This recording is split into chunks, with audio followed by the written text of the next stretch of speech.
They're right up in the inside. Carson Woods off to a good jump as they go into the first turn right now. But one of our riders holding on a little bit longer, going to shuffle Wood back to that second place position. Here they go as they drop into the pit. Trying to get a read on the number. I couldn't quite get it, but you can catch on RacerXTV or RacerTV.com.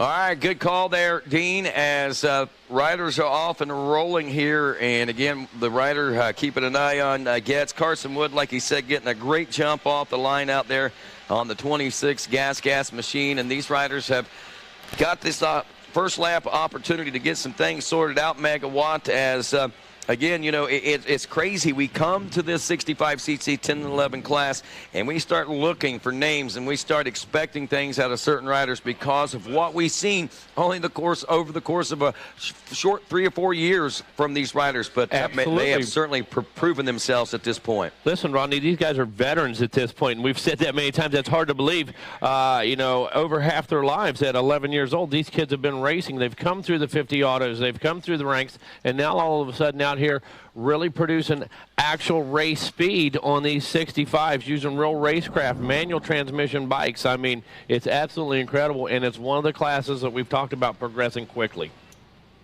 A nice transition class from the 50s to the 80s, and which eventually, you know, is funny. We were talking to Logan Best, and he put into perspective, I said something about winning that, and we were talking about the 65cc national championship he had won. He said, yeah, like 3 years ago. Yeah. Isn't that crazy? Huh? I know. And here he is out here performing at the level on the bigger bikes, and it's just crazy just how much these riders progress. Here come our leaders dropping down, and we've got them nose to tail, Megawatt. Wow, it looks fantastic as they dive down into the Gator pit for the first time here this morning. Green flag racing.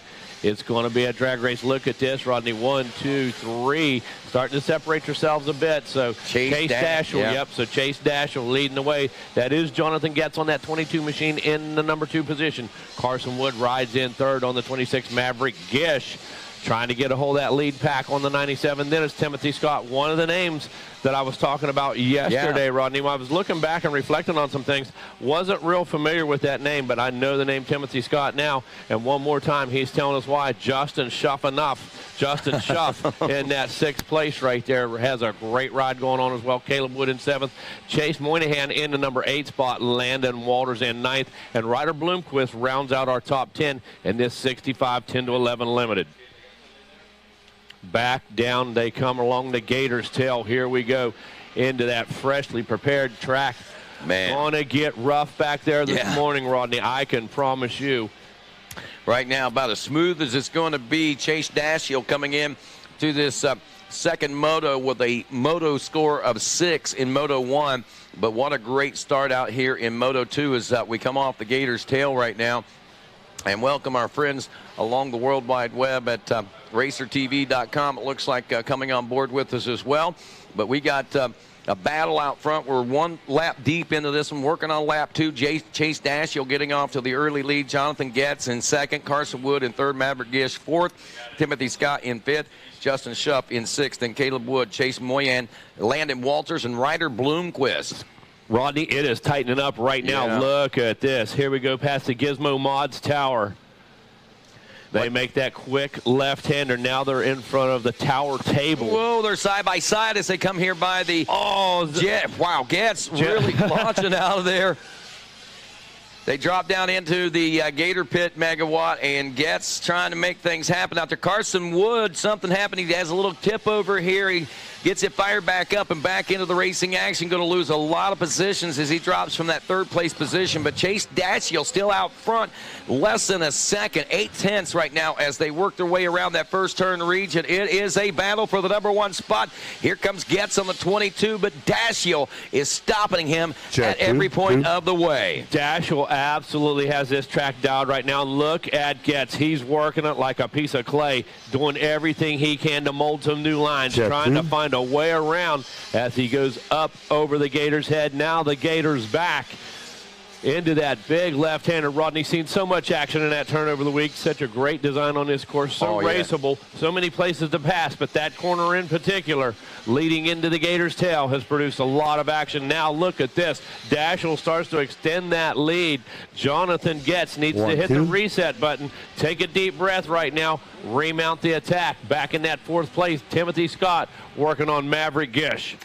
Well, as we watch these riders work their way around that Gator's tail now, man, what a rise to the occasion. And you know, in Supercross Awards Wednesday night, I have to say that Chase Dash will probably have one of the biggest cheering sections of all, and definitely one of the loudest. And I can remember he finished a solid top 5 in Supercross. They went nuts. If he could come out here and win a moto now, it's not going to give him the overall right now, but it does give him 2nd place, and it certainly helps out in his points toward Olympiad championships. Here comes Getz, though, right now, side by side. Oh, Rodney, they were handlebar to handlebar.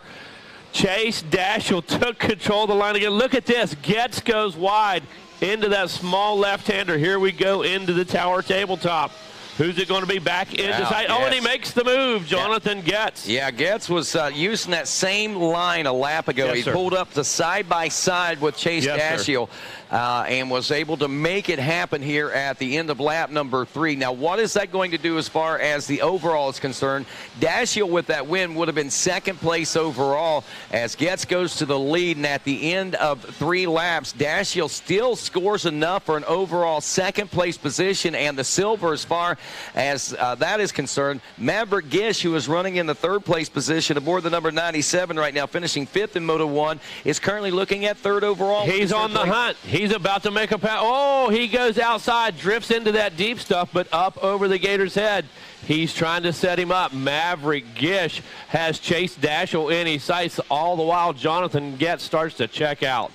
Well, it looks like they saw Getz get around, and once that happened, they're trying to strike while the iron is hot. But Dashiell is still pretty hot himself right now, as it looks like Gish having some problems maneuvering his way around right now. Dashiell, man, on the gas as they head back out. He put a little distance between himself and Gish that time. Yeah, he said, not that easy. No way. And he grabbed a handful, Rodney. He had a great line to that inside, got on the rear of that bike, and pulled out about 5 bike lengths in that one corner. Man, I tell you, it looks like a resurgence here as he is on the attack. I know as much as anything, it's probably defense, but now as it goes from defense to what looks like attack mode, look at those front 4 riders, and look there at Timothy Scott, the 4th place position, 432 on that gas, closing up that gap on those top 3 right now. Gish may have a problem coming in from behind as he tries to reel in that 2nd place ride right now. Yeah, he's absolutely down goes. Thing.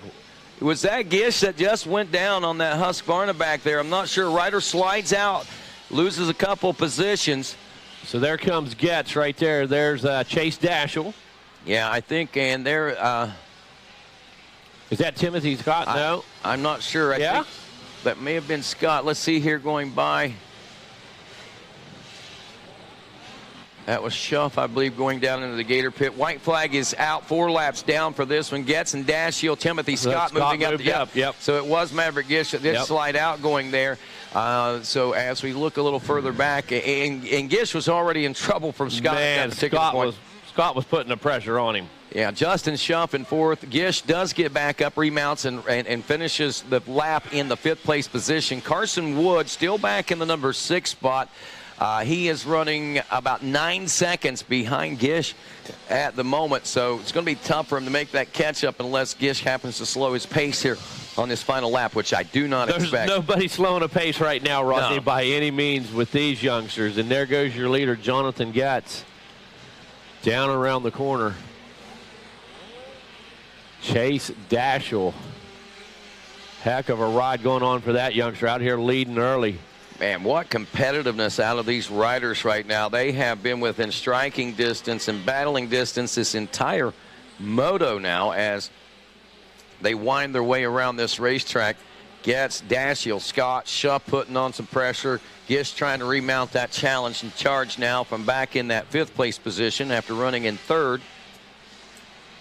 As far as the overall right now, Jonathan Getz would be 1st. Timothy Scott with that pass into 3rd. That moves him into 2nd place overall after scoring Moto 1 and Moto 2 points. Dashiell would be third overall. And if you're wondering about Scott, the 432 machine, as we check his first Moto scores, a 4 and what looks like a 3 is 7. So that's enough for second place. Remember, Dashiell, he got himself a 6th place in Moto 1, so 6 and 2 makes 8.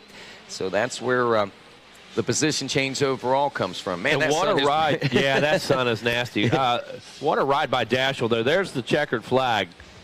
Jonathan Getz, great ride. But Chase Dashiell, man, he led for a bit. He had to pursue the leader, got pressure from behind. I mean, he saw a little bit of everything, man. He hung in there. And look at that. Finished that last lap with a 2:01. Burning it up. Absolutely. Almost the fastest lap of the moto, honestly, on the last lap. Chase Dashiell, a name that we're going to need to watch out for through the rest of the majors heading into the national championship next August for sure. As Dashiell finishes second in the moto, that'll score him third overall as Timothy Scott finishes third in the moto and second overall. Justin Schuff will take fourth in the moto. Maverick Gish in fifth. Carson Wood in sixth. Caleb Wood in seventh. Ryder Bloomquist is eighth. Francesco Capetti in the number 9 spot. And looks like at the checkers, the 100 of Landon Walters taking that 10th place spot in the second moto here. But again, your gold, silver, and bronze will go to Jonathan Getz, Timothy Scott, and Chase Dashiell. They'll be heading over to chalk with the one, the only Wes Kane as we get set to set the stage now for the mini senior 1, 12 to 14-year-old class. Another full gate of riders and another exciting couple divisions of battling to get to the point where we're at right now. We saw Cade Johnson, the 177 NSA Rock River Blue Crew Yamaha, take a win in his division, and the 43 of Tiger Wood from Cairo, Georgia, take a win in his division. So this one is off and rolling right now, and I'm sure our key players are working their way to the front of the pack right here off the bat. Kai Bird's going to be one to watch. He took a third. Thor Powell took second aboard the number 15 in his division. Talked to him. I saw him limping around there yesterday, day before. Said he tweaked his knee pretty badly, but he was still riding and not to worry about it. He said he thought he had this dialed in. I believe that might be the 23 out front, Rodney. Looks like got a great start, great jump on the gate. Have to double check my eyes, but I believe that's who we might be watching. That does look like a 2-3 to me as well. Trip Carr. Yeah, Carr finishing 9th on his factory connection machine in moto number 1. Well, we're going to find out now. What's that? It looked like a was that second? I thought I saw 43, which I did too. Yeah, I did too. Tiger Woods. So. Yep. Yeah, I believe it was the 43 out there to the early jump and start. Yeah. All right, so we get a little better look at it now. It is 43. Yep. We got the 3 part right. Instead of Trip Carr, it is Tiger Wood out front now, and that 157 machine checking in with us, or was that 257? That might have been Jessen Turner. Jessen Turner also having some good runs out of Kemp, Texas here in the moto portion of our racing. So we'll see how this second moto is going to fare for him. Jessen actually finishing 4th in Moto 1 of this mini senior 1, 12 to 14 class. At the end of lap 2, he wraps it up in 2nd with Cade Johnson. In 3rd, there's Thor Powell in the number 4 spot. Chase Anderson is 5th.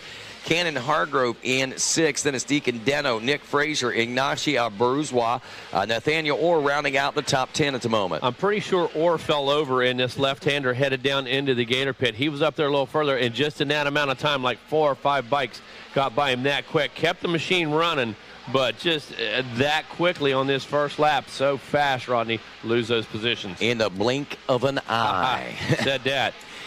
Coming off the back of the Gator now as we head down and work our way around the legs of the Gator to jump back on the tail, of course, and get that big long drive around the backside and around that roadway there. It is still your leader, Tiger Wood, and it is still Jessen Turner, Cade Johnson, and Thor Powell that are battling back there for 2nd, 3rd, and 4th place. There's Powell we're watching now on that new ride, that 15 machine, as he is challenging Cade Johnson. Look at this, heading into the rollers right now. This is a battle for the 3rd place position, and Thor Powell has pulled up onto the rear wheel and fender of Cade Johnson now as they get set to work their way back toward home now, and coming nearly side by side through this rhythm section. And Powell makes the move. I got to tell you, Rodney, that was a smart move in that corner before, because he could have got stacked and stuck up in that deep stuff. And great job to cross that rut, be patient, and make the pass. Did you see him rip that hair off his goggles going over the Gizmo mods? He was in full attack mode over the bars, grabbed that tear off, and still maintain that attack mode. Planting that machine to the ground and pushing forward now from that third-place position, trying to attack and reel in Tiger Wood, who is now actually Powell in the second-place position, Johnson third, Turner and Anderson in 4 and 5, and Wes Kane down on the podium to crown our first champions of the day in race 18. Thanks, Rodney. Down on the Yamaha podium, I need my third-place finisher up here. Come on up here front and center. Chase Dashiell, congratulations. Good job on your third place. Overall, who would you like to thank? I want to thank Lord Jesus Christ for keeping me safe. I want to thank my mom, my dad, my brother, my grandma. I want to thank O'Neill, Factory Connection, Rhino Power, Dunlop, Leot, and everybody else. Thank you so much. Congratulations out there on your third place finish. Good job out there, bud. Timothy Scott, come on up here. Timothy Scott, good job right up here. Who do you want to thank, Timothy Scott? My mom, my dad, Beeline Racing, Traders, Podium Works, 230 Cafe, SOBMX, and everything. Thank you very much. Congratulations out there, guys. Timothy Scott. And now your champion in the 65 to 11 limited. Come on over there. Jonathan Getz. Congratulations. Hold that up high, Jonathan Getz. Jonathan gets a championship here. Who do you want to thank, Jonathan? My mom and dad, Tutu Graphics, MX Tire, Dunlop, Mika Metals, Flow, 100%, Evans, Antifreeze, FMF, Ithaca, Sickwix, Fly. Everyone else, thank you. Congratulations out there. There's the champagne toast from the Yamaha podium to Rodney Tomlin. Take it away. All right, thanks a lot, Wes Kane. As we check back in after 3, still Wood and Powell 1 and 2. Powell turning a 150 lap time. That's the fastest, 150.7, nearly 2 seconds faster than Tiger Woods' fast lap so far. He's running about 1.7 seconds back. And as we check in with this battle, it is heading over the head of the Gator. Powell still a few seconds back. We see a lapped rider there as your leader. Tiger Wood is able to get around that and trying to see if we're on a white flag just yet. We're on lap 3. I think we'll get the white flag next time around. So Powell's actually got a little bit of time to work with.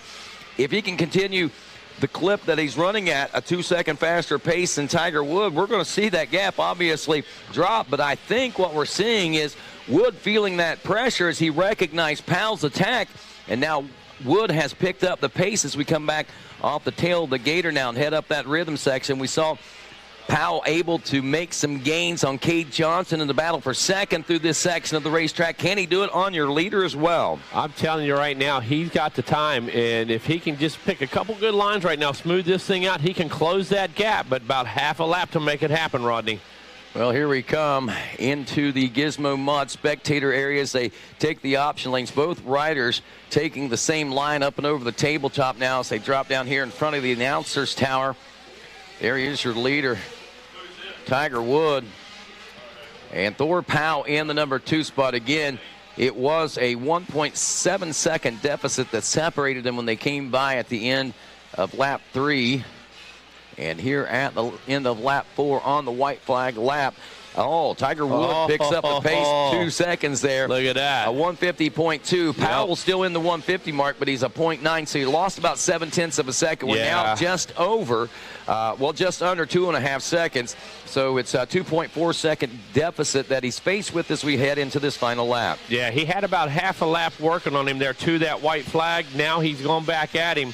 But right now the real estate's increased by a few more bike links, Rodney. Going to be tough at this point. I'll tell you what, after watching Thor Powell walk around here, I'm surprised that he's even riding, let alone absolutely in this second place position trying to track down Tiger Wood the way that he is. So my hat's off and kudos to Thor Powell in his efforts here today. Yeah, you know, this guy, He's done a little bit of everything this week, and with a knee the size of a basketball right now out there in this final moto, giving it 110%. Tiger Wood doing what Tiger Wood does, man, getting out front, putting in good laps, been very consistent, picked it up 2 seconds last time around, and this is what we expected to see. Cade Johnson as well. Cade Johnson, Deacon Deno early in this one, I believe, having a little issue. Puts him back into the number 5 spot, but this one coming down, Rodney, and we're going to see a battle. Well, I thought I heard Dean maybe piping in there a second. Yeah, you're right. I did pipe in, man. I can't believe where Thor Powell's at right now. Like, say kudos to him. He started all in this inside and got swallowed up in the first turn, so he had to fight through the pack to get in the position that he's in. Wow, that's even more impressive. Yeah. As we drop down into the Gator Pit one final time. I'm not going to see Powell has a chance to make this pass unless Tiger Wood makes a mistake in this final lap, and I don't think that's going to happen. But, man, if he don't get the gold, but he sure gives a gold effort as Tiger Wood takes the win and the gold here today. Second place in the moto, and overall with the silver will be Thor Powell. As we wait on Cade Johnson, he should be finishing up in the number 3 spot, and that should yield him bronze, as well, as it'll be 3rd overall according to timing and scoring for Cade Johnson here in the mini senior class. Wrapping up our final lap, Chase Anderson in 4th, Deacon Deno in the 4th place position. Chase Anderson dropping to 5th. Cannon Hargrove, Ignaki Abruzwa, also Nicholas Frazier, Jonathan Yelton, and Brody Barth, your top 10 here in Moto 2. Overall, it says Tiger Wood, Thor Powell, Cade Johnson, Deacon Deno, and 4th. Chase Anderson 5th. Cannon Hargrove, Nick Frazier, Ignaki Abruzwa, Jonathan Yelton, and that is Nate Orr rounding out the top 10. Those again all unofficial.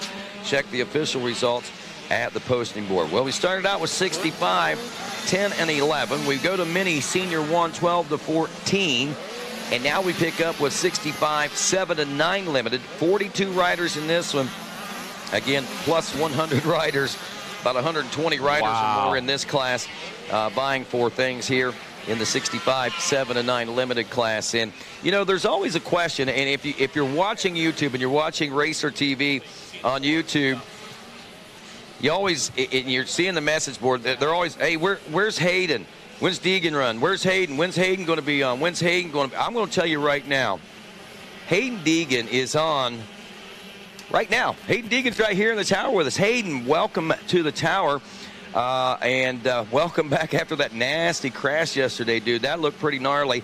But you yourself doing okay, man. I'm glad to hear that. Yeah, I got off to a good one leading the 250 moto, and then just had a little slide out, crashed pretty hard, hit my head. So we're just going to take a couple weeks off for my head to heal, and we'll be back full in action. Well, I tell you, with Christmas coming up, you'll have a chance to slow down and enjoy the Christmas season. It couldn't come at a better time, I don't think. If you're going to have something like that happen, this is a good time for it to happen. Yeah, I'll have a good week or two off, so we'll get back going and start training again.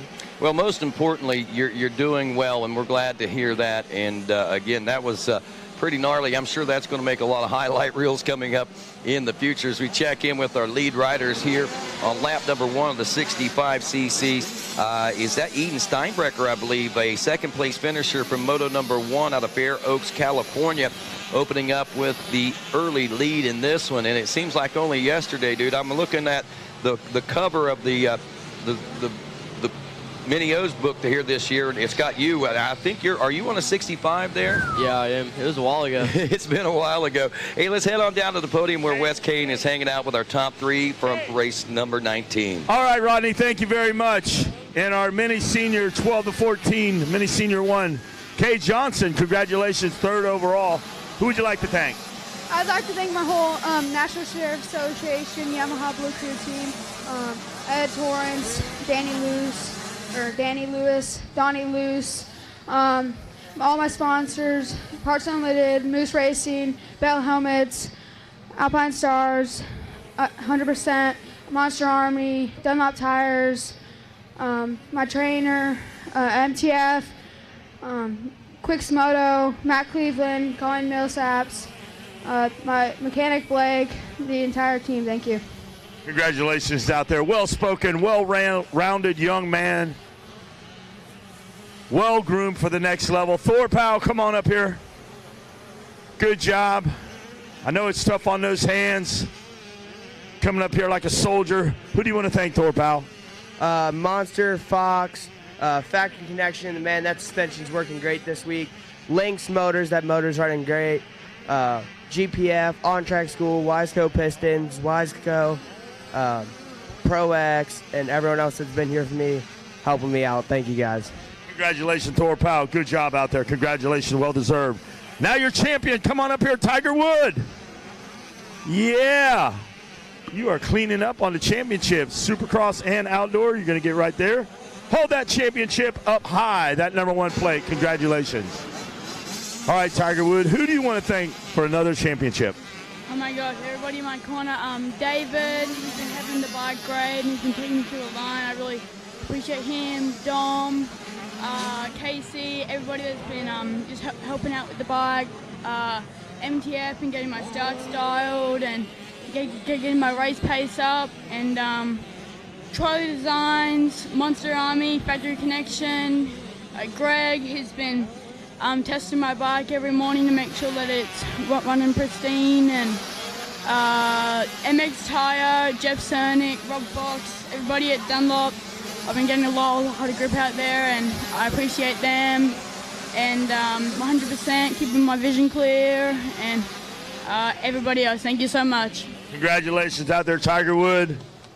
The toast is yours. Congratulations, good job on the MTF crew. Go ahead, take it away up there from the Yamaha podium. All right, thanks a lot, Wes King. Don't forget Ice Today, 2 for $5. See the Iceman at the roundabout. And what we're seeing right now is Eden Steinbecker. What a great run here in this second moto. As we told you there in moto #1, he took a second place position, so he's got himself right where he wants to be to win this championship on the motocross side of things.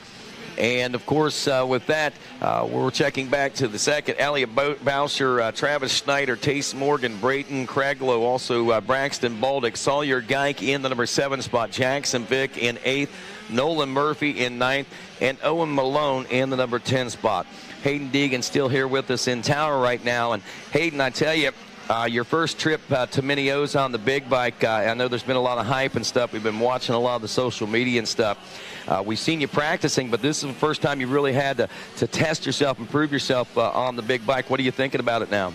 Yeah, it was. It all went pretty good, besides a few starts, which kind of threw me off a little bit. But anyways, we got to some good starts. Last moto where I hole shotted and had a 3 to 4 second gap, led the whole moto. What's it like? I mean, I know you've always been a highly competitive rider, and you've always had all the competition coming at you, and you've kind of had that bullseye on your back. But moving up into this bigger B class and moving into, moving forward into that, what's it like out there racing against these guys? Because it has to be a whole different scenario and situation than what it's been on the Mini so far. Yeah, definitely. Everyone's on bigger bikes, so it's a lot of older guys too. Like, there's some older guys in that class, and they're all out for blood. So it's especially the new kid in the class. They're all out for me. So I'm just finding good lines, riding smooth, and finding my way to pull away towards the end. What kind of feeling are you getting down in staging? People treating you all right and everything? Yeah, I mean, there's a few guys in the class that obviously want to win, so they got their little games, I got my games, so we just go back and forth. There you go. And I'm sure your dad, you guys have he's probably taught you how to play that game very well over the years, huh? Yeah, definitely. Well, Hayden, it's good to have you up here, man. I hate for the injury, but like I say, man, you got a couple of weeks to rest with the holidays coming up. So enjoy that time, man, and thanks for coming up here and talking with us, man. And you're welcome to stick around, talk if you want. You can watch the racing if you want, but just glad to have you up here, man. Yeah, thank you. All righty, rolling on through now as we have 3 laps complete, working on our 4th lap. It is still, we got changes. Steinbecker gets passed by Elliot Boucher. We're talking talking with Hayden here, and Travis Snyder now 3rd, Tace Morgan 4th, Brayton Craiglow rounding out the top 5. That also changes the appearance of our overall, as Boucher, the 305 Gas will be looking at the overall win, having in Moto 1 a division race win in the 65cc class. So he comes in seated as far as that goes. So no big surprises as he's looking at a 1-1 scenario here in this 65 7-9 limited class. Coming around, I believe this will be for our 4th lap complete as Checkered should be flying. We got a white flag out on this one right now. This is for 4 laps complete. I'm sorry, Bowser just went through, so we got another lap still to go. Steinbrecher dropping back. Man, look at the lap times. Elliott Bowser is turning at 202.284. Hayden, man, I mean, you know, when you get out there, sometimes, you know, some riders excel on different types of tracks, but man, whenever you find your zone out front like that, that's got to be a great feeling, huh? Oh yeah, definitely. Being out front is a lot better than having to push from the back too, because you get an open track, you get to set the line, so it's definitely a better feeling leading. Whenever you do find yourself in the back of the pack, do you ever find yourself, especially moving up into this new class with the new competition, is it hard to refrain yourself from trying to go into instant attack mode and try to think it out, or do you find yourself with the experience you have saying, okay, I got to settle down, let's regroup and let's go out on the charge? Yeah, definitely. I mean, if I'm starting mid-pack, I just basically want to put the charge down from there and push through the whole moto to get to the front, because with these amateur races we don't have a whole lot of time, so it's right from that first lap, just charge the whole time. What's the funnest race you had this week? I mean, I had one pretty fun race. I think the race I crashed was actually pretty fun besides the crash, but I got a whole shot and literally just ran a gear high the whole moto and just flowed the track, so that was a fun moto until I cross-rutted and went for a little gymnastics tour. I give you a 10 on that, by the way. The landing was a little off, but yeah, man, the flips were perfect, man. All right, we should be coming around for Checkers here in just a few moments. And we got Steinbrecher still in that number 2 spot. That gap has opened up to about 7 seconds. So Bowser really taking command and control of this one about the midway point. And he is obviously deserving this with a Moto 1 win. One rider I'm looking out for is Tace Morgan. He took a win in his division. He's currently running in the number 3 spot. Finishing in the number 3 spot would put him in 3rd place overall, and he's about 6 seconds behind Steinbrecher and only had about a second over Travis Snyder. So Snyder could flip things around a little bit for this as we head for the Checkers, but it's Elliott Bowser taking the win. Tace Morgan, actually, man, this sun is killing me. He moves up into the number 2 spot, which changes things. Like we said, Travis Snyder in 3rd. Eden Steinbrecher continues to drop. Brayton Craiglow moves up. So as far as the overall now, that Elliott Bowser still your leader, but with Tace Morgan moving up into 2nd, a 1 and 2 gives him 2nd overall, and Travis Snyder now on the 582 machine looking at a 3rd in this 2nd moto as he backs up a 2nd for moto number 1, and that will be 3rd overall for him. So your gold going to Bowser, silver going to Tace Morgan, and bronze going to Travis Snyder. Congratulations to our 65cc 7 and 9-year-olds. Here comes a class we won't see Hayden Deegan in. Hopefully hopefully I'll get to see him, but it won't be for a long time. The Master 60 Plus class. Now let me ask you that. Can you imagine? I mean, I know as a kid, what are you, 15 years old, something like that? Yeah. 15 years old. Can you imagine what 60 years of age would be like trying to ride out there? No, I couldn't. I mean, my neck's already sore right now. I couldn't imagine riding at that age. These guys are insane. There's no doubt about it. Rick Sheltema coming into this one with a Moto 1 win at 62 years old. Our oldest rider, 67, he finished 14th, was Paul Diswanelski Sr. on a registered tire and Debbie Beck Yamaha. Hayden, thanks, buddy. Appreciate you, man. Hayden's eyeballing the competition for his Masters days, but I imagine these guys will probably be like me by that particular point. We'll be watching from the old grandstand in the sky, but I hope to see Hayden riding in this Masters. Personally, that means that I would be like 115 or something like that. No, he's 15. That's more like 45 years. I would be right around 100, just under 100. Man, that would be awesome. And if that's the case, I hope it is, man. I want to be here whenever that happens. The 95th running of the Thor Mini-O's. I'm coming to it. I'm watching Hayden Deegan ride the Master 60 Plus class. All right, Elliot Boucher down there headed to talk to Wes Kane as he is making room for a gold medal down there today. And, of course, a number 1 plate. 450C limited class on the track coming up next. That's race 22. Race 23 also in staging right now is going to be 450B limited. And race 24 needs to be in staging. That is our 85, 12 to 13-year-old class. Rick Sheltema is the rider to watch out for in this one on the Team Babbitt's Fox and Race 120 backed ride. Mark Guy is the guy, though, finishing third in Moto number 1 on the Dr. D exhaust backed ride from Bowling Green, Kentucky. Yeah, right now, if he wins this thing, he's looking at the possible gold medal there, Mark Guy. So on that number, 19 machine? Yeah, number 19 Yamaha. And we got Francis Corso back in the number 2 spot. Rick Sheltema is third. Wayne Welzine in fourth. Rick Barrett in the number 5 spot. Mike Genero in 6th. Harvey Sorensen in 7th. Jim Norona in 8th. Raymond Bergeron in the number 9 spot. Larry Bank rounding out the top 10. Hey, man, that was cool. Hayden coming up to talk with us there for a few moments. Really hate seeing what happened as far, not being able to race or whatever, but good to see him up and about. And oh, certainly. The kid's in good spirits today, and he knows what it's all about. Said he got a headache, and they're headed home. And very cool. He come up and watch a couple races with us, checked out, told us goodbye, said thanks for putting him on the air, putting him on TV. And just a cool kid, genuine kid. And I think he gained, believe it or not, more new fans this week, Rodney, if you can believe that or not. And right now, we're going to hear all about it down there with Wes Kane. All right, Travis Snyder, come on up here. My good man. Good job. Travis Snyder, congratulations out there. A little cold out there. You're able to come up here and finish third on the podium. Who do you want to thank? I'd like to thank my mom, my dad, my whole family, Lamp MX Training, Cobra Moto, Weisco Pistons, Pro Taper, Fox, Bell, Oakley, Asterix, Butchie's Barbecue, Pro Circuit, and everybody else. I forgot to thank you. Congratulations out there, Travis Schneider. Good job out there. Tace Morgan, come on up here. Good job out there. Tace Morgan, who would you like to thank?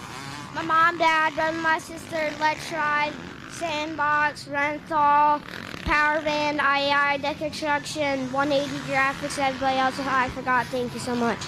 Congratulations, finishing second overall in this championship.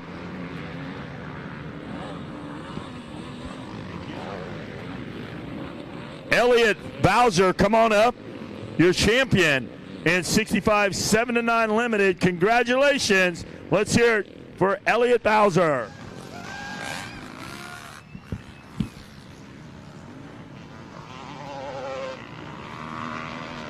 Good job.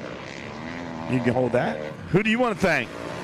I'd like to thank the good Lord Jesus Christ for keeping me safe. My mom, my dad, Real Deal MX Training City, Pro Circuit, Maximo Racing Oils, MX Tire, Race Winning Brands, Motion Pro, Tamer, and Fusion Graphics, and Dunlop, and everyone else. Thank you so much. Congratulations out there. Good job. Way to thank your sponsors. I like it. From the Yamaha Podium, back to Megawatts. Well, thanks a lot, Wes. Out on the track right now, still looks like Mark Guy out front after two, a 2:15 last time around. Rick Sheltman's moved himself into the number 2 position, which could be good enough, Rodney, to take that overall championship. So no need to advance right now for Sheltman. Doesn't need to make the pass. Has the gold medal in hand right now on the number 115 Kawasaki. Yeah, Mark Guy finished third in Moto 1, a 3 and a 1. That scores 4, as you said, in the number 2 spot is Rick Sheltman. He won Moto 1, and 1 and 2 is 3. So when you start doing the math again, that weighs heavier in the favor of Sheltman at the moment on the Team Babbitt's Fox and Race 120 back ride. 62 years old. Again, our oldest rider out here on the track is 67-year-old Paul Diswanowski, who finished 14th out of Glen Burnie, Maryland. And, you know, you think, wow, 60 plus is a old. We have riders. We have a platinum 70-plus class in GNCC, and it amazes me. We got 74 and 76-year-old men that go out and race GNCC still today. And to see these guys still doing it on a motocross track as they approach 70 years old is pretty impressive, man. Yeah, Loretta Lindsley last year, I believe 4 riders over the age of 70. That's last crazy. year, yeah. I mean, not crazy. That's incredible, I guess. It is, absolutely. Mark Guy, still the guy out front. Rick Shelton was still in second as Michael Genero now moving into the number 3 spot. Francis Corso drops to 4th. Rick Barrett rounds out your top 5. I love it. Look at this. Guy picks it up to a 2:12. Shelton would turn to 2:13. The gap last time was about a second and a half. Now it's almost 2.5 seconds. Mark Guy said, I'm at least going to get a moto win out of this. I can tell you that right now. Shelton wants to go 1-1. I mean, he wants to stick this thing, stamp this thing. And at 60 years old, these guys are ripping it, battling it out with pride and ego, man. I love it. I tell you what we ought to watch right now is this right here on screen. It is the 115 Rick Shelton in the number 2 spot. Yep. That is Mike Genero on the 95 KTM, turning a little better than a second faster lap time the last couple of laps. And now right on the rear wheel, basically, of Rick Shelton as they head out toward the back section of this race course. He's closing on him. We're about to see a battle. This could shake up the medals, yeah. Yes, it'll shake up the overall if he can get around. Now, as far as positions in Moto number 1, Genero took second. So he, too, is probably thinking championship opportunities here we go. Are just ahead. Outside goes Genero. Here we go into the rollers. Shelton still has control. They go up into those shadows, going to bust back out into the bright sunlight. Shelton goes down to defend on the inside. Genero loses a little bit of time through there. Might be some of those shadows, might be that inside line got hung up just a little bit, but Shelton opens that gap right back up. Well, as they make their way here by the Gizmo Mods Tower, it does close right back up Holy to about cow. 3 or 4 bike lanes. There comes Genero again. How'd that happen? He's on it. He's hungry right now, right in front of the announcer's tower. And Genero in that number 3 spot on that KTM, now pounding on the rear door of Rick Shelton. Literally. Shelton answers back with a little throttle there out of the Gator pit in the end of lap 4. And the white flag flies in this one, Shelton Genero. Now, what will that do as far as the championship is concerned? That will drop Shelton to a 3 if Genero gets around. We're just saying ifs at this particular point. So 3-1 scores 4. I believe that would put then Mark Guy into the championship and a 2-2-4 for Mike Genero, so he would be second. Rick Shelton would actually end up going from 1st to 3rd if he gets passed on this lap of racing. Here comes Genero. He's gathered it up. He took himself a breather there the last lap into this big left-hander we've watched decide so many races, Rodney. Here we go. Look at this. Up on the rear fender of Shelton one more time. Genero not ready to go away just yet.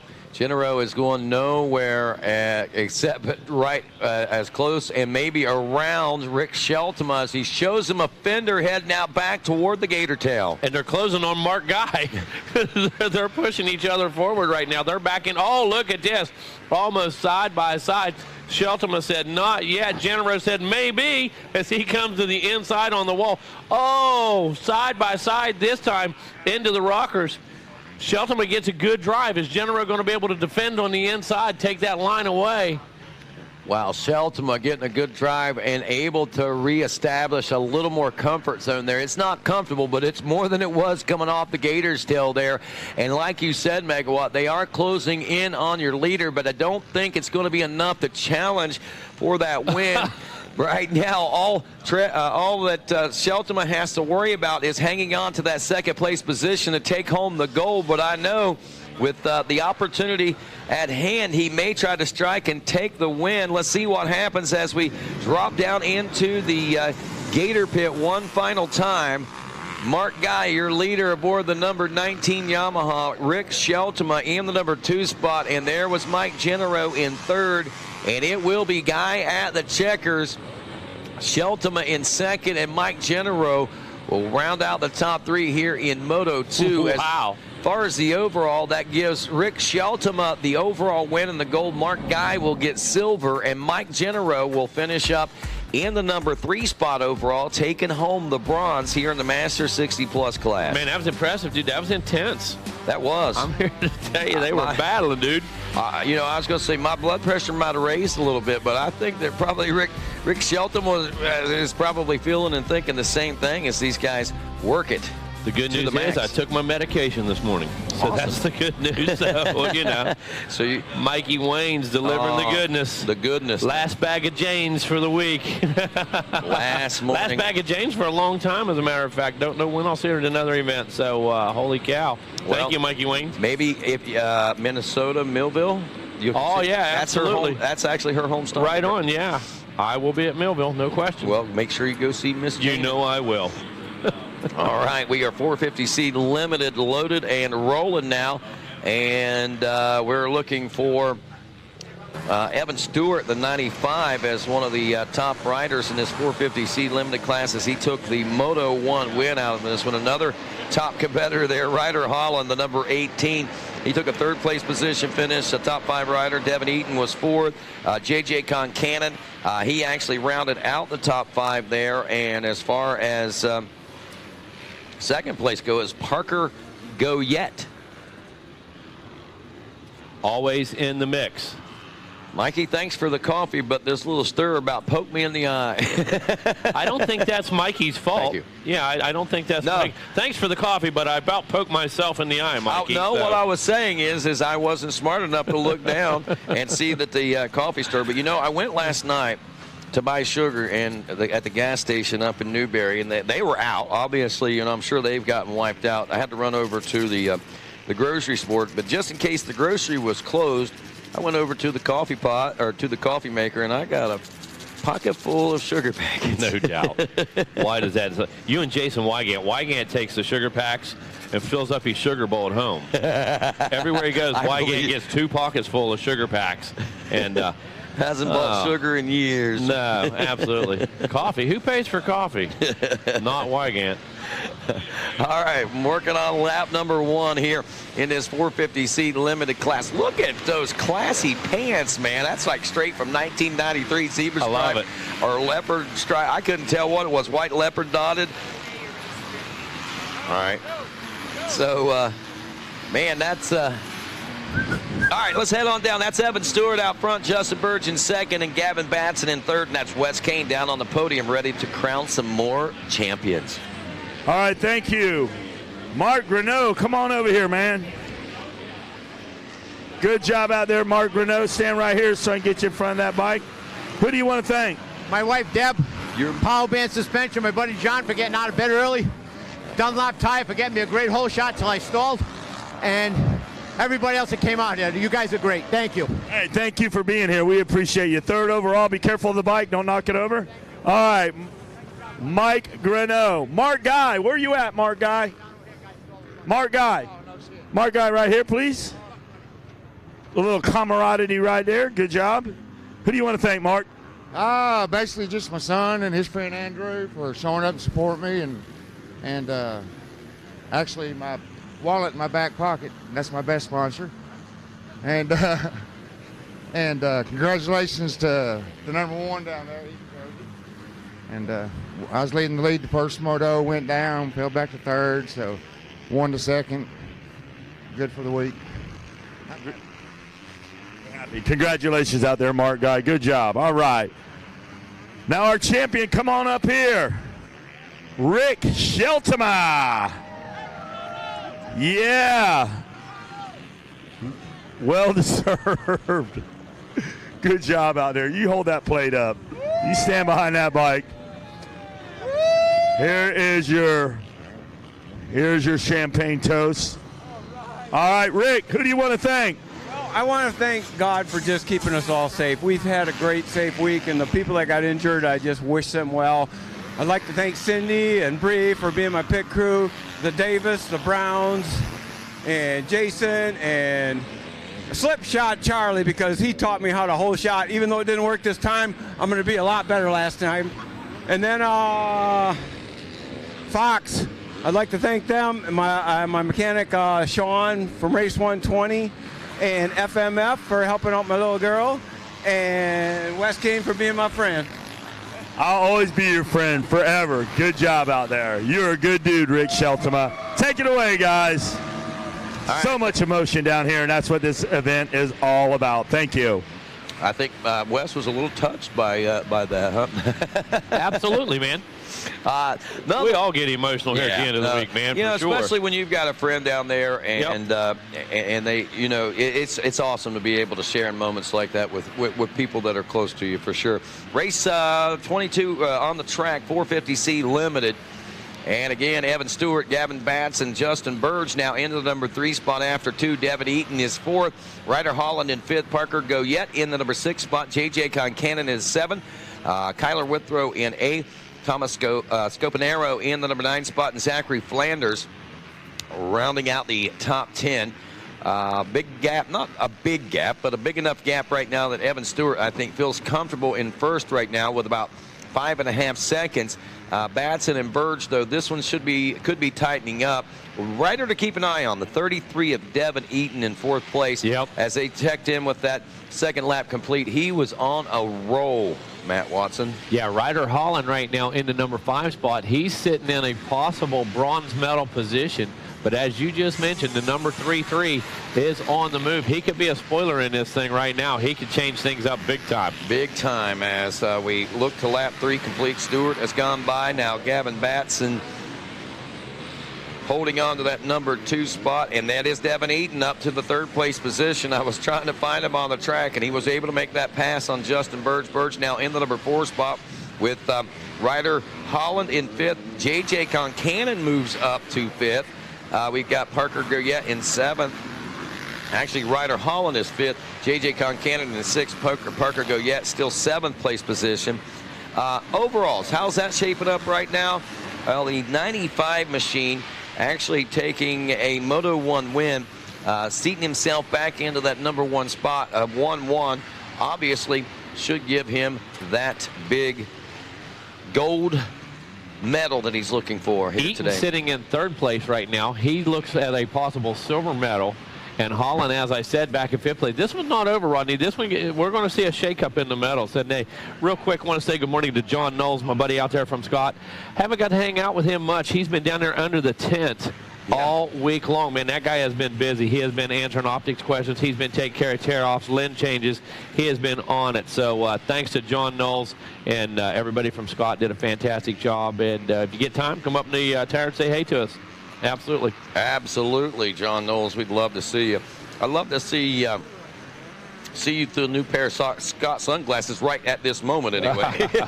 Only because I'm not asking for sunglasses, John, so don't bring anything up. I'm just saying they got some good ones down there. But, wow, that sun really just killer, about dude. to make its way up to the top of the eve here. So it won't be so bad to try. Everywhere we look onto the track, at the monitors, there's like sun blaring in. So we apologize if we're giving some missed call this morning, but 2 more hours of that, Rodney. We're good. Well, it won't be that much. We're only about 2 fingers away. That's about 8 minutes, I think. 9 minutes. So we'll be right above, and we'll be in perfect condition. Absolutely. But beautiful sunshiny morning this morning. I know we awoken to some overcast and marine layer type skies over the course of the last week. But what today is literally perfect Florida sunshine weather for you today. Yeah, I thought it was cool. I woke up, frost on the windshields this morning, so I love those mornings. I mean, I do. Mikey and I have had the camper door open every morning at 5:45, just hanging wide open, 35 degrees, 40 degrees. This was great. You know, it's, awesome stuff. Out front, though, Evan Stewart. Got 3 Husqvarnas leading the way, Rodney. The number 95 Stewart.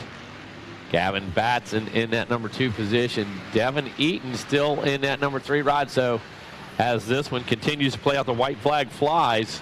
Still looks like medal contention, gold for Evan Stewart. Devin Eaton would be in the number 2 position, that silver medal, and Gavin Batson would be in the 3rd position for the bronze medal. Batson currently running in the number 2 spot on the 68 machine in Moto 1. Saw a 7th place position finish in this 450C class. Devin Eaton, the 33 machine, in his race saw a 4th. So really the consistency lies in your Moto 1 winner out there right now. Evan Stewart, he seems to be obviously the most consistent with 1-1s. There's Ryder Holland, not sure what happened to him. He's back in 6th. I thought he was running a little stronger pace there a few moments ago. And same thing with Parker Goyette. I expected that he was going to work his way up through the pack, but he hasn't been able to get past that 7th place position. Yeah, he's been at it with Holland and Billingsley both. Rodney, interesting. We talk about our 3 Huskies up front. There comes Stewart. Checkered flag is out. Last time around, every one of them, 154.8, 154.6, and 154.1, the top 3, Stewart, Batson, and Eaton. That was their fastest lap of the race on lap 4 for all 3 of your leaders in this 450C Limited. Very impressive. Everybody doing their work this year, Rodney. Everybody in the off season, or well, there wasn't really an off season, but this fall, these guys have been going to the gym. These guys have been going to the compounds. These guys have been burning gas at the backyard tracks. You know, these guys are in shape. I got to tell you, the fitness level this year, better than we've seen in quite some time. Every one of these guys able to go the distance. Especially 450C Limited. I mean, normally, you know, those guys don't get to train. They're getting the feel of it. But you know what I mean? Yeah. Evan Stewart looking prime out there. 450B Limited coming up next, as our gold will go to Evan Stewart. Looks like Devin Eaton will be silver, and Parker Goyette actually moving up to 5th place at the end, will yield with that 2nd place finish in his first moto. A 2-5 puts him in 3rd overall. And we're getting it Goyette. We haven't really made a big mistake since he's brought us the note. So, and that's very cool, you know. And his dad out there killing it too, Mr. Goyette, out there just killing it, man. All right, for sure. Looking for Avery Long. He had his struggles in some second motos there yesterday. We saw Gage Linville, another one to watch out for, who took a division race win in his 450B class, the 402, the 263. They're guys on port. But other riders to be looking out for include riders like, Derek Leatherman, the 44 machine. He took 4th in Moto 1. Nate Mason, the 15, took 5th in that first moto. Noah Smurden was the 2nd place finisher aboard the 44. Lane Allison took a 5th. Sebastian Balbuena was a 4th place finisher. Noah Stevens. Hamden Hudson also a top 5 finisher. So lots of players in this one as we sorted out here on lap 1. Yeah, lots of players in this one, Rodney. You know, we're talking about 4 or 5 names in a lot of these classes as they race themselves down. In a lot of these classes, hey, listen, the top 10, any one of those guys can win. It's a matter of starts. It's a matter of mistakes. Absolutely. We're watching on screen right now, I think that 44 machine of Leatherman, he's back in that number 2 spot. As we head over the Gizmo Mods Tower tabletop, that is the 15 of Nate Mason grabbing the early lead in this one. So Mason putting himself on point early on with Leatherman back in that 2nd place position right now. They drop down into the Gator pit, making things happen out there. Hard right-hand turn, that drive up and out. The green flag waving on that one. Mason continuing to lead. Noah Smurden, Hamden Hudson in the number 3 spot. Lane Allison in 4th on that 53. It's Cole Jones, Roland Cole back there in the 5th place position. Alexander Luger, the 303 in 6th. Noah Stevens in 7th. Gage Linville getting buried back there in 8th place position.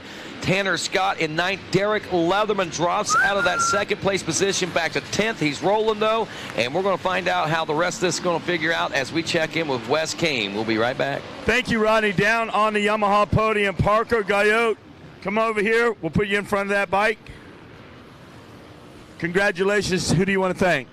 I want to thank, first off, my dad, my mom, my whole family, the Garskas, the Jack Ears, P27 Off-Road, QTF, Flow Vision, Answer,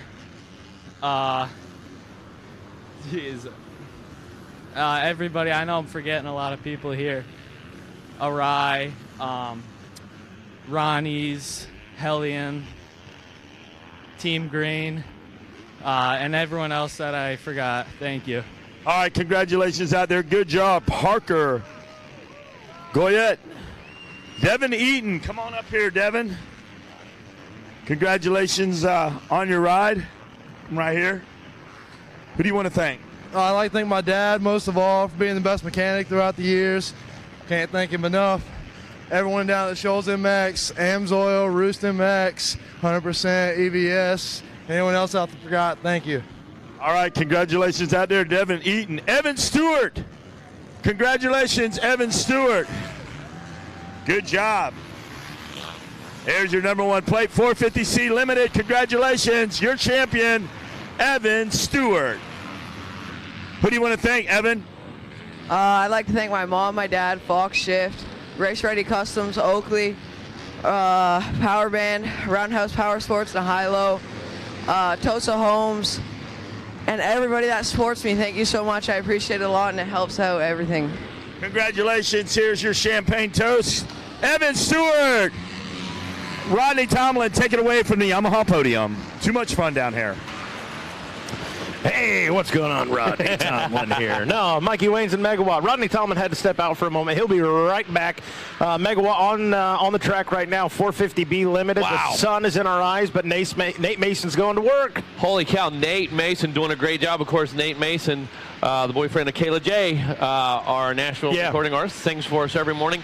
And Mason melting down a caliper early this week, man. He's had some challenges out front leading the way right now. Turned a 147.6 last time around, dude. That is hauling the mail. Next closest would be a 147.0 Gage Linville back in that number 5 spot.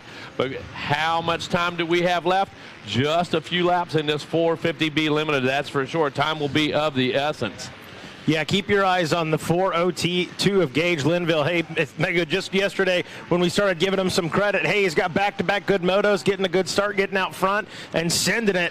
Here he is. He's gone backwards. He's gone to how his performance was earlier in the week. But make no mistake, by the time this is over, he should be in the fight. Wow, yeah, take a look at our possible medal standings. Right now, Noah Smearden in that second position. Noah Smearden in contention for the gold. Nate Mason out front leading the way. He's in contention for a possible silver. If they finish like they are, Gage Linville back in the number 5 spot.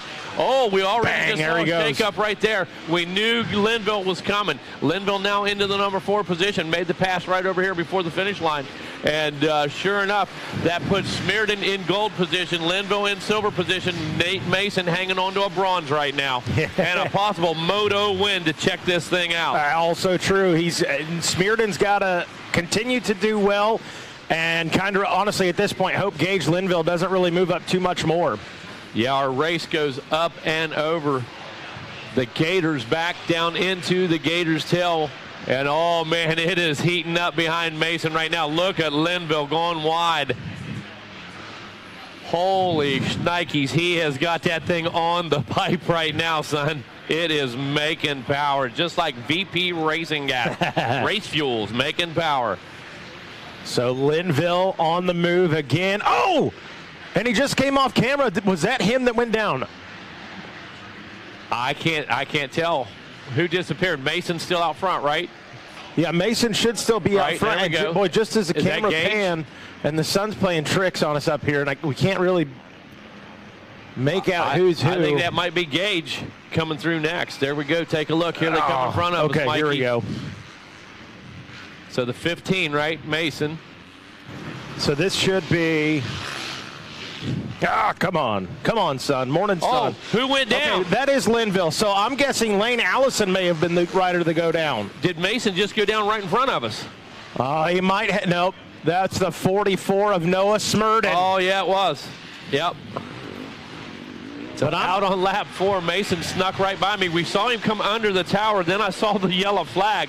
So Mason still out front. Linville in the number 2 ride. Lane Allison in that number 3 ride. Hamden Hudson. Now, as you said, that was the 44 Noah Smearden going down. That absolutely changes everything in the overalls. Avery Long up into the number 5 spot. Now he could be looking at a possible bronze medal. Gage Linville now sitting in gold position. Nate Mason moves up into a possible silver. Only 4 laps in. We got a lot of racing left, Mikey. I'm thinking what I saw right there, and maybe the folks at home saw it too, blink of an eye. Right before that camera shot changed, I think it was Linville taking a pass or making a pass on the outside, and it looked, I mean, that thing got a little squirrely, and I thought he went down. Way to keep his head inside that helmet. Oh, man. And keep it on 2 wheels, and he's on the charge now. He's going to have his work cut out for him, though. Nate Mason putting on a pretty good heater. Gage Linville's got the lap times, but he sits 8 seconds back from Nate Mason. Yeah, you got that gap to worry about. That lap time. Yeah. You need to pick up a second a lap for 8 laps. Right. Yeah, okay, so unless there's a big mistake. And you know what? Let me tell you something. I'm not counting Gage Linville out. That guy can run it in deep. He can hold it on. He can pick up some time. There's no question about that, Mikey. I will promise you that. Yeah, Gage Linville can, without a doubt, pick it up. And kudos to Nate Mason getting that good start and pushing on the move here. So as it stands right now, Gage Linville would be your winner. Doesn't, yeah, like Megawatt just said off air, he said he does not need to make a pass, so we may see Linville. But you know what, Mega? That's not Gage Linville's makeup, bro. That was going to be my point, That's not how the number 402 plays. And he answers you, Mikey, with a 146. That's what he thinks about throttling back and mailing it in. That. No, I just comment he does not have to make the pass. And that's true, yes. If he finishes right here, that's why he's the champion. If he makes the pass, he's still the champion. Yeah. So. But I promise you, Gage Linville, if he sees the opportunity, he will close the gap and he will pounce. Yeah. A very smart rider. He knows if that's not going to happen on that white flag lap, he knows if the gap's not there, he will also be very cautious, not going to take any unnecessary chances. Yeah, no doubt about that. Well, Avery Long moves up into the number 4 spot, Mega. That's got him in the number 2 position as far as overall is concerned. And Nate Mason is doing what he can to keep that number 3 spot as far as the overall is concerned. Yeah, Mason in survival mode right now, man. He's out there putting in great laps. He knows what he has to do. He's focused, got the blinders on, and knows the task at hand, what it's on the line. And the last step of the podium is exactly what's on the line, that bronze medal. Going to be a good one here. We are 5 laps into it. And again, talk about some luck Mason's had this weekend. Totally melted a caliper, disintegrated the pistons out of the caliper. Locking a rear wheel up, still finishing. Hey, there he is right now, the number 15. And look at this. I tell you what, Mega, after this lap, guess who's going to be in the same camera shot as Nate Mason? Yeah, Linville, he has brought it up to the same section now. He can see him. He's in the same portion of the course. And let's see. 148 that time around for Mason. Linville checks in a 147. So lap starting to run thin. Lap number 7 we're out on now. So lap starting to run thin. But Gage Linville definitely carrying the pace right now. Again, can see Mason. Oh, Mason slams that outside berm down there, leading up over the Gator head into the Gator back. And Linville looking extremely composed right now. Knows he's got a little bit of time. Knows he is slowly creeping up. But again, not going to take unnecessary chances for that position.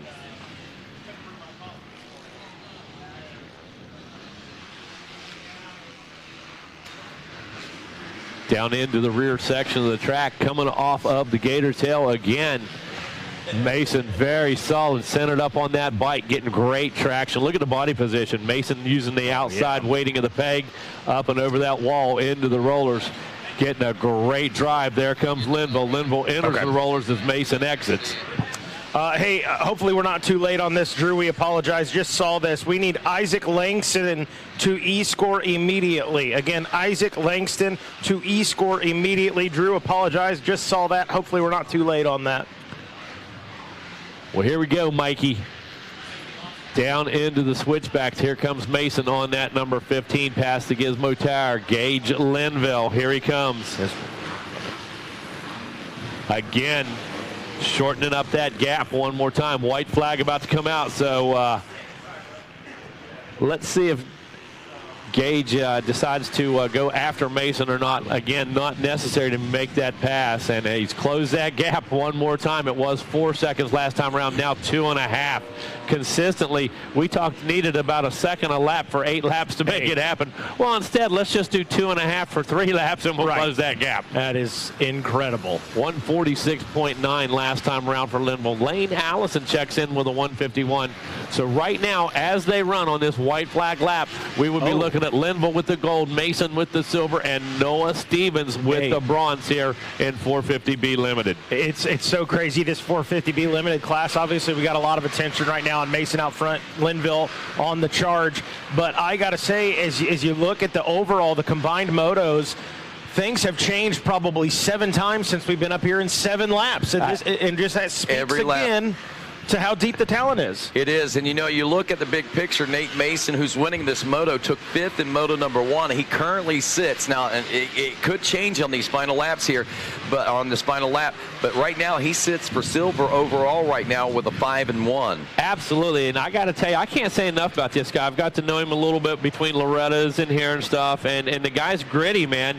The guy's determined. He gets it done. And his drive is incredible. Again, having some adversity like many of these riders, but Linville, holy cow, keeping that drive alive again last time around. 2 seconds quicker, cutting that lead down to 2.5 seconds. That looks like Mason now coming into view here along the rear section of the track. Linville behind. Look at this. Linville only a few bike lengths away as Mason works his way past the Gizmo Mods Tower. Look who it is, also in front of the Gizmo Mods Tower. Oh, mercy. There comes Gage Linville. Here comes Mason.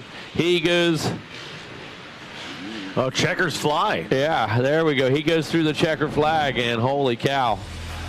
Yeah, that one's 0.7 of a second separating those guys. Right now, Nate Mason silver hinges on Noah Stevens, and nothing changes there. Nope. If Noah Stevens would have gotten one more position there, it would have changed the face of that, I believe. So it will be Mason, Linville, Allison, Noah Stevens, Hamden Hudson finishing top 5 here in Moto 2 with Derek Leatherman in 6th, Avery Long in 7th, Noah Smurden in 8th, Cole Jones in 9th, Alex Ransom in the number 10 spot. As far as the overall is concerned, Gage Linville will go 1-2 for the championship, a 5-1 there for Nate Mason for silver and 2nd overall, and Noah Stevens will take a 2 and a 4 for 3rd place overall, taking home the bronze. So it'll be Linville, Mason, and Stevens going to see Wes Kane in this 450B limited class, race 23. As we go to race 24 next, the 85-12, the 13-year-old class, where we've got, again, a deep field. Jessam Turner, we saw some good battling and some good rides out of him there just a few moments ago, working his way through the pack. He took a Moto 1 win in the 12-13-year-old division. And that Magna 1 Motorsports Husqvarna rider of Canyon Richard took a convincing win in his division race as well in the 85-12, the 13-year-old class. We kind of anticipate those riders likely head of the field, but they're going to have company with Cade Johnson back out after a couple moto break out of Hideaway, Texas on the 177. Logan Mortberg finished 3rd in his first moto out there. Kane Bolasina also taking a 3rd. Deacon Deno taking a 2nd place position. So just in those 6 names alone, we've got a field of talent. But when you look back even a little further with Chase Anderson taking a 4th place position finish. Brody Barth was a 5th place position finisher in his division races. More names that could be factors. Cannon Hargrove, a 4th place finisher in his division race out there. So like we say, like 10 riders that we've mentioned right there that could be the key players for a 2nd moto win. But right now it is the 409, or is that the 419? Deacon Deno that I may have seen dropping down into the Gator pit with the early lead. Green flag waves on this one as we wrap up that first lap of racing. It is Deno out front with Chase Anderson in the number 2 spot. Canyon Richards with that Moto 1 win back in the number 3 spot with Cade Johnson in 4th. Nick Frazier in the number 5 position. Cannon Hargrove in 6th. Brody Barth 7th. Cody Wells in 8th. Braden Johnson in 9th. Franklin Boucher rounds out your top 10, and Wes Kane is on the Yamaha podium. Thank you, Rodney. Down here on the Yamaha podium, Noah Stevens, congratulations. 3rd place finish in this championship. Who would you like to thank? I'd like to thank everyone at Moto X Compound for getting me here. My mom, my dad, my grandparents, my brother, Corey Crumley, my whole family. Lynx Racing, FMF, Dunlop Tire, the combo just rips the whole track. And then Limited Decal, O'Neill, Alpine Stars, Scott Goggles, keep my vision clear in this early moto. Bell Helmets, Dunlop Tires, Jeff Sarnick's, MX Tire, everybody a part of my program. Thank you very much. Congratulations, hard work, and Noah Stevens right there. Good job finishing up 3rd. Nate Mason, come on up here. Good job out there, man. You got a moto win and 2nd in the championship. Got to be happy with that. Who would you like to thank? Yeah, I would like to thank my mom, my dad, Jesus Christ keeping me safe, my girlfriend Kayla coming out supporting me. Moto X Compound, Mount Walker, EVS, OG Goggles, 60 Helmets, DMD, UFO, and everyone, thank you so much. All right, congratulations, Nate Mason. Gage Linville, where you at, bud? Another championship going your way. You got to be pretty happy. 450B Limited. There he is, your champion, Gage Linville. Who would you like to thank?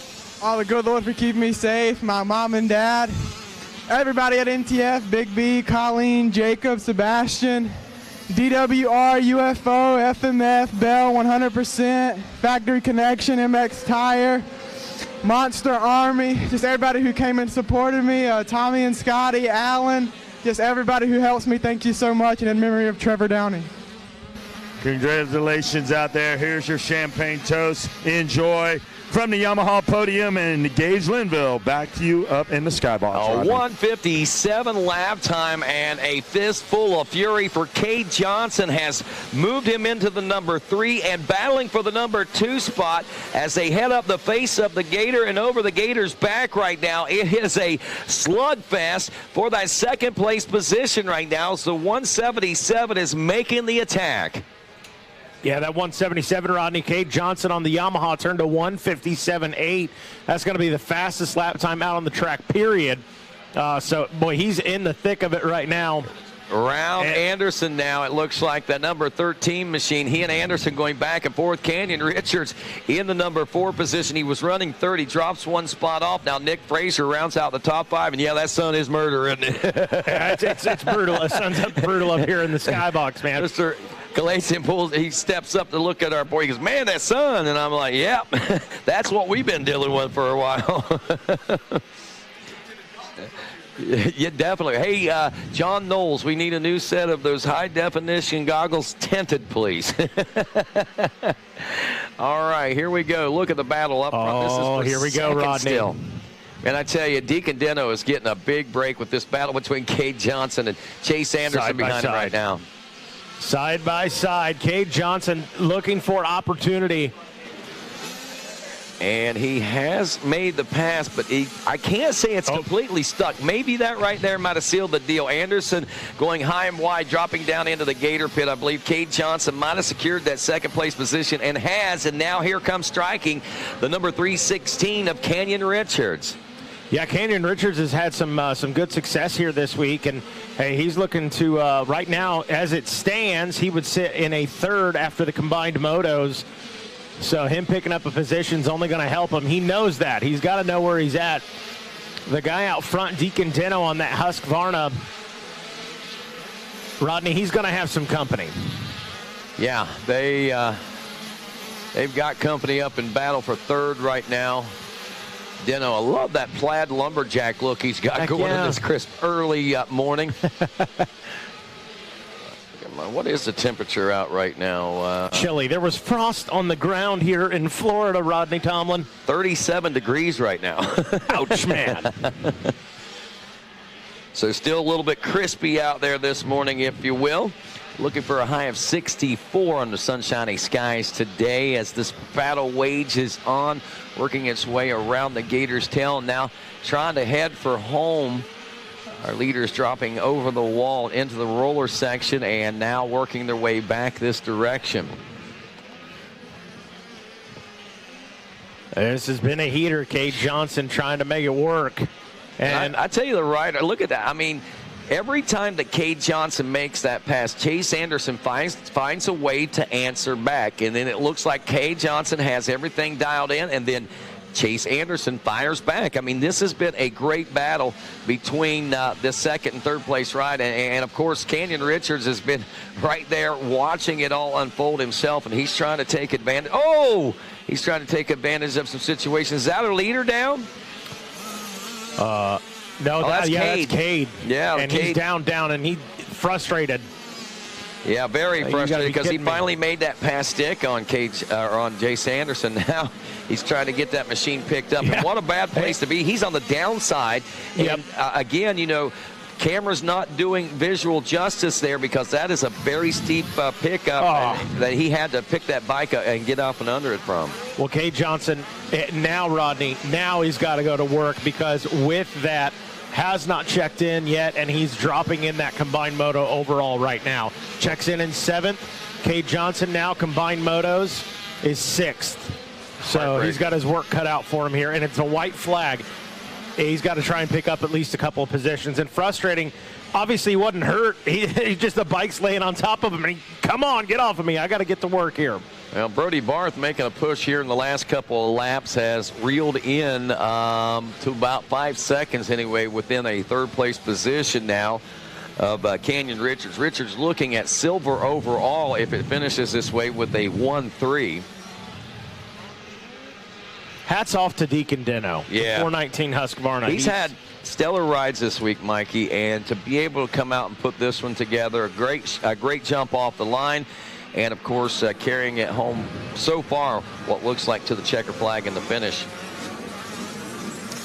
Yeah, he's and a championship. I mean, correct. Yeah. I mean, not only does he get the best results that we've seen him get so far this weekend, but this actually puts a big stamp of approval on what he feels like this week is, because we've seen a lot of great things out of him, but to get this win and this overall like this is going to be monumental. Also, hey, Canyon Richards right now currently sitting third on the track. Combined motos, he's in a number 2 spot. So we would have 2 Huskies going 1-2 in this one. Chase Anderson, who sits second on the track right now, would sit in your number 3 position with the combined motos here. Anderson with looking at a 4-2 right now and a 1-3 for Canyon Richards as the checkers fly. Deacon Deno takes the win and the gold here at the Mini O's in the 85-12, the 13-year-old class. Chase Anderson coming across the line in the number 2 spot. And Canyon Richards will wrap up a third-place position again.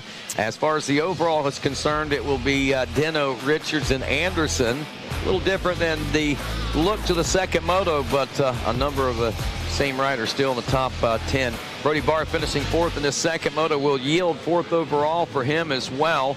We see Nick Frazier in 5th. Logan Mortberg in 6th will get 5th overall. Kate Johnson is 7th in the moto. Riley Bussey in 8th place position. Franklin Bauscher, the 105 in 9th. And Cannon Hargrove rounds out your top 10. But again, it is Deacon Deno with the gold, Canyon Richards with silver, and Chase Anderson taking home the bronze in race 24. Race 25 hitting the track right now. 250C Junior. Over 100 riders in these races and narrowed down to the top 42 when it was all said and done. Race 25 on the track right now brings us to the senior 40-plus. Race 26 rolling to the gate next. You should be in staging. Race 27, 85-9 to 11 in staging. And race 28 also you should be in staging 250A. Ooh, all right, got some 250A action coming up here. Coming up. What we got going out on this track right now is the gate is down on the 250C Junior. I'll tell you ones to watch out for will be J.J. Concannon, the number 29 machine. Also Brandon Mai, the 61 from Umatilla, Florida. He took a 3rd. Evan Stewart, we saw him take a championship there a few moments ago on the 95 out of Canada. And, of course, a Moto 1 win coming into this one in his division race kind of seeds him for another possibility of a championship. But he's got riders like Keegan Rowley now, the 448, who also took a division race win out there. Connor Mowry, the 721, took a 2nd. Timothy Falk, 317, another 2nd place finisher. Dawson Cobb took a 3rd in his. And I think one other rider that we could probably watch out for would be that Nick Paxiars. That rider, I think he's due one. He has certainly put his name in the hat and made the bid on several occasions. We'll see if he can pull one out here today as we near the completion of lap 1 wrapping up. That is the 29 Mikey Wayne's out front. That is J.J. Concannon out of Bellingham, Washington on the Real Deal. Farm 14, Mount Baker Motorsport. FXR backed ride, opening up with an early lead, and that should probably put him in position and control of this golden championship as we wrap up lap number 1. Keegan Rowley there in the number 2 spot, Rodney, at least for the moment, as he's got company in the number 95 of Evan Stewart, Kaysen Peakston, and Jude Hubrick back there in the number 5 spot, but it is a big battle for that number 2 spot. You know, Kaysen Pinkston is a name I didn't even mention, but he is another rider that you can watch out for that can be a challenger for wins in this one as he finished 4th in Moto 1. The one thing that I've noted about Pinkston this week is he, even when he gets a bad start, he is able to capitalize and put forth a strong ride. The only thing we've been missing out of Pinkston, I think, this week is really a good start, a great start, one that puts him out front, and to see how he can control things out there. Well, watch it on screen. JJ, hey, that sounds like Wes Kane down on the Yamaha podium. Take it away. All right, I got my guys down here. Chase Anderson, congratulations. Good job up there. Getting on the podium, finishing 3rd. Who would you like to thank? EBR Performance, Ultimate Sports Yamaha Development Team, Craig Reese, Quicks Moto, Max Darling, Pro Taper, Dunlop, VP, Vertex, and everybody else I forgot. Thank you. Congratulations out there. Good job out there. Chase Anderson, guys, finishing 3rd. Canyon Richards, come on up. 2nd overall in this championship. 85, 12 to 13 class. Who do you want to thank, Canyon? I'd like to thank Jesus Christ, my mom and dad, Clear Chiropractic, Foley Cats, Specialized, Hammer Nutrition, Sean Humphreys, Bell 100%, Moose Racing, the Wrist Brace Guys, CTI Knee Braces, Alpine Stars, Rainbow Farms, Magna 1, Lynx Racing, PR2, Renthal, Dunlop. Congratulations out there, Canyon Richards, finishing up 2nd. Deacon Dino, our champion, grab that number 1 plate, hold it up high, there he is. Good job out there. Who do you want to thank, Deacon? I'd like to thank my mom, my dad, Jesus Christ, Kimites, Taylor, Tapped House, OGO, Monster, Pro Taper, 100%, STR, HB Moto Co., 60 helmets, and everybody else. Thank you. Congratulations out there. Good job, Deacon Dino. Everybody's happy. Champagne toast, take it away from the Yamaha podium. All right, thanks a lot, Wes Kane, as we pick up the action on the racetrack. Man, 155 through our top 3 right now. JJ Concannon, Keegan Rowley, and Evan Stewart. 3 riders on point right now, and 3 riders that can take a win and a championship right now. JJ Concannon looking at the overall with a 1-1. Keegan Rowley, the 448 right now, is looking at the likelihood of silver if it finishes this way, as he's looking at a 1-2, and Evan Stewart, the numbered 95, looking at a 1-3. So what I'm saying, folks, is our division race winners are running 1, 2, and 3 out front right now. There is about less than 3 seconds that separate the 3 riders as they made their way across the finish line for lap 2 complete. Well, JJ Concannon out front. Rodney got a small gap on Keegan Rowley and Evan Stewart. Evan Stewart on that Husky, the number 95 there. You see at your bottom of your screen. He's been on the move, slowly chipping away at that 2nd place position. We'll see how that, he's starting to get him in the crosshairs and get him dialed in. You know, 141 Kaysen Pinkston back in 4th place position. Jude Rubik in the number 5 spot still. There's Hayden Deegan, who's made a name for himself this week as well, on board the number 15, back in the number 6 spot at the end of 2. As we wrap up 3 now, Concannon, Rowley, Stewart, Pinkston in 4th, Rubik still in the number 5 spot. Babin is still 6. Tristan McDonald in 7. Zach Longino in the number 8 spot. Actually make that Timothy Falk. Longino drops to the number 9 position, and Paxiar's in the number 10 spot. Good racing here in the 250C junior class. Concannon now looking like he's finding another gear out there, Rodney. I think he's tired of having these guys in behind him, and he says, I got to put a little time between me and you boys sort it out yourselves.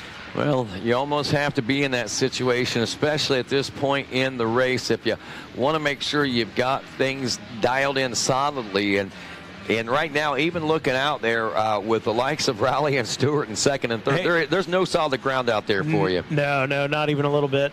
Finding some speed on the outside line, as so many riders have loved this weekend.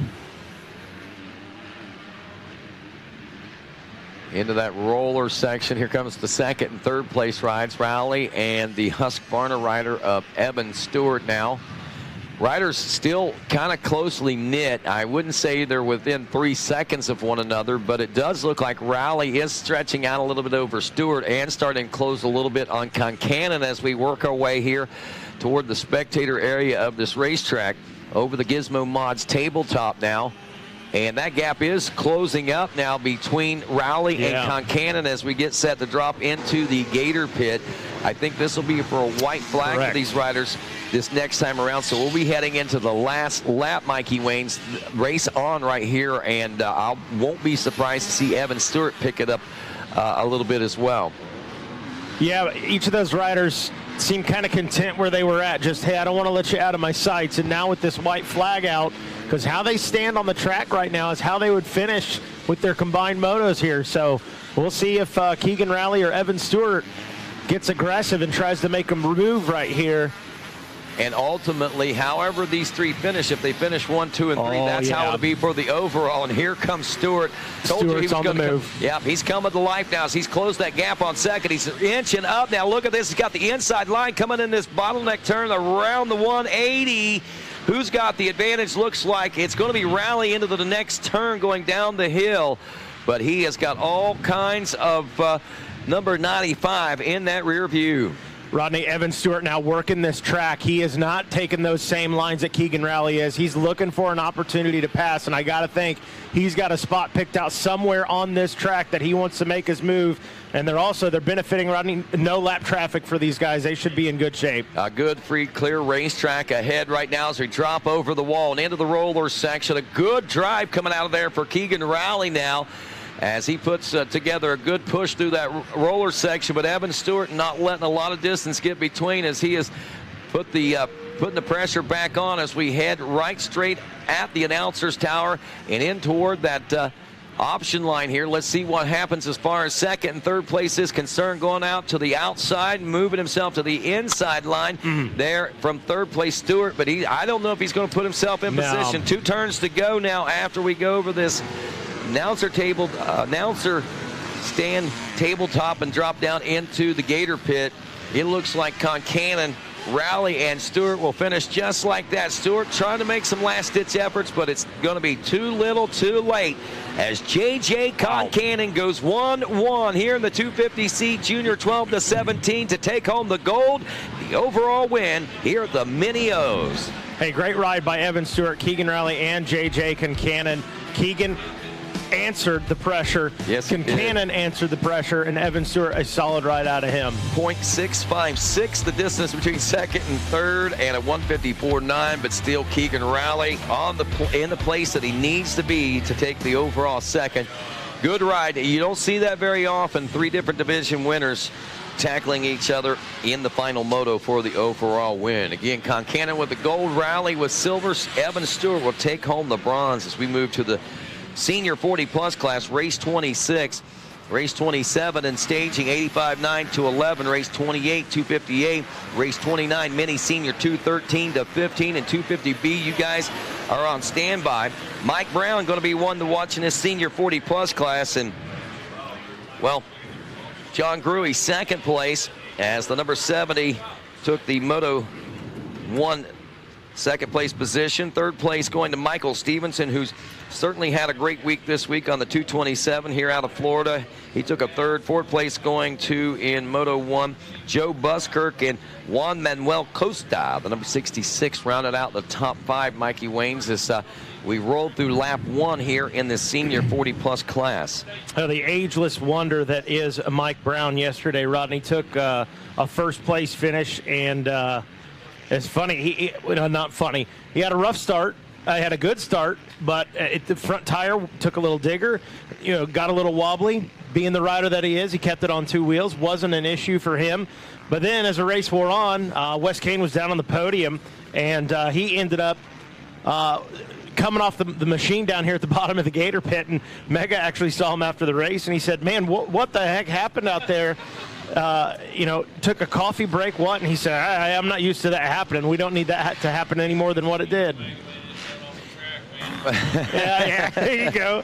That's a good Mike Brown impression. What's really cool is last night my son and I were talking about the racing. Chance was like, I really like that 40 and 50 plus class race. He says that's not the fastest, he says, but it's very competitive. Two riders that he talked about, Mike Brown, he said Mike Brown, he said he takes some of the most creative lines, and he says John Gruey, he says it's just a lot of fun to watch John Gruey ride. And I was really impressed that my 14-year-old son recognized that out of these masters and senior classes like that. Mike Brown leading the way right here. Michael Stevenson sitting in the number 2 spot. John Gruey in the number 3 position. 3 big names in this senior 40 plus. Juan Manuel Costa in the number 4 spot. Justin McCloskey in 5th. And Wes Kane is ready for more action on the Yamaha podium. All right, we're looking for our 3rd place finisher, Evan Stewart. Come on up here. Evan Stewart, congratulations. You won your share of championships. Now you're 3rd up here in the overall. Who do you want to thank? I'd like to thank my mom, my dad, Fox Shift, Oakley, Roundhouse Power Sports, Power Band, Moto Sandbox, Cal Cheeseman for helping me get as fast as I am, Gopher Dunes, Race Ready Customs, Matrix, and everybody that supports me. I'd like to thank you so much. I appreciate it a lot. Congratulations. Good job out there, Evan Stewart. Keegan Rowley, come on up. Finishing 2nd in this championship. Good job, my man. Who do you want to thank, Keegan? I'd like to thank my mom, my dad, SR Training Facility, 7, Bell, Monster Army, Investment Solutions, Martin Mechanical, Checkmate MX, and everybody else that supports me. Thank you. Congratulations. Great job out there, Keegan Riley. Now, our champion, JJ Konkanen. Come on up here. Yeah, come on up here. You tell everybody your name and where you're from. It's JJ Konkanen from Bellingham, Washington. All right, congratulations. Hold that up. Get the shot, guys. Konkanen making it happen. And who do you want to thank for this championship? I'd like to thank my mom, my dad, my uncle, Mount Baker Motorsports, FXR Moto, 60, 100%, Dunlop, and everyone else. Thank you. Congratulations out here, Champagne Toast, Yamaha, Podium alive and well. Take it away, Rodney. Mikey Waynes. Thank you, Wes Kane. We appreciate everything you do, my friend. Congratulations to our top 3 down there. Out on the track right now, senior 40 plus. Doing work, Mike Brown out in front, Michael Stevenson in the number 2 spot, and John Gruey still sits in 3rd. All right, Luke Kalatian in the hot seat with us right now. Luke, I'm just going to put you on the spot like Rodney did Deegan, man. Hey, as long as you still got knees and stuff, we're gonna see you out here in some vet and senior classes, Lord willing. Yeah, exactly. These guys, Mike Brown especially, man. I wouldn't want to have to race him. If we're being honest, when these guys line up in the pro class, it's kind of like, oh man, you're like, I don't want to get beat by the old guy, but they're talented, they're impressive, they're in shape. You know, and their experience really comes in handy. You know, you look and you watch them hit lines, and you're like, okay, that was creative. You're saving a bunch of energy, flowing around the track instead of working hard. So these guys are on it. Wow, how about that, Mikey? I mean, respect. Right there coming from Luke Kalatian. I mean, respect, dude. And he's exactly right. Mike Brown, that guy's tenacious. He's a competitor. You talked about him falling off down Gator Falls yesterday. The guy cartwheels, looked like a starfish going through the bushes over there. Gets up, grabs the bike under one arm, hits the electric button with the other, throws it down like a skateboard, and jumps back on, dude. It's ridiculous. I've never seen anything like it. Oh, my goodness. Insane. Well, Luke, you've had a great week here. In my opinion, you've had a fantastic week. Going back, going to make some changes in the program, see some things we got to work on, going back to school? Yeah, always, we're just figuring things out, learning more and more, but first real race on the 250 in the pro classes. So, we're just figuring out our package, figuring out the motor package, suspension package. So learning there, 450 always on pace, really happy with the 450. So things are just getting better with my physical program. Everything's just coming together. So I'm really excited for next year, I tell you what, I love the progress. I'm a big fan of your program. We try to stay in touch a little bit, talk when we can. And the progress I've seen in about 3 seasons, you know, you kind of put markers on people in this and that. And I got to tell you, man, you're about 3 rungs ahead of where I had you planned at this time. So you're looking good. You got a great group of people around you. Thank you. And that's important. And I like the way you're able to filter out all the nonsense, you know, yeah. all the distractions, we'll call them. Exactly. You got to have a good. You're only as good as the group of people around you. You know. Absolutely. Absolutely. Well put. Mikey Waynes, what's it look like up there? I believe this one will be coming to a close here in another lap or so. Yeah, Mike Brown is, well, he's out in front. He's doing his Mike Brown thing. He's got a 1:51 lap time. He's getting faster each lap, like you said. Hey, he's flowing with the track. He's conserving energy so he can get faster. And as a matter of fact, he's got a 10-second lead on Michael Stevens. And John Gurry sitting there in that number 3 spot, about a 6-second gap back to him. So getting pretty spread out. How they stand on the track right now is how they would stand in the combined moto as well. Okay, that is medal overall yeah, as well. Correct. Okay, yeah. Awesome. White flag is out, as we said, so Mike Brown just collecting the white flag, 1 to go in this one. We're going to bring in Dean Diaz for the next one. I got to tell you, looking forward to that. Yeah. He is a wealth of knowledge. The guy's got great energy. First time we've got to work with Dean, and been a pleasure so far. Going to let you sit in, Luke, on this one. You know some of these kids as well, and you're going to have a neat perspective on some of their line choices and what's going down, so we're looking forward to that. So right now we're going to bring in Dean Diaz as this one winds down. 1 lap to go. So again, coming up next, going to be that 85cc 9-11. Race number 27 out on the track right now under white flag conditions here. The FMF last lap, if you will, for Mike Brown. Looking for another gold. It's you can hear it, but it's faint.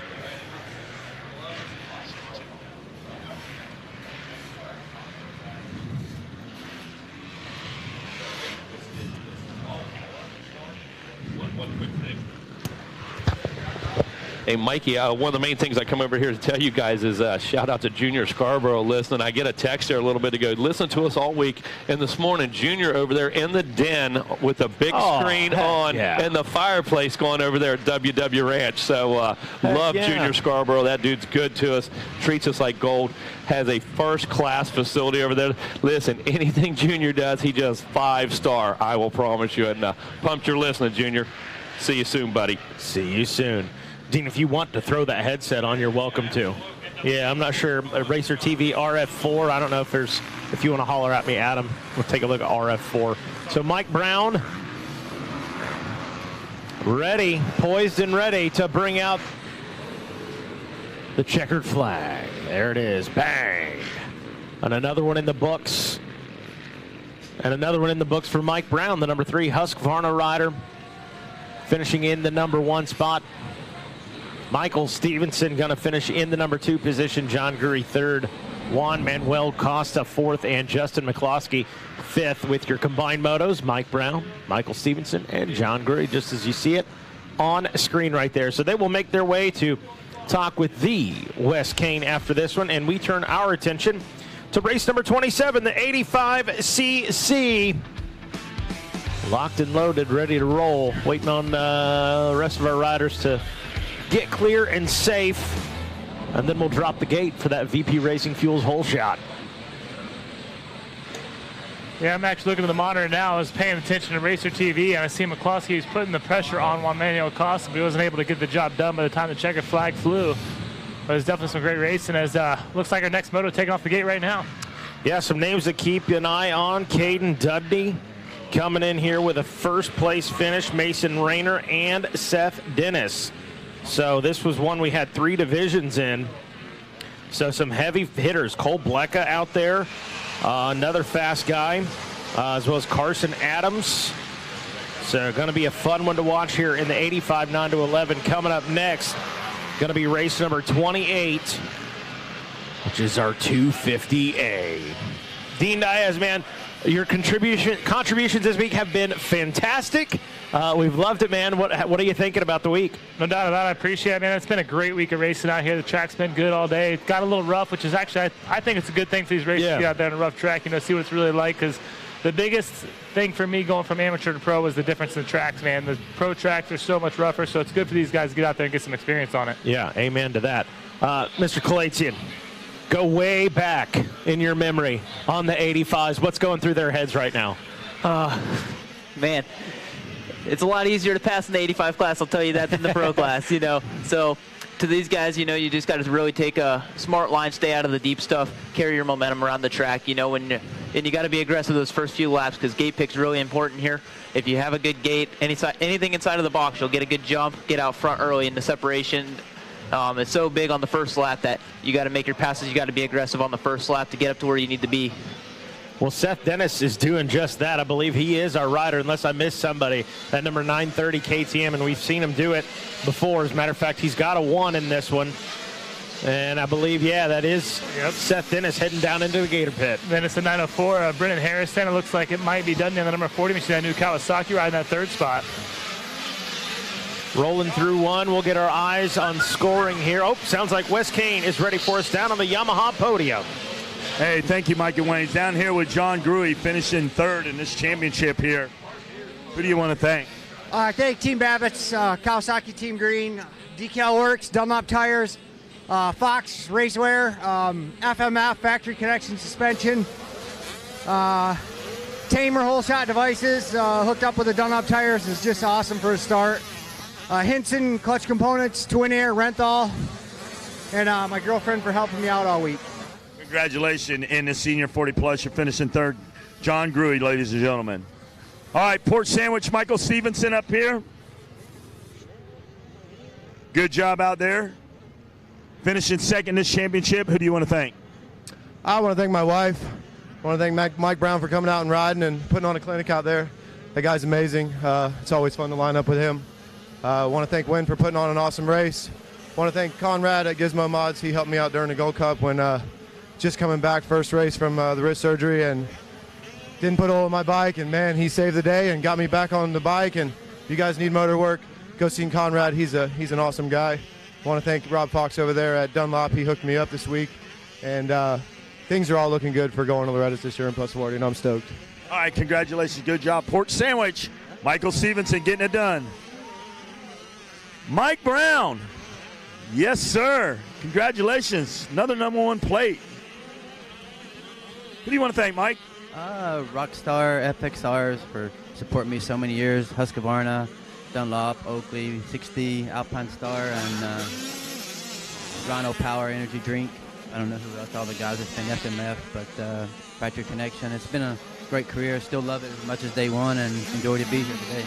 We enjoy you being here, too, giving back, showing them what you got. Mike Brown, super good guy. Congratulations, you're champion 40 plus. Take it away, guys. Thank you, Wes King. Congratulations to you, Mike Brown. What a solid ride out there. Out there on the track right now, 85cc 9-11. It's Seth Dennis out front, turning and burning a 1:56 on the lap time. Brennan Harrison 3rd, and Caden Dudney sitting in the number 3 spot. And how they sit on the track right now is how they sit on their combined motos.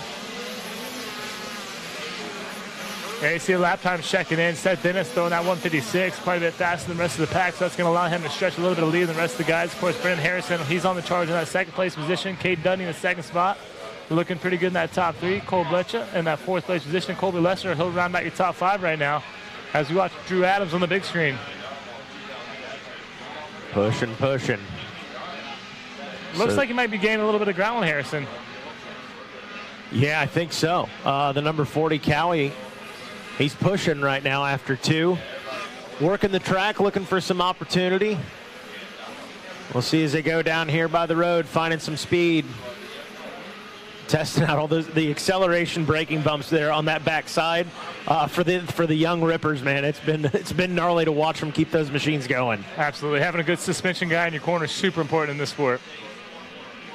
Getting her dialed. Kate working on it.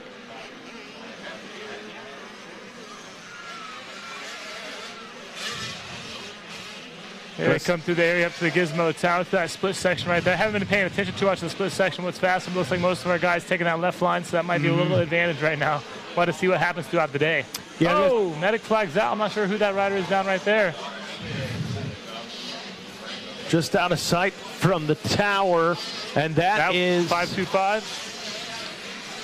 That was Blecha, I believe. Yeah, I think Blecha. so. Yeah, the fourth place rider, Cole Blecha. Why do we wait till they come? This run order, I think, has been changed up a little bit. Yeah, so the 525 going to probably at least drop a position. We'll see here.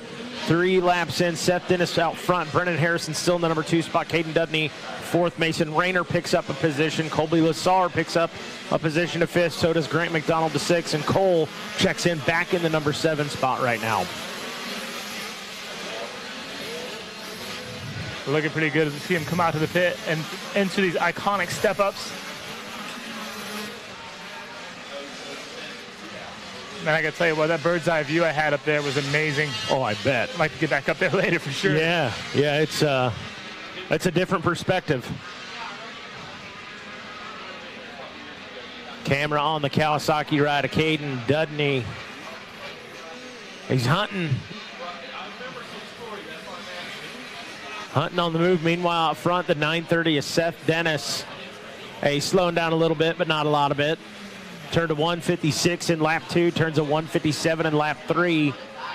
And he's out in front right now. Yeah, he's remaining the man on point as far as lap time goes to that 157. Yeah. It's pretty solid. See second place thrown down to 158. That's Brendan Harrison. Looks like he's about 4 seconds behind now, Seth Dennis. Then we got 11 seconds back. Got Caden Dudney checking in. I think we made a little mistake. I think Blecha was all the way up into that 3rd place position before he fell. I think you are exactly right.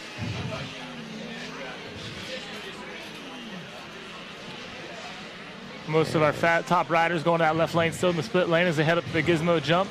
White flag out. There he goes, the number 930 machine, the 930 Seth Dennis, and Brendan Harrison still in that 2nd spot. Caden Dudney in 3rd spot. You know, I've been around the sport in Florida for a while. Both these boys out of Florida, they grew up riding 50s together, along with Jonathan Getz, another one of our top riders, and these guys have grown up through the ranks. It's exciting to see. Doing well, but 3 big names throughout this week, that's for sure. Seth Dennis up the gator back. Looking good, looking smooth. Got a good gap in between him and Brennan Harrison. Hey, Brennan Harrison's got a good gap between him and Caden Dudney right now. Mason Rayner still in that number 4 spot. Cole Blecha back in 5th. Colby Lassar checks in 6th place. Grant McDonald 7th and Jack Pullen 8th. Hey guys, real quick, we need Elliot Bauscher, Travis Snyder, and Jackson Vick to the office. One more time, Elliot Bauscher, Travis Snyder, and Jackson Vick to the office immediately. Thank you. Well, big things coming up next. White flag out for the 85cc 9 to 11. Seth Dennis in control. Coming up next, going to be our 250 Pro Sport class. As the crowd starts gathering around, we'll turn it over. We'll give some other guys a call on this one. It's going to be a good one. I'm not going to be mad if I get to kind of spectate on that one. Called the last couple. I want to be able to watch and scream, you know. Sometimes you want to, like, cheer them on, and we do that on the mic too, but then we get caught in spectator mode where I'm watching amazing racing, and it's like, oh, hey, I got to talk about this. Yeah, absolutely. Like when I was down there on the track, I work with some of these riders out here, and you just want to get out there and cheer them on. Like, yeah, oh, got to remain professional. Yeah, right. We're unbiased, okay? We promise. And the track's shaping up for some great racing in this pro class. There's a lot of passing opportunities out there, you know, and having that one perfect line out there is seeming to be the difference. I'll put the pressure on you. Who's your pick? Who's taking it? Hymas coming in with a 1. You know, I'm going to have to go with my fellow Honda rider. I figured. Comes in at no surprise. Yeah, I'm not shocked.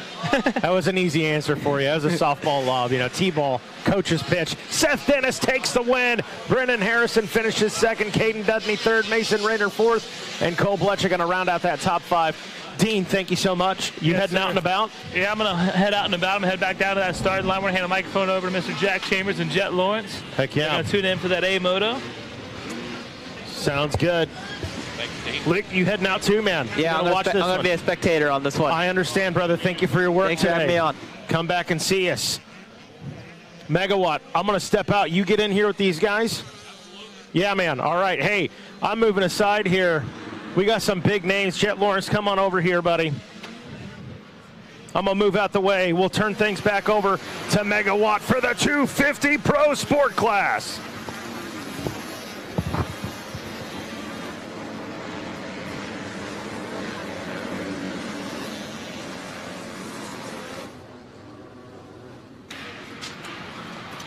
All right, Jetson, you got it on there, brother? Yeah. All right, hey, got Jet Lawrence, your reigning 250cc national champion and upcoming 250A rider on our East Coast, Jack Chambers. Jack, glad to have you guys in. Whoa, what's going on out there already? Holy cow, let's take a look at the monitor up there, see if we can get an ID on these guys. Right here is our ID list, fellas. Looks like Gavin Towers out in the lead right now. Is that the number 16 machine? Jack Chambers gives us an ID, and it looks like his style, and sure enough, that is the number 16. Who's in tow? Jack, can you get an ID? Yeah, is that the number 21? That's Chance Hymas there. Chance Hymas. So here we go. Some of the expected players, Jack, up front early in this one. Looks like I start racing Yamaha back in third, maybe Matt LeBlanc, and then Nick Romano. Man, these guys have been strong all week. I know you guys have been hanging out. You've seen the 329, the 411. You've seen all these guys. Look, Jet's got a grin on his face right now. Here come the leaders below us. Jet, what do you make of the track? You haven't been back here since 2018. It looks sick right now. The track looks prime. It's going to be exciting for the racing, and I'm excited to keep on watching this. It's gonna get pretty hectic, I think. Absolutely, the pace fast and furious. Chance is in the lead now. Oh, look at this lead change, like you said. Chance Hymas, Gavin Towers in the number 2 right now. Look at this. LeBlanc moves into the 3 spot. Nick Romano rides in 4th. Jaden Clough followed by Jeremy Ryan, Aiden Tribe. Jack, several places on this track to pass this week. And nobody has complained about a one-line track. Definitely, and Matt goes right around the outside of Gavin there in the bottom. That's Matt LeBlanc right there in the bright orange jersey. Side by side now. Towers answers back. He grabs a handful up over the Gators' back as they work down into the Gators' tail.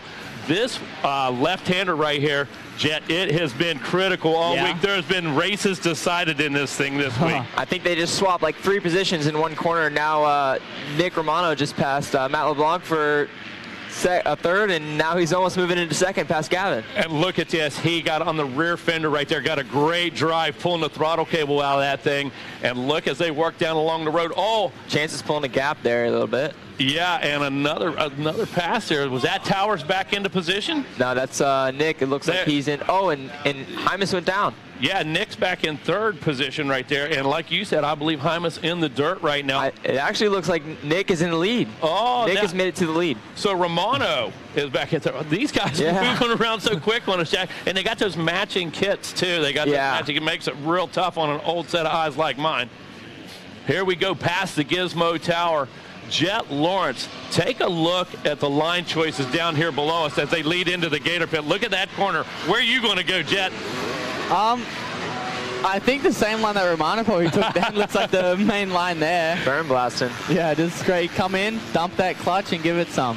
I got to give it some. I got to tell you, they have relocated that berm like an excavator, Jet. That thing started about 12 foot inside this morning, and it just keeps getting moved.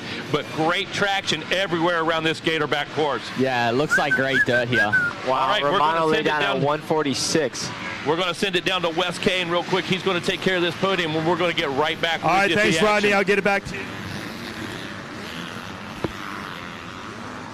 I'll get back to you real quick. Hayden Deegan finishing up 3rd in this championship. Who would you like to thank? My mom, my dad, Team Green Kawasaki, Fly Racing, Dunlop, Pro Circuit, and everyone else I forgot. Thank you.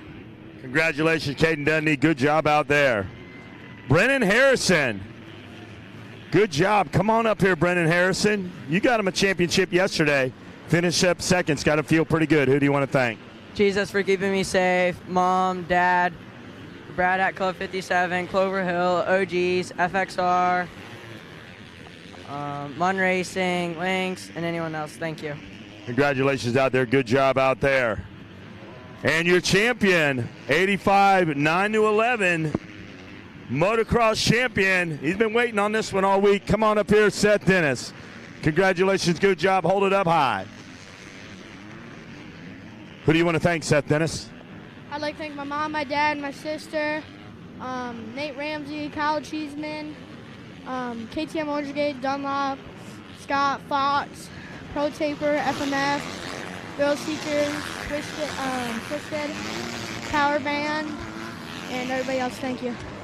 Congratulations, Seth Dennis. Good job out there. All right, back to you from the Yamaha podium. Take it away, guys. Hunter cross pass. Hey, thanks, Wes Kane. Back in action. Take a look at some of these lap times, Jack. Give us a rundown real quick. We see that we got Romano, LeBlanc, and Tower still 1, 2, and 3. Give us a little idea of the gap and what we're looking at on the track. Yeah, so Romano ended up actually throwing down on 146, I think maybe second lap, and nobody was actually even close other than Matt. So he was throwing a heater there, and now looks like they've kind of got down and worked their way into a good flow and running 147 by Nick, and Matt's running 148s along with the next 5 guys. So.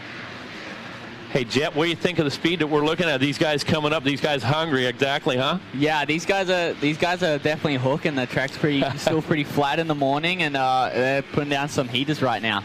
You know, every few years you start to see a different trend in some of the classes, and I have to tell you, the intensity level right now, the ability for these guys to just put the blinders on, focus, and really bring it. I don't think anybody's out of shape, Jet. I think everybody can go the distance. It's a matter of the determination, the mistakes, and the racecraft.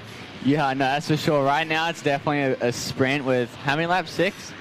7? I think they may be going 20 minutes. Yeah, we'll be going 20 minutes. Yeah, wow, we're going 20 minutes. And these guys, listen, I can tell you, most of these guys, they're riding 330s a day at the compound. So I don't think that's it. Oh, the number 47 machine sidelines here. Yeah.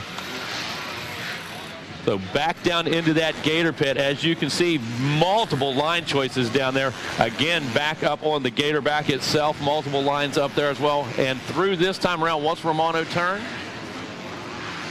another 147 consistency. LeBlanc in the 146s. Ooh. And Gavin. And Jaden Clough in there. You know, I've been around Tower since he was on 50cc machines. He come through the dealership for years. That kid, he has had this same kind of tenacity, man, since he was on 50cc auto bikes. Up and over the Gators' head right now go our leaders. And 20 minutes in this one, 20 minutes at the flag, is what it is. So 20 minutes at the flag.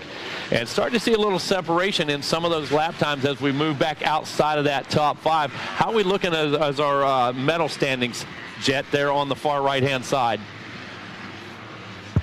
Oh. Can you read that one with that glare on it?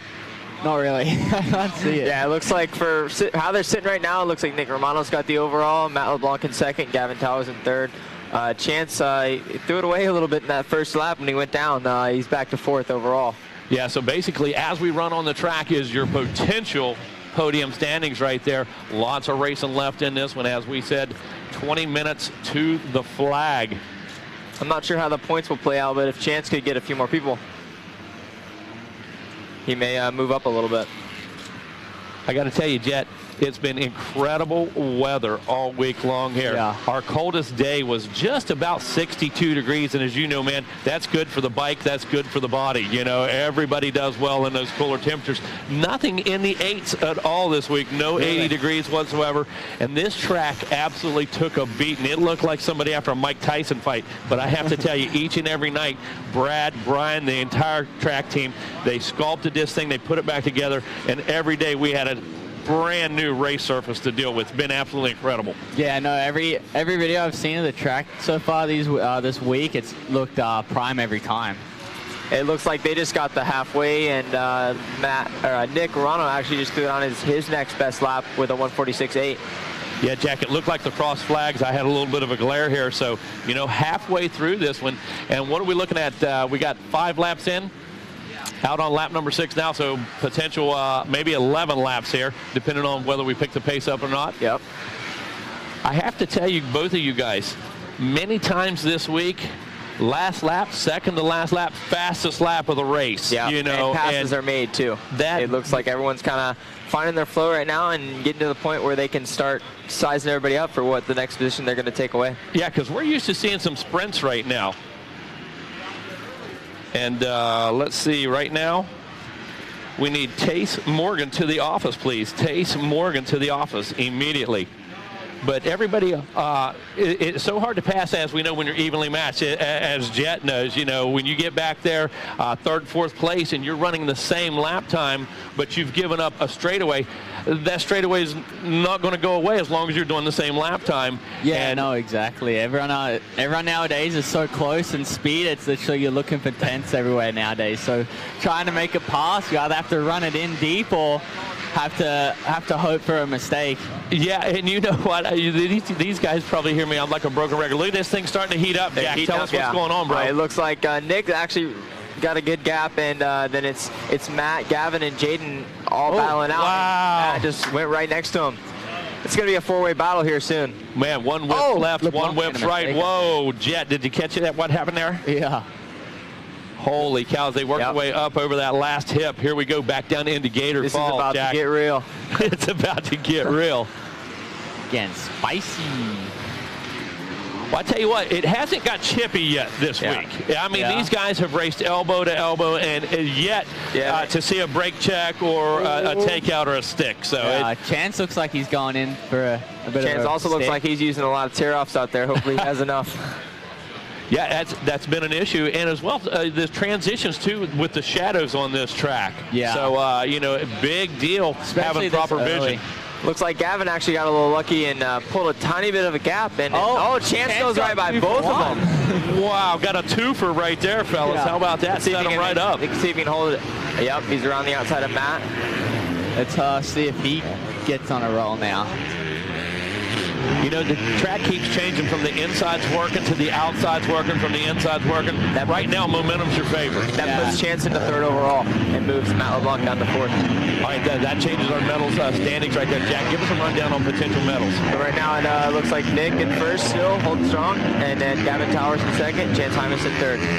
Yeah, so this one ever changing right now, and a few more laps of racing. We just saw the halfway flags a moment ago, and I tell you what, like you guys said, this one's about to get real. We're live on racertv.com. And Jet, how about you that out? You see our camera shots right above you. A great job by our TV crew this week, Jet. They've been on point.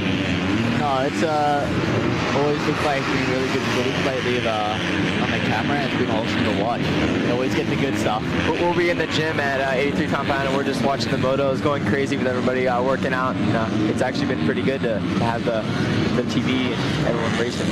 Jack, check them out. Back down into Gator Falls. Here we go.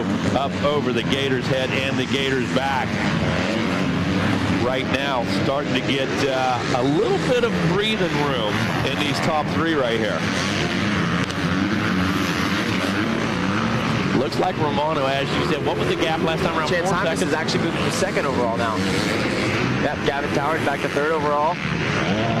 Chance, when he moved into that third position the last lap, he moved up to second overall. So I wonder if he'll put on a little heater now. Not sure what the first moto orders were, but if Chance could get Gavin, he may actually move into that overall position. I'm not sure how they set out in that first moto, whether they went 1-1 or 1-2, but it could play out good because Nick's got a good gap on him right now, but he could make a little mistake and could be right there. Exactly, and when he made that pass, Jet, he made sure it stuck. He held it on long enough, didn't he? He put in a real charge for a half a lap there and separated himself.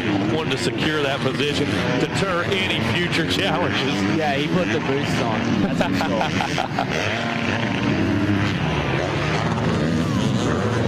So we're only on lap 7 here. We have probably 2 or 3 more laps to go, and it's a good racing lap. You can definitely see Jansen pushing now. Yeah. The light switch went on. He can see Gavin. Yeah, he can see him, and then Gavin can also see Nick. So I'm not sure if he's going to go for it for this last moto, but Nick's got a solid ride going. The people hear me say it, Jet, but you tell them, man, oh man, when you get on the same section, okay, when you can see him in the next corner, that's one thing when you're 14th and you know you had to come from behind rides that, man, we just hit mid-season, couldn't buy a start. I know you were looking, I saw you were posting ads online, anybody got a start for sale? I'll buy it. And oh no, trust me, I was on Facebook, Mark, and eBay. I was looking. He's trying to steal one from me, but Jack. But anyways, when you finally get up there and you got a visual on them. Now you got a bead on them, crosshairs, you smell blood in the water. All the difference in the world. Second life, new life for that race. Oh, 100%. When you can see your competitor right in front of you, you just get this almost like a second bit of wind in you, and you just smell blood in the water. You go out there. And it's obvious with Chance right now, and you pointed it out when he went by. Yeah, you can definitely see in his body language that it's going a lot more aggressive now.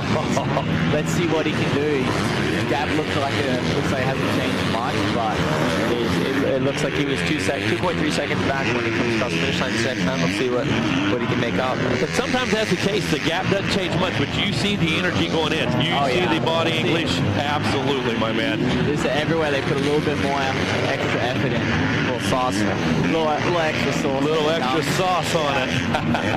Hey, speaking of the Jetson, you got to try one of these babies. He's going in Jane's. Hey, wait a minute. We need this. We need this on camera. He's going in Jane's Mini Donuts right here. Is the Jetson. And I can tell you this. You took a picture with my 12-year-old daughter at the Ironman with a donut. She went absolutely nuts. So, Jane, I don't know if you know it or not, but the most famous donut eater in the world right now, the most famous donut taster in the world. That's good. So we actually just got in the line down there before this moto, and we didn't think we were going to be able to make it. So we're going to try to eat some while we're announcing. My man, I love it. He said that's great stuff. So, Jane, the world's most famous donut eater, gives you 2 thumbs up on it. So. All right, Jack, what's happening now? Chance Hyman still in second overall. He actually lost a little bit of time that last lap. He was 2.3 seconds behind Gavin. Now he's 2.5, but he's still there. Going to be seeing that white flag soon, I got to think, fellas. Next lap or so, going to be seeing that white flag come out. We're going to see who's got it left in the tank. And like I said, Jet, I don't think any of these guys, the conditioning's a real issue in our top 5, top 10. These guys, every day at the compound, they're all living in a compound somewhere. They're all doing it. And if there's one thing they're conditioned to do, it's motos. Definitely. And Aiden Shive actually back in 6th. He trains the H3 compound as well with us. And he's actually riding really good. He just came from the B class this past year, and this is his first race in A, and he's holding strong. Listen, Jack, you know as well as I did, that guy's always in it. Oh, okay. 100%. He's a gamer, man. I'll tell you what, I don't care if it's 13th place or up front, as we've seen him at Loretta's or stuff before. That guy brings them in. He'll send it. He brings everything to the table, that's for sure. Awesome. Hey, big words right there from the champ. Because this one winds down. Things not changing much in that gap up front with Romano. He makes his way past one more time. He works his way up and out of the pit. Are we going to see the white flag? The flagger has it in his hand. Is it going to come out? No, not this lap. Looks like it may be 2 more. Yeah. What's our lap time looking like, Jeff, from the leader? Leader right now is putting down a 148 flat. We got Gavin doing a 148.8, and same with Chance. So they're pretty close right now in lap time, Chance and Gavin. Jack, we have seen that so many times this week. Oh, yeah. The top 3 listen on the same second, 148, 148, 148. Oh, yeah. Separated by half that. And that's the tail of the tape. White flag out now. Yeah, I think they may have missed that, and missed Romano, maybe the first 2 guys, but bottom line is we'll see it checkered next time around. That's the one that counts, right, Jet? Yeah, exactly. Yeah, I kind of was expecting it, so we had our timing right. You may get a little flustered when you come around and see all you see is the checker, but you never know. Hey, I don't think he'll object. No, I don't think he'll mind. Do you? Yeah, when you're out front, you want that checker flag to come out as soon as possible, that's for sure. Especially with these long motors, they feel like they go forever. Well, I got to tell you, Jeff, what do you take away from this? I think I'm taking away the track prep. Really, yeah, man. Time. I want all the races to look like this. Sick.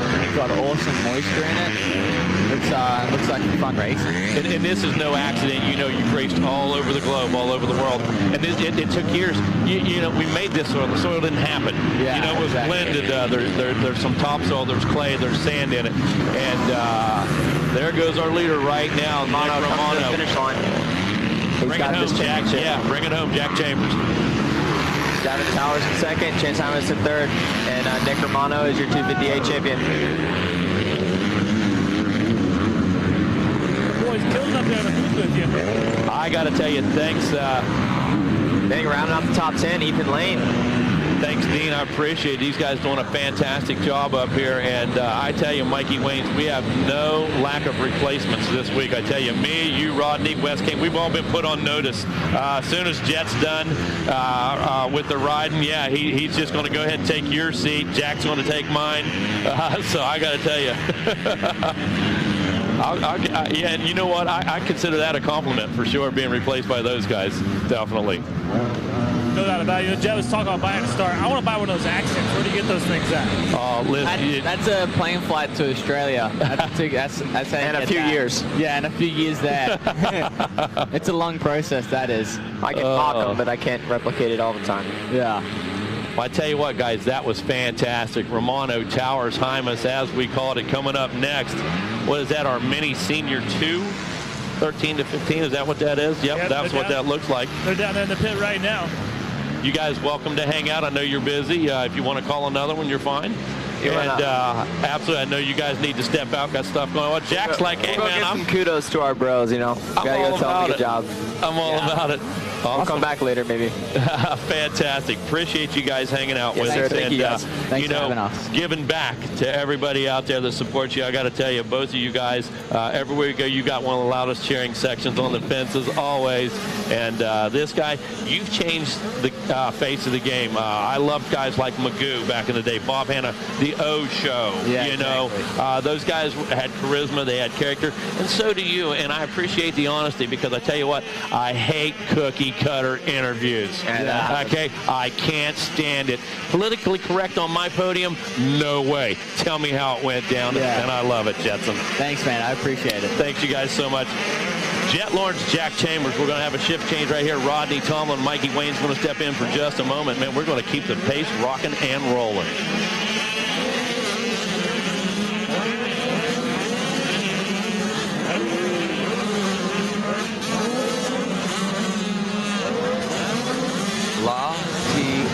Who does Megawatt think he is? Hey, how in the hell do we follow that? Right. Well, great racing, I think, is what is going to follow that up. But what a great run.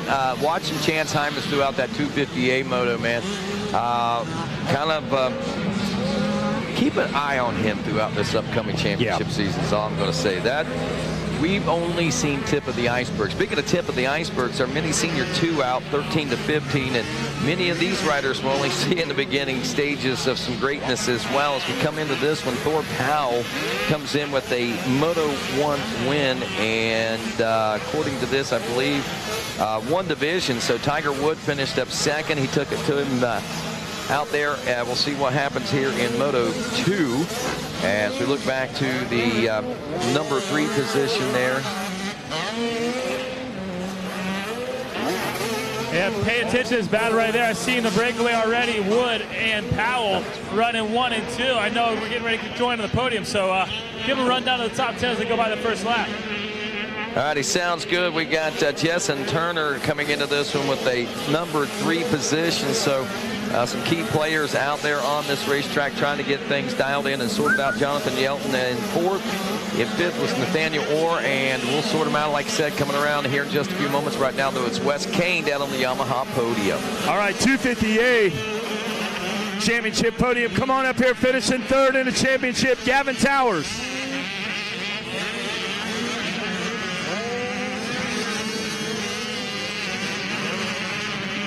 We're up here front and center.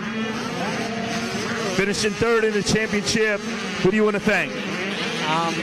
First off, it was a great race. Got to a good hole shot, and made a few mistakes in the beginning, which let Chance and then Matt get around me, and then even Nick. But ended up getting back around Matt, and Chance went down. So just try to fight, try to hold pace with Nick. He's been riding great all week, so just can't thank everybody enough. I'm super pumped to end up back on the podium. Anybody else you want to thank? I'd like to thank my mom, my dad, my sister, Sydney, the whole NSA team, Ed, everybody over there, Danny, Cole, Jake. Can't thank them enough. Monster Mike, Nixon, everybody over there. Bradley Taft for helping me get in shape and help me train. Not Scott goggles, 100% goggles. Moose, Alpine Star, Mobius, West Kane, Bell Helmets, and just everybody else who I forgot. Thank you so much. Congratulations, good job out there. Chance Hymas, come on up here.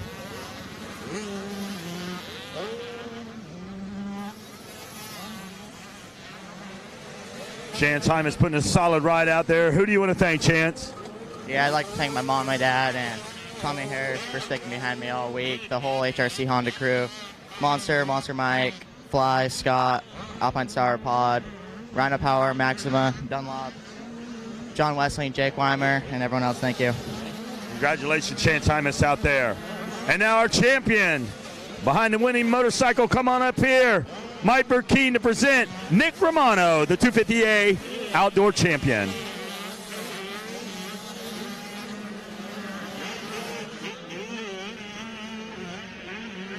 Nick, congratulations. Been on fire all week. Tell us about your race. It was another awesome race. No complaints. Actually, the start was pretty bad, but I was about 5th or 6th off the start. Made my way to first, passed those guys pretty quick, which I knew I had to do to try and get out front. And I got out front, ran my own race. And I think this was title number 4 of the week. So everything's good. We got one more later, so see you then. Who do you want to thank? My whole Monster Energy Stars and Yamaha team, my mom and dad, sisters, Bell Helmets, 100% Goggles, Store, CTI, Alpine Star, Pro Taper, Twin Air, Dunlop, everyone at the team. Putting in some hard work, and it's paying off, so thank you. Congratulations. Good job this week. Nick Romano celebrates Champagne Toast. Take it away, guys, up in the skybox. All right, thanks a lot, Wes Kane. And, wow, hard to believe, maybe 3 hours of racing left to go. We did some calculations. Dan, the man down in the Racer TV trailer, says, we should probably be done by 12:30. Was down talking with Kenny at Moto Tees. He said, we'll be out of here by 12:30, 1 at the latest. So he's expecting to be pulling up stakes here pretty soon, too. So I'm telling you, get down there. Get down there. If you want an event T-shirt, some memorabilia, if you're waiting until now, pickings are slim, but there are a few pickings still available. Rodney, I wish you hadn't said that on air. I told my wife, hey, we'll be working till dark tonight. I won't be down in St. Pete till 10 o'clock tonight. Well, now she knows better. No. We got awards presentation. Yeah, right. That's going to take a little while. So. Yeah. Wifey Wayne's, don't worry. It'll still be after dark before Mike can get out of here. Honey, those award ceremonies, if you're watching, those are going to take at least 8 hours. Last in, last out. Last in, that's it. He's got to be out last the long in, haul. first out. Rockstar, there he is. Oh my goodness. Speaking of rock stars, we're building our own right here. Tiger Wood, Cade Johnson, Braden Johnson, Justin Turner, Jonathan Yelton, your top 5 here in this mini senior class. Where is Thor Powell, the 15 machine, whom was a Moto 1 winner in this class? I don't see him out there. We are 3 laps deep into this one right now. An unfortunate break there for Thor, but big break for Tiger Wood. To comment on Thor Powell, when he came off the podium of the last moto, basically walking on one leg. I saw that. I said, are you going to give it a go? He said, yeah, I'm going to give it a go, but I am hurting right now, so trying to push through. Well, a little time, the adrenaline wearing down, he might be in a little more issues and pain, so it might be best that he sit this one out. He's proven all he needs to prove this week anyway. He doesn't have anything to prove. So hats off to him. Tiger Wood proven strong here in Moto 2 himself in this mini senior 2 class with a first place position taking the white flag. He's got Cade Johnson, Braden Johnson, and Justin Turner in 4th place position. Jonathan Yelton in 5th. As we take a look at overalls, it is actually Tiger Wood taking the gold. Justin Turner back in the number 3 spot is looking at a 2nd overall, which would yield silver, and who's running in 2nd for the moto would take bronze for the overall, the 177 of Cade Johnson. Johnson we saw in moto number 1 in this mini senior class taking a 7th place position finish, so really rectifying himself here in the 2nd moto. Justin Turner taking 3rd in that first moto, but like I said, real rectification there for the 177 to be able to pop off this 2nd as strong as what he is here in Moto 2. Rodney, I can't believe I'm that guy, but I'm running down to see King Kenny right now. I haven't got Hannah's shirt yet. Uh-oh. I'm that guy that preaches. Okay, I'm normally, the first thing I do when I roll in is I make sure Hannah's got her shirt. You did? Okay, and I got to tell you. Hey, find one for Mikey Wayne's. No doubt, no doubt. I believe we got an event staff shirt laying around for you somewhere. We're going to get with Nate over here. We're going to get with Nate. We can see. We'll see if the cop will steal us one, and see if we can make that happen. But again, Kenny's pulling out about noon or so. He still has some great deals down there. I pray that he's got something in Hannah's size, because I am never going to hear the end of it. Because I'm the guy that says get that shirt as soon as you get here. But again, just about noon, Kenny going to be packing it up and heading out. Last opportunity right now to get some great deals and maybe find just that one you had your eye on all week long. Maybe. I got mine. I went down. There was one that I wanted, so I went ahead and snagged it. I got my tropical hat. I actually got a shirt to match that tropical hat. I like that color too. That's nice. So Tiger Wood taking the win and the gold here at the Mini O's. Cade Johnson in second, Braden Johnson in third, Jessen Turner in fourth, Jonathan Yelton in fifth. It goes 2-1 for Tiger Wood.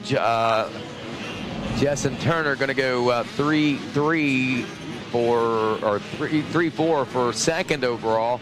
And it looks like Cade Johnson's looking at a 7-2 for third overall, which should again give him the bronze. So it's Wood, Turner, and bronze in the Mini Senior 2 13 to 15-year-old class. Moving next to 250B, race number 30.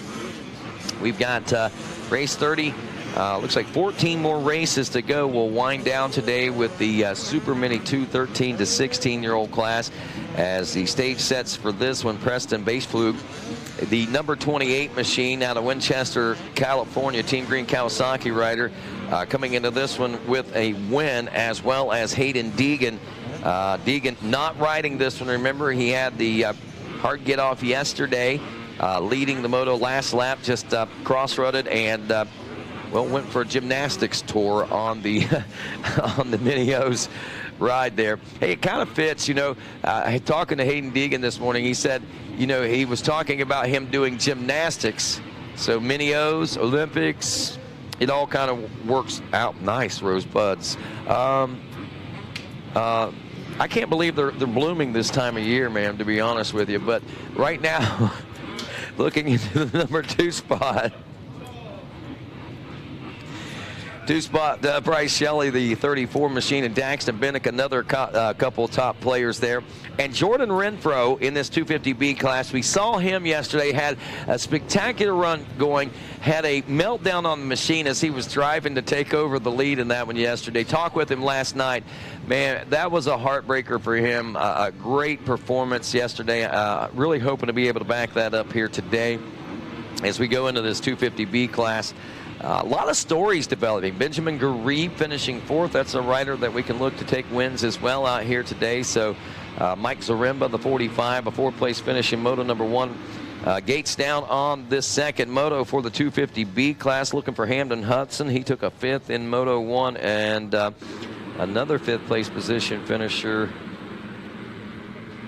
As I scan these results, I don't know why I missed those. Down here in the pit, I'm watching Gage Linville drop in first. Dax Bennick right behind him in second right now. So that's one to watch as this one starts to shape up for a good one. Gage Linville, again, key player, taking 3rd, and we'll see. It seems like these second motos seem to be faring better for him. Better starts, and he gets a little better positions. But right now, he's got company coming in. We'll see what happens if he invites that rider on in or whether he keeps him on the porch. Right now, we head down to the podiums. Check in with our Mini Senior 2 top 3 overall. All right, thank you, Rodney. We're going to get you back up to the race in action. Cade Johnson finishing 3rd in this championship. Who would you like to thank? The whole National Sheriff Association, Yamaha Blue Crew team, Ed Torrance, Danny Lewis, Donnie Luce, my trainer, Quicks Moto, Matt Cleveland, and for the past 2 weeks before this race, MTF and Colin Millsaps. I'd like to give it up to Parks Unlimited, Moose Racing, Bell Helmets, Marshall Army, Dunlop, Alpine Stars, and just my mechanic Blake, my sister, mom, dad, whole family, Lord Jesus Christ for keeping me safe, and just FMF and just everyone that's helped me along the way. Thank you. Congratulations. Good job out there, Kay Johnson. Finishes second, Jessen Turner. Come on up here. Good job for this young man, finishing second overall. Who do you want to thank? I'd like to thank the good Lord up above, my mom, my dad, my sister, Matt Cleveland, Quicks Moto Ranch, Hawk Racing, Rodana Merch Suspension, Novik Gloves, O'Neill Racing, DT1 Filters, HB Moto Co., Nobby Brothers, and everyone else that has helped me. Thank you. Congratulations out there. Good job. Good job. Tiger Wood. I believe this is his 6th championship. Where you at, Tiger? Here's 6th championship. You hold that plate up high. Congratulations out there. Tiger Wood, your mini senior 2 13-15 champ. Who do you want to thank? Oh my gosh, first of all, just that was my last race on the 85 ever, and I couldn't thank everybody enough. Trolley Designs, MX Tire, Jeff Cernick, Rob Fox, they've been helping me out a lot. Great tires, they're hooking up the best tires out there. Colleen, Big B, Little B, Jacob, everybody at MTF, they helped me out so much. They've got their best interests for me, and yeah. Congratulations. Celebrate. Everybody's happy. Take it away, Rodney. Big action on the track. Big action on the track. Gage Linville coming into this one with the 3rd place finish in Moto number 1. Takes command of the lead here in the 2nd Moto with Daxton Bennick in the number 2 spot. Preston Baseplug back in the number 3 spot. Avery Long, another rider that has impressed me this week. Running in 4th, Benjamin Garib in 5th. Julian Bomer in 6th. Mike Zaremba in 7th. Jordan Renfro in 8th. Bryce Shelley 9th, and Hamden Hudson rounding out the top 10 right now. Looking at overall scenarios, Gage Linville is looking to take home a championship in this class if he can hang on to the lead right now. Mikey Wayne says we set now and wrap up lap number 2. Linville still on point. He had a 2-second gap at the end of lap 1. He is now looking at just over a 2.5-second gap over Daxton Bennick. Baseplug still back in the number 3 spot. Benjamin Garib picks up a position. Rodney jumps there into the number 4 spot, and Avery Long drops below him in the number 5 position. Balmer in the number 6 position. Jordan Renfro on the move, moves up a position in the number 7 spot. Mitchell Zaremba 8th, 9th, Bryce Shelley, and Noah Smurden back in the number 10 position right now. Gage Linville. How many times have we said this young man's name? He's always there. He's always there in the fight. And right now he's leading this one after a good start. Well, going to kind of keep an eye on Renfro. I know he had a great drive coming up through the ranks yesterday and was trying to track down the winner when we saw mechanical issues arise for him. Yeah. So I'm sure he's hoping and will be looking for better things. And right now, in a field thick of talent, he is climbing his way up through the pack. And right now, Gage Linville, Daxton Bennick are your riders on point. And let's see, there is trying to catch up with them physically on there. They are coming out of that back section now and coming right at us. That is Linville. That is still Bennick back in the number 2 position aboard that KTM right now. The way they're running on the track in the top 2, actually the top 3 will be the way they would finish overall if they remain the same, but something tells me there's going to be a few changes throughout the rest of the field that might be able to shake a few things up. Again, Hayden Deegan taking a win in his moto in this one, but not out here from Moto 2. As Linville checks in with 3 laps complete. Bennick in the number 2 spot. Baseplug and Benjamin Garib in the 3 and 4 spots. Avery Long, yes, hangs on. Julian Bomer is putting some pressure on, but he drops back a little bit now. He's 6th. Jordan Renfro still in 7th. And Renfro trying to eyeball Bomer now for that number 6 position. As these riders make their way through the Gator pit right now, our leader at the top of the Gators back now, dropping down and heading back around toward the Gators tail now in the back section of this racetrack. And what great real estate we got going on there between 1st and 2nd. Hey, real quick, Mikey, just want to let folks know that this is the last chance. If you want your clothes done by the Dream Team, your last chance to get that last call on laundry at the red tent near the front gate will be here until 10:30 to 10:45. Please help load the van with your clothes. I need to go right now. If you want your clothes done by the Dream Team once again, or you can drop them off at the laundromat next to the Laundry Room main store in Newberry. Will be brought back to the tent after 5 p.m. today. And again, one last opportunity. And yeah, that's what I'm going to be having to do right now myself. All right, let's check back in with these riders. What kind of racing we got going on, Mega? Sorry, Mikey got a little bit worked up there about laundry. we're in the weeds, Rodney. We're in the weeds, man. It's about 10 a.m. Yeah. We're getting to it. Yeah. Gage Linville is into it. The young man doing work out there just checks in right there with 4 laps completed, turns a 1:47. He's fast. Finding some more speed out there as he feels the flow of this track. Daxton Bennick checks in with a 1:48.5. That puts him about 4.5 seconds back from that number 2 spot. But how about it? Tough break for Preston Boesflug. I didn't see him go down anywhere, but Rodney, he's not checked in with 4 laps. He's now at least back to 7th. Opens up the window of opportunity. Garib in 3rd, Avery Long 4th, Bomer 5th, Renfro 6th, Bryce Shelley 7th. And does that change up? Now your top 3, Gage Linville, Daxton Bennick, and Garib now. Yeah, Garib. So the top 3 are your top 3 yet again. And as we said, we could see and likely to see this change as more riders work their way up through the pack right now. But here we go, Rodney, on screen. There he is. Mechanical issue, it looks like, as he's pushing that bike off the racetrack right now. That's a heartbreaker. Definitely riding in great position like that. But, you know, hey, it's early in the season. He have a chance to rebound back, and I'm sure when we make our way into the heat of the summer next year, he's going to be right back there battling with these guys up front. Yeah, Wes Kane and Megawatt had him on the show the other night, last night, I guess. Yeah. Very well spoken, good head on his shoulders. He ain't going nowhere. Gage Linville in that number 1 position after 4. Daxton Bennick sits 2nd, and Garib back in 3rd place. Pretty big gaps right there. You got 4.5 between 2nd and 1st. You got 9.8 between 3rd and 2nd. So everybody kind of settling in right now. And as they stand on the track is how they stand after their 2 combined motos. Linville 1st with the gold. Daxton Bennick 2nd, and Garib with 3rd right now. Nate Mason back in that number 9 position, just to give you a perspective on the challenges now of this race class in the 250B. Sebastian Balbania is 12, Noah Smurden in 11th. These are riders, again, you expect, and likely our top 10 contenders.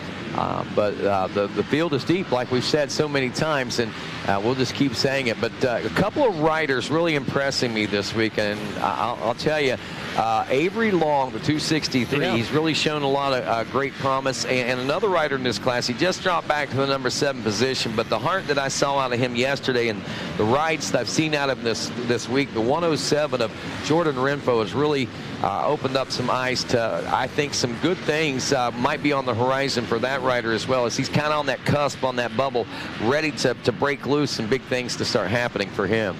Yeah, no doubt about that, Rodney. We were actually talking about that off air during that 250 Pro Sport race about some riders that, hey, haven't necessarily gotten a whole heap of attention, and not like a Gage Linville and LeBlanc, but we both agree that 263 of Avery Long on the Honda, man, he's done some pretty special things this week. Yes, he has. And as we check with our leaders here on lap number 5, the halfway point, I see the cross flags out. So I believe this 250B class is another one of those 20-minute motos. Yeah. So these guys got a little bit of extra time to work with. And this right here really tells the tale of the tape and who's been doing the most homework. And I know a lot of these riders we're seeing in this top 15 or maybe even top 20 spend a lot of time at training facilities and a lot of time focusing on these particular events. So this right here will tell who's got the edge on the training situation.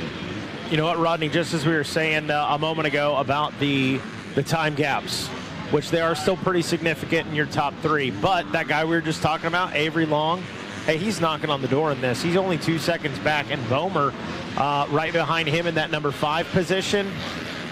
He's only a second back from Avery Long. Yeah, a good 3-way battle shaping up for that spot, and Benjamin Garib is the rider that is under pressure right now as Bryce Shelley checks into the number 6 spot, hot on his heels there, the 107 of Jordan Renfro. Here comes Hamden Hudson now up through the pack on the number 45, starting to see some ignition out of that rider, and Nate Mason now rounds out the top 10 as he's dropped off a spot there. Moving up, Sebastian Balbuena into the number 12 spot. Tevin Nelson holds steady in the 11th, and it's the 701-12.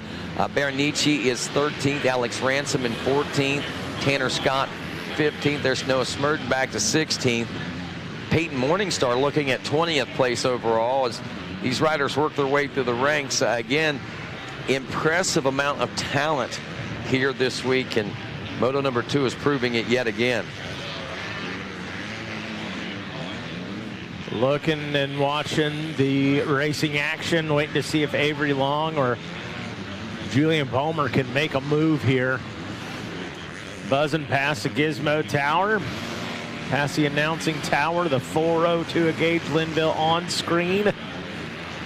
Well, look over the left shoulder, says, okay, I know I got about a 6-second gap. Is it still there?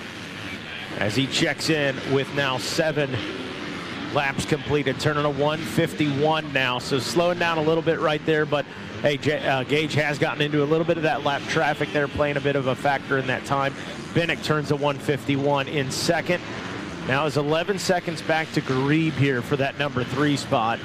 Be interesting to see what's going on with Avery Long. He turned to 150.3 last time, was within 1.5 seconds. Actually, he's moved up to 1.5 seconds as he clips off another half second there. So he was right at just over 2 seconds whenever they came through. So he's clipping it away. Still a little bit of time to go. That's 7 laps down, but we're just past the halfway point, and this is where these riders are starting to dig deep now. So Long starting to make that push. Julian Bomer back there also making a push, but the rider to keep an eye on in that push situation, working their way toward the top 5 right now, I think is going to be Bryce Shelley, the 34. And if Jordan Renfro, well, Renfro's dropped back about 7 seconds now, so he can't latch on with Shelley, but now Shelley's the next rider I expect to see put a push on toward the top 5. Getting an idea of that lap traffic Linville's having to course here on screen right now is it's forcing him not to be able to necessarily take the lines he wants to take and hit those marks. But he's making it work nonetheless, and he's putting lappers in between him and second place rider Daxton Bennick right now. Long, a second and a half back on that 263 Honda, looking for that number 3 position. I think that would move him up as far as your combined motos go, at least to the number 4 spot. But in front of him on that combined moto is Bryce Shelley, who currently sits back in 6th right now and got his work cut out for him here, about an 8-second gap up to Bomer. Linville checking in for another lap complete. That's 8 now. A 150.602, slowing down nearly, call it 3 seconds, I guess, from his fastest lap on lap number 4. About the halfway point. Daxton Bennick in second. In third, Benjamin Garib and Avery Long. Long trying to make that push. They're about 10 seconds back now. Long, I believe, may have dropped back. Yeah, dropped back just a little that time around, losing about a second, 3/4 of a second or so. Julian Bomer checking in 5th. Bryce Shelley, let's see what's going on there as he was making that push. He had 8 seconds to make up. He's only made up about a second and a half. He's just over 7 seconds now behind Bomer, so not sure Shelley's going to be able to make that push toward 5th place or not. Hamden Hudson, the rider, moving up around Jordan Renfro. Looks like Renfro had an issue there on that lap. A small one. Drops back to 8th. Nate Mason back up to 9th, and Mitch Zaremba in 10th. Again, looking at the overall, Gage Linville, Daxton Bennick, and Benjamin Garib, the way they sit on the racetrack right now would be gold, silver, and bronze. Bryce Shelley is looking at 4th overall with Avery Long in 5th overall. Now, if Long makes the pass here, that's going to change things up a little bit as far as that overall. We'll wait and see if he happens to do that. But one position can make some bigger changes than maybe some realize and recognize in these second motos. 8 laps down, working on lap number 9. And Gage Linville now with a 8.2 second lead, appears to be opening up a little bit more even as he works his way through that traffic. Mikey Waynes down in the pit, coming around for Lap 9 complete now. Those lines that have developed this week are stellar. You could lose a 50 in some of them. Man, you could lose a 50 in some of those things, but I saw a couple of 50s doubling through some ruts and some of those deep lines. Yeah, they were actually doubles in those. Yeah. No doubt. Gage Linville, what a week this young man has had. And he's had his ups and downs, but as far as starts go, but boy, he's also had some stellar starts. So that's a young guy, I think, to look out for, which is no news to anybody. Right. Just kind of getting that complete package together, and he's only going to get better. Look out for Gage Linville, the 402. He knows how to get around traffic, whether it's lap traffic or it's trying to pick up positions. The man finds a way. Got plenty of practice with that this week, that's for sure. Working his way up through the pack, and like you said, some pretty stellar results. And with a good start, man, he's one of those guys that it's hard to beat. If he gets out front, he's hard to beat, and even coming from behind, it's hard to keep in front of. Yeah, I think the 402 Yamaha is one of those guys that, hey, if he's behind you and you're beating him on the track, you're like, son of a gun. I see the 402 Yamaha coming. I have my hands full in a second. Daxton Bennick, 11 seconds back in the number 2 spot. Garib, a 9.5 second back. We got some big gaps in this 250B class. Kind of shocking. We've been spoiled, is what I'm getting at. This week, we've been really spoiled with tight, close racing. A lot of them coming down to a white flag, passes happening, down to the checkered flag. This one, everybody seems to be kind of settled in right now. And like a closest battle is still that Avery Long and Garib, and Long has fallen off a little bit now, 3.3 seconds back, at least when he checked in for 9 laps completed. White flag is out. Gage Linville checks in, 10 laps completed for him, turns a 150. Well, I will say this, if Avery Long does catch and pass Benjamin Grebe, that would set him up for the bronze overall here today. Watching the last couple of laps, so it looks like Avery's pace may have faded back just a little bit. The running about a half second, 3/4 of a second difference there now. Grebe, though, a little bit faster as that gap now is about 5 seconds. So Long's shot at maybe making that last-ditch dive, maybe fading here as the white flag comes out. We head into our final lap. 10 laps of racing down now here in this 20-minute moto, which means we'll have an 11-lap race in this 250B class as well. Turning and burning. Hamden Hudson checks in there in 7th. Nate Mason checks in the number 9 or 8 spot. Mitchell Zaremba checks in 9th, and Trevin Nelson on the number 25 Yamaha checks in that number 10 position. So 10 laps into it. White flag out. We're on the FMF last lap here at the 50th running of the Thor Mini-O's, presented by Pro Circuit here on Racer TV. Been an incredible week. Hard to believe we're on the last day. Excited to get home, but also kind of bummed that it's over. I got to be honest. Life goes on, though. We'll be back doing more of it. Gage Linville, the 402 Yamaha on screen, still coursing his way through some lap traffic, looking good, looking smooth right here. And a white flag for one rider, and a bang, a checkered flag for Gage Linville as he throws his fist in the air and takes P1. Hiya. Congratulations, Gage Linville. Solid ride, young man. Out of Lake Park, Georgia. Daxton Bennick going to hang on and check in officially in that number 2 spot. And we should have Benjamin Garib checking in 3rd. And that is how they stand with your combined moto results. It is how they stand on the track right now. Gage Linville first with the gold. Daxton Bennick 2nd. And Benjamin Garib rounding out your box in 3rd. Coming up next is going to be something. It's going to be, let's see. Now, wait a moment. How about 250C, Megawatt? Megawatt Matt Watson rejoining us in the booth. Man, how about our team this week? Holy cow, these guys are camera guys. Griff, Adam, Rhino in the trailer. I mean, listen, no easy task keeping track of the action. As you know, I have a tough time doing it, for sure. And these guys, man, always have the right camera shot at all times. They've done a fantastic job with the audio. Every one of our camera guys on point out there, 10-hour days. Again, thanks to those guys at racertv.com. It is a good team, Racer TV, that has been together for. We've had a pretty good core group of guys. Adam just said 13 hours straight yesterday, and you know that's the truth. And you know when I said 10, 11 hours, you know that I just threw that number out. But the honest to God's truth is, you know, you're working over half a day out here. These guys are putting pieces together afterwards. We do the after show. We do all this kind of stuff, and these guys, not really a break. You know, we switch in and out every few minutes in this, you know, a couple hours at a time. But these guys, no breaks for them, and I really, really, really appreciate their hard work. Listen, I've worked with these guys for about 10 years now, and I've seen several variations of our team. And much like a sports team or a sales team, it takes a while to assemble the right team that really gels together. As you know, everybody has different ideas. And I got to tell you, we got great leadership in the trailer. Reinhardt, he's been with this thing since the beginning. Griff grew up in the game. Adam, the consummate professional. So thanks to those guys for their leadership, and everybody else for their hard work, for sure.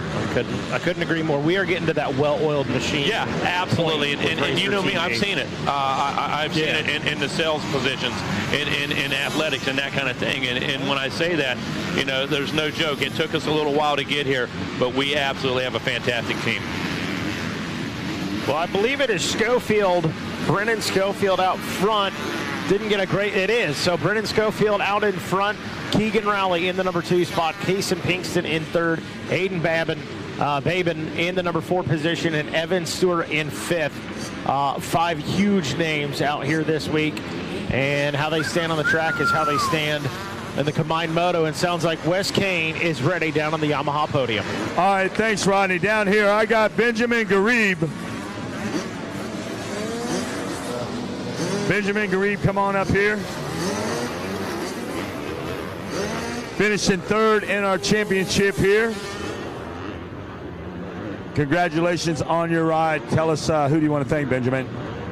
I want to thank all my team, EBR Performance, my family, my mechanic Jeremy that keeps the bike clean, fresh, my mom and dad, my brother, sister, grandma, Amstel Racing, Dunlop, 100%, everyone else has. Congratulations. My trainers too, Jay Rubel and Chili. What about our people over there? No, he said no. All right, where's Dax Bennett? Come on. Dax Bennett, where you at, bud? They got you over there signing autographs and stuff. Come on over here and see me.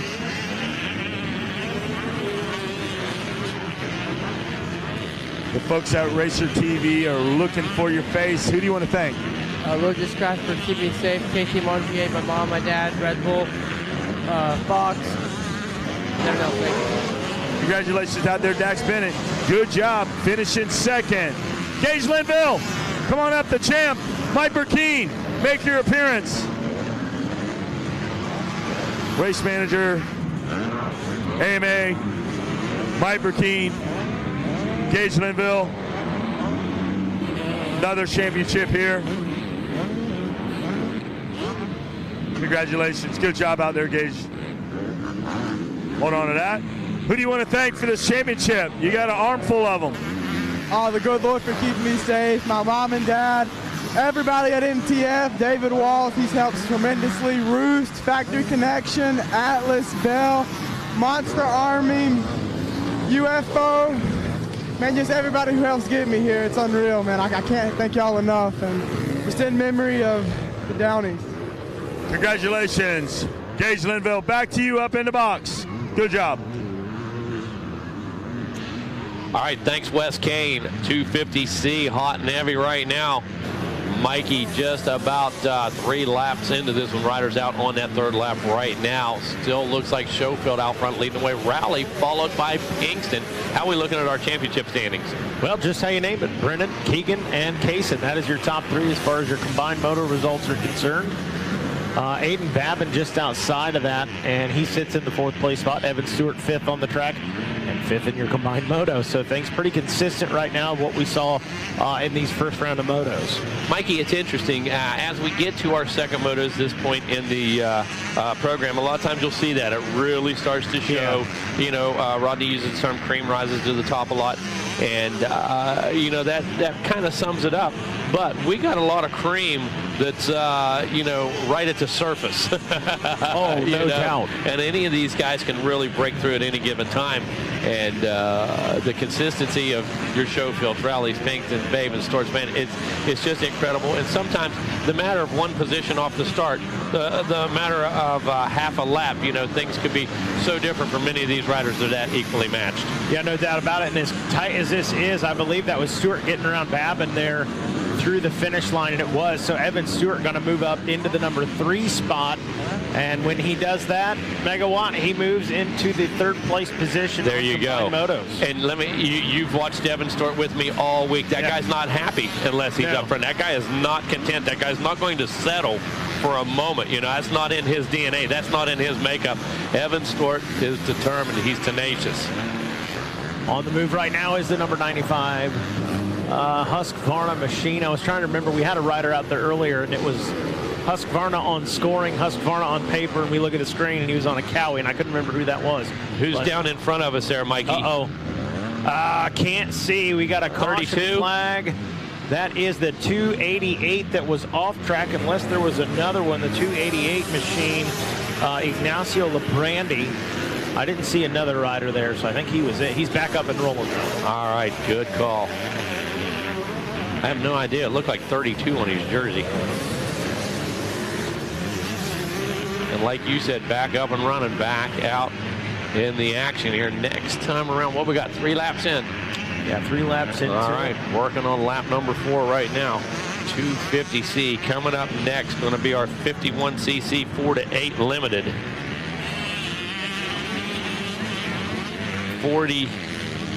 51 4-8 limited, race number 32 coming up next.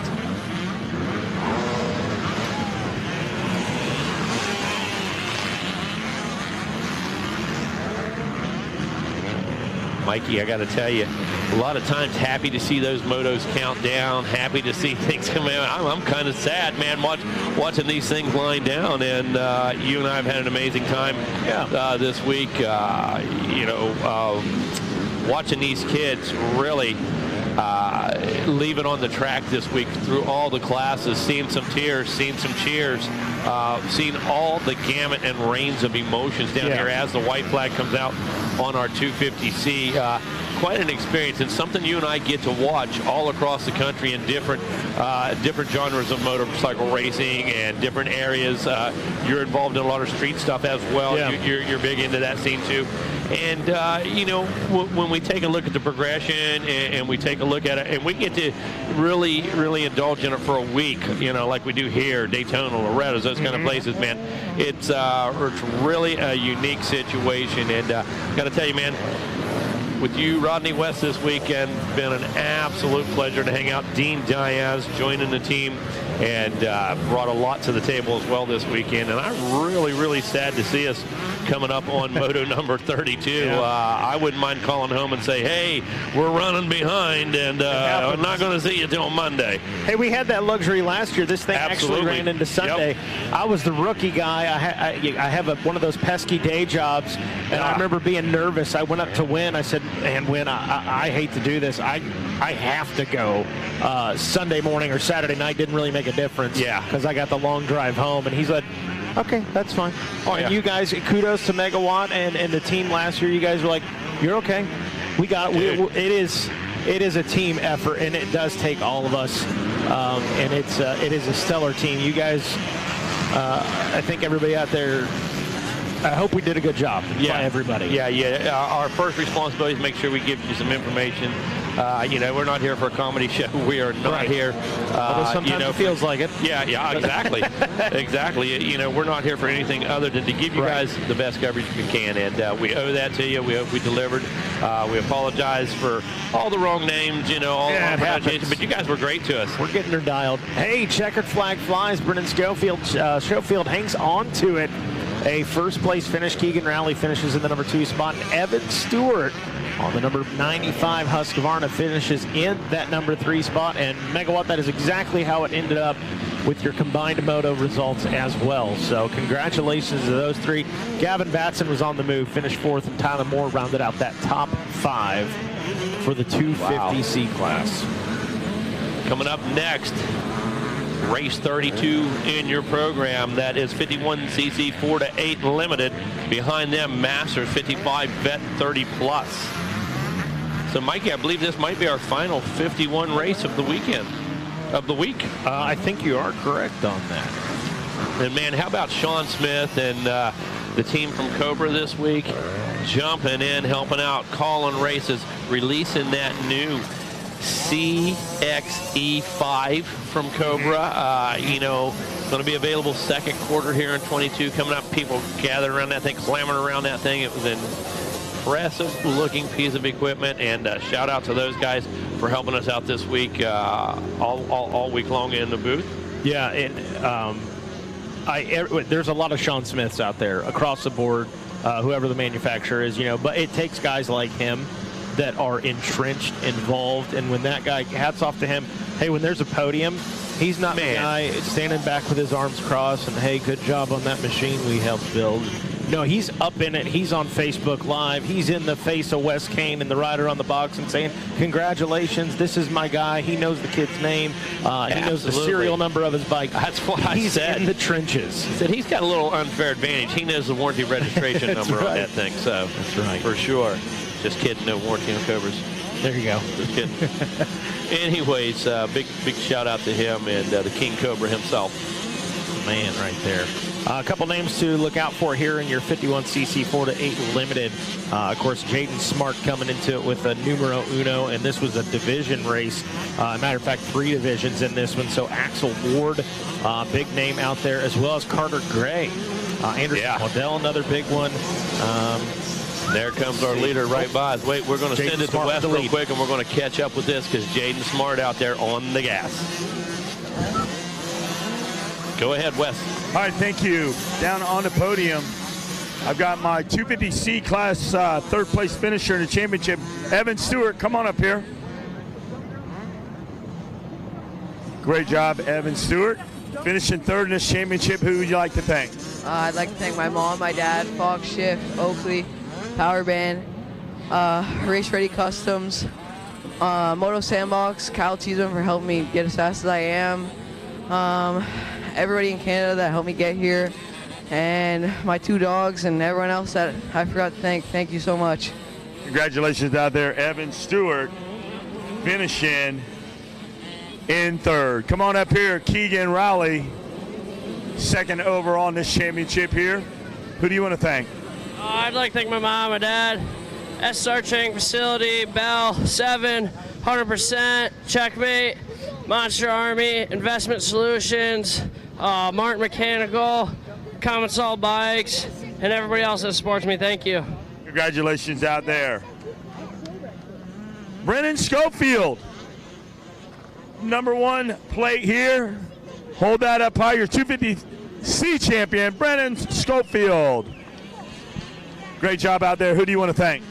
Yeah, I'd like to thank my mom, my dad, Chris Dara, Matt Dara, Rally Motoplex for everything they do for me. Race Lace Wheels, Bike Graphics, Dunlop, Factory Connection, Todd at Factory Connection, got my suspension dialed in.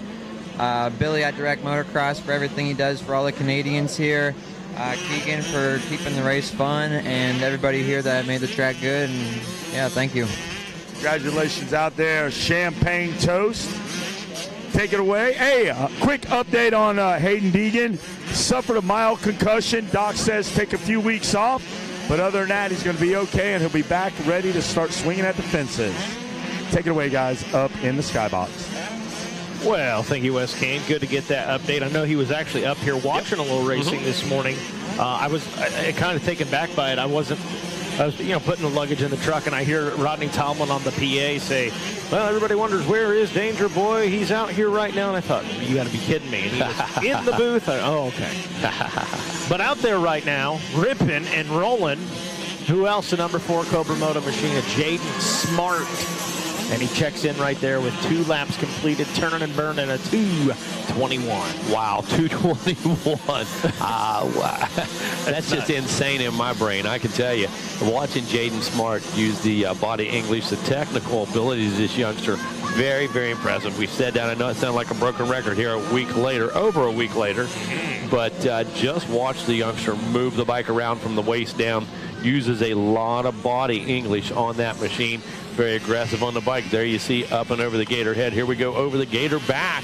Stretches it out. Look at that. Downsides it. And not afraid to send it. The number 4 machine, Austin Keller, as well. Ripping right now. Has a good lap time going on. He's got a 2:27 in the books for us. Anderson Waldell, man, that guy has been in a battle all week long. And Mike, I got to tell you, Smart, the only youngster I've seen actually send it over the gator back itself. A couple of them made it over the gator head, but the gator back, I mean, downsided that thing on that number 4. We saw him on the Supercross track, just sending it. Yeah. Pencil, kiss of death. Oh, yeah. You know, had that helmet bar, the chin bar out there touching the front fender. Mike Jones style. Oh, yeah, heck yeah. That translates into longevity. Oh, man, absolutely. And speaking of Mike Jones, hung out with us this week. Steve Roman had some great rides. The Jones-Roman MX School up there in Delmont, PA area. Those guys absolutely intent on making better, safer, faster riders out of your kids. Doing it to him. Jaden Smart doing it to the moto track right now. We'll see what he turns after lap number 3 here. Austin Keller getting that number 2 spot. Anderson Waddell in the number 3 position. Miles Duke in 4th, and Chance Olberg rounding out that top 5. As we see, I think Austin Keller on the screen right there. Leader comes past us. Oh, look at that. Wow. Mikey, he went clear of the top, and he used the inside berm as a kicker, as a jump. He literally jumped the inside berm, man.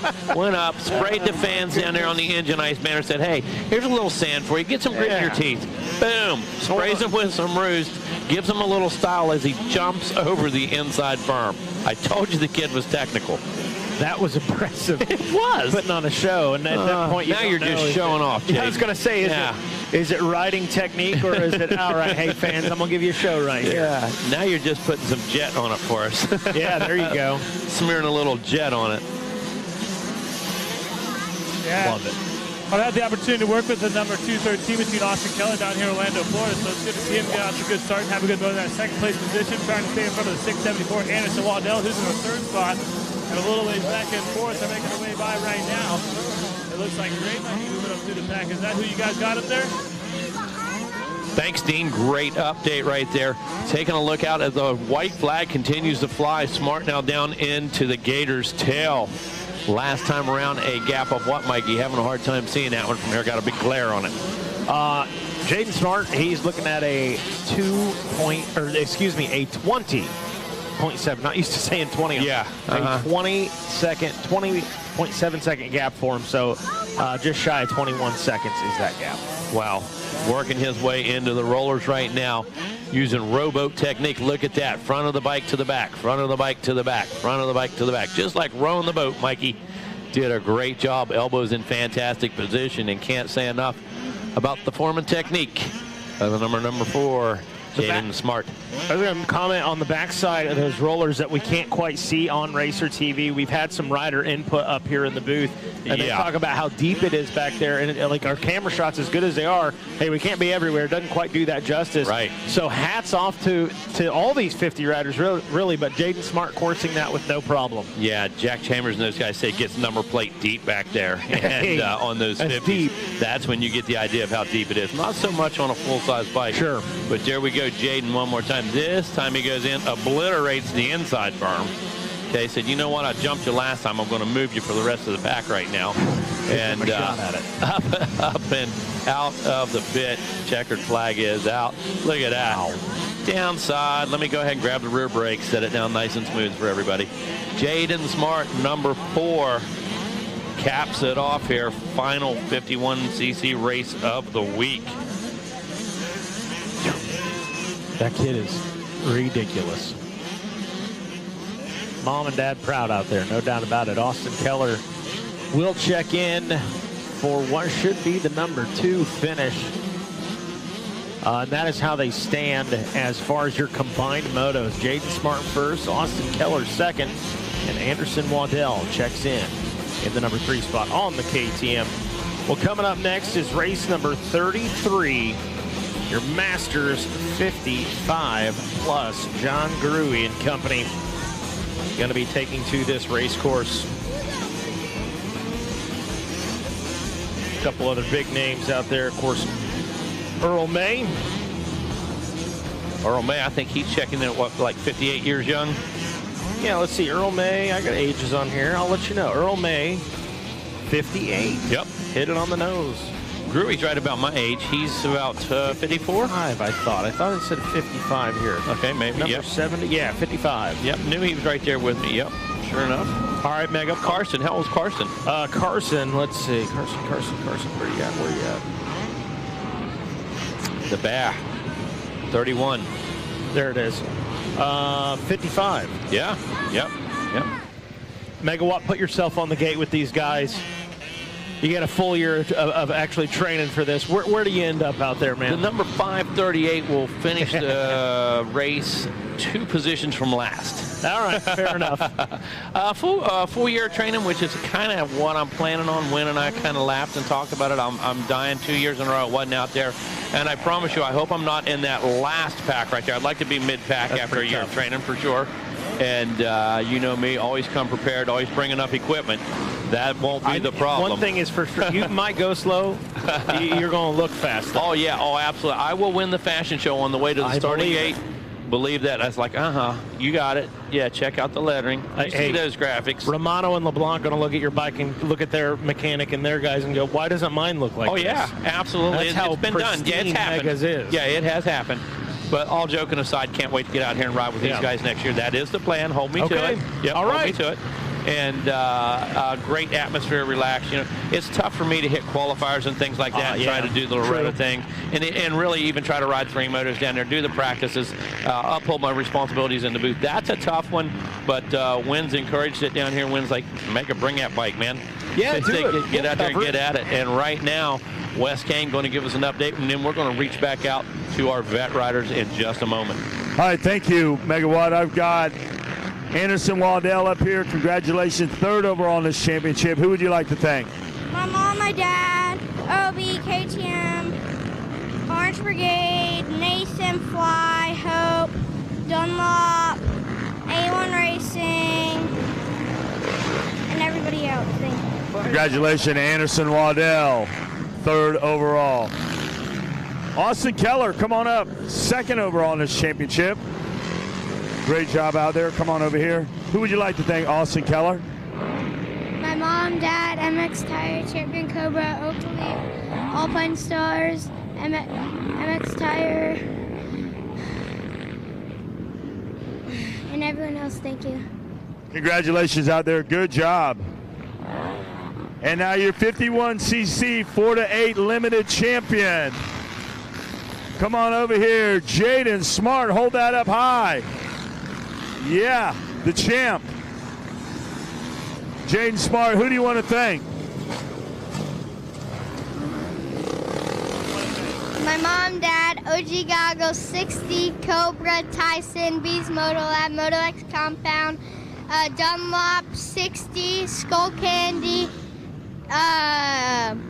Fox, Cobra Elite, and Justin Costello, Gold Country Casino from State Farm, and congratulations out there, Hayden Smart. Good job. And here is your celebration bottle. Take it away from the Yamaha Tower. Take it away up there, Megawatt.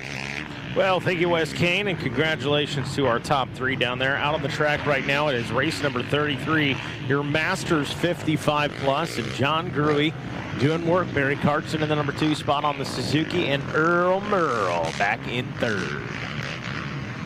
Much of the same, and I believe is that our standings for the overall. You are correct. That is how it would go as far as that combined moto is concerned. Gruey first, Cartson second, and May in the number 3 spot.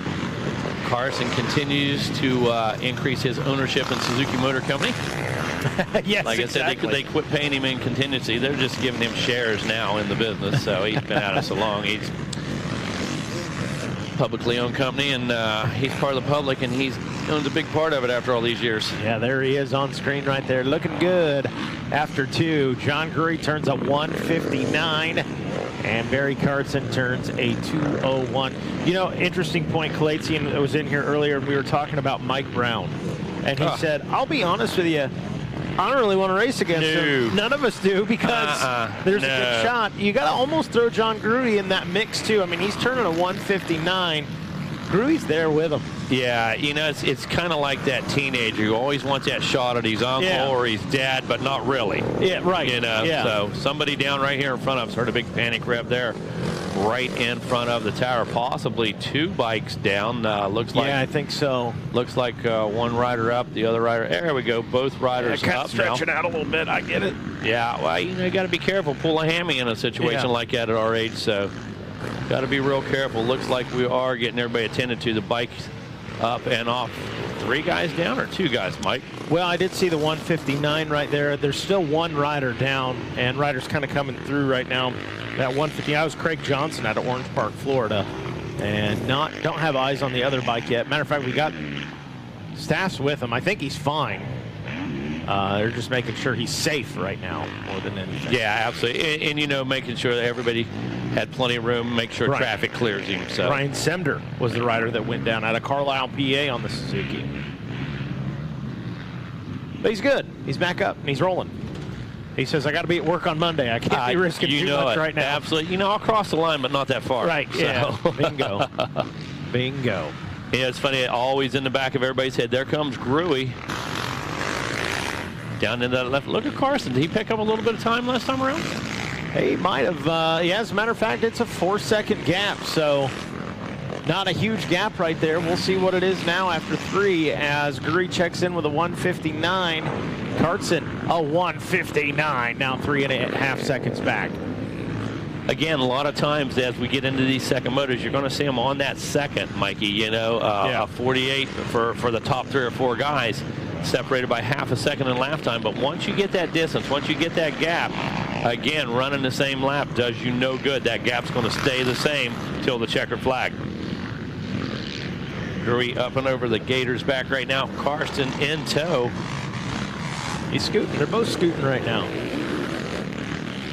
Big gap there between second and third. Now Earl May does check in right there with a 2:13. Puts him 34 seconds back from that number 2 position. And again, that is how they stand right now as far as combined motor results is concerned. Yeah, May, again, take a look at him out there on the bike. Looks like a middle linebacker. Guy's in great shape. Yeah, always been one of his trademarks.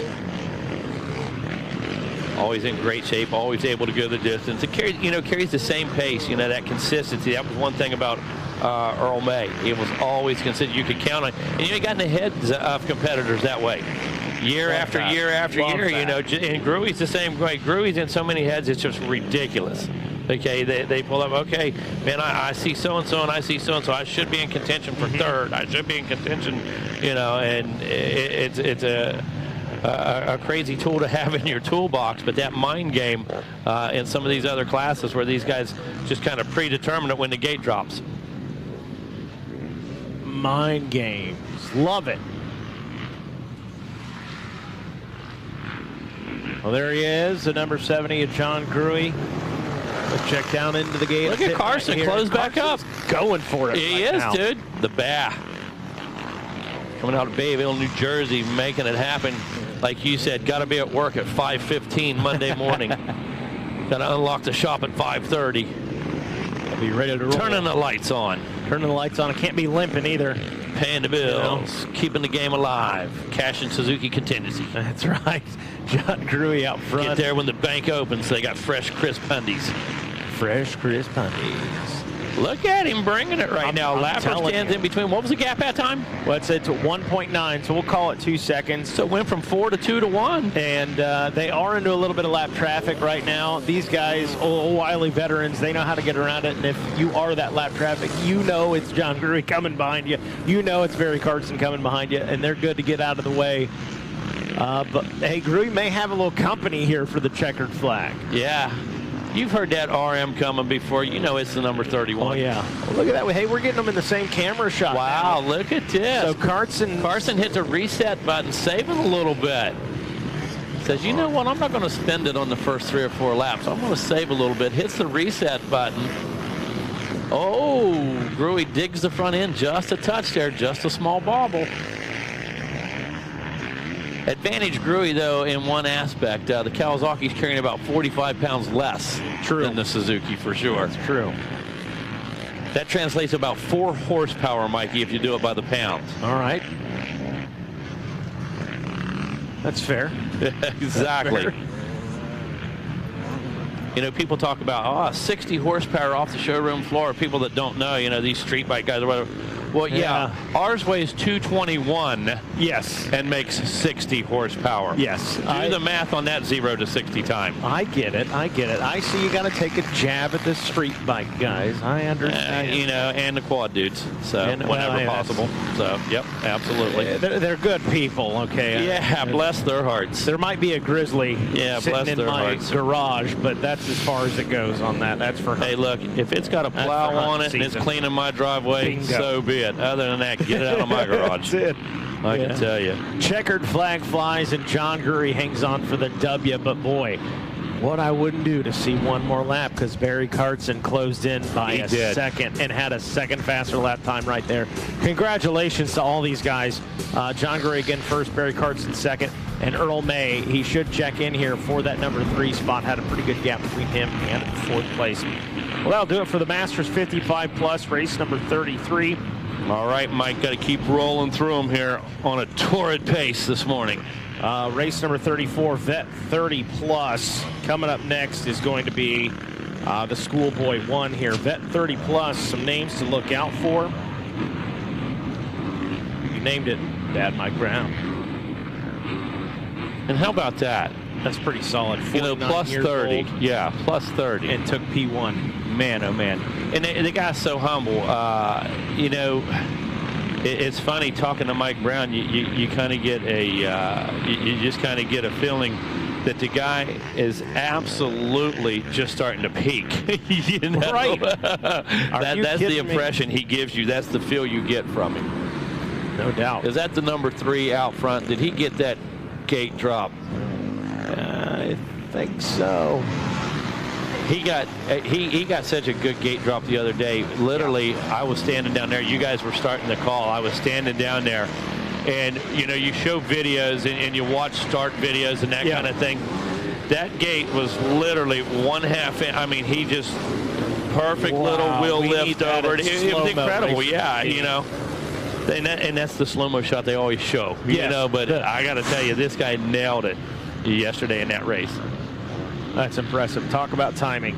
Vet 30 Plus Schoolboy 1, 12 to 17 BC coming up next. Hey, Steve Roman, another heavy hitter out there. Oh, man. 731 out of Export PA.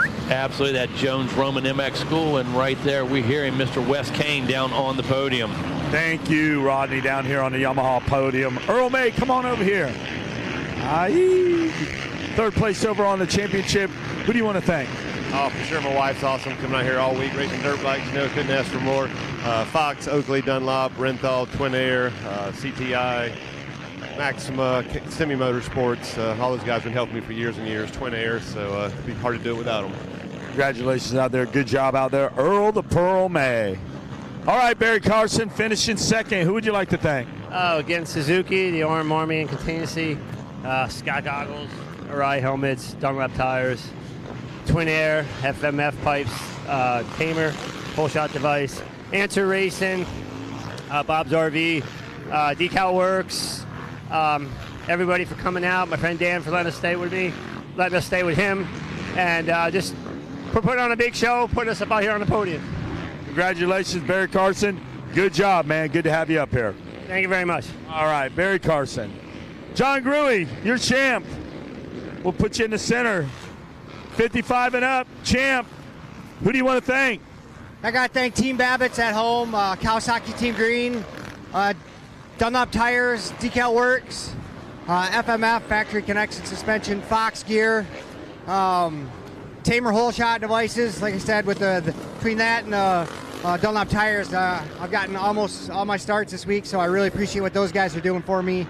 Twin Air, Hinson Clutch Components, and man, my girlfriend and my friends for hanging out with me all week. I really appreciate it.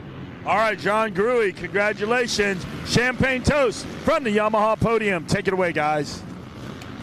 All right, Wes out here on the track. Mike Brown in control. Chad Wages in that number 2 spot. Steve Roman holding on to the number 3 position. Mad Mike Jones actually made the pass that time. Had a glare on the screen, was paying more attention to Wes than the race. And Roman has worked his way into the number 2 spot. The commander up here, Mike Jones of the Jones-Roman MX School, keeping close tabs on his son-in-law, doing all kinds of videoing this week, holding some private classes down there at the motorhome. Got the pen out, got the Easy Erase, Dry Erase board out, setting up strategy, making plays.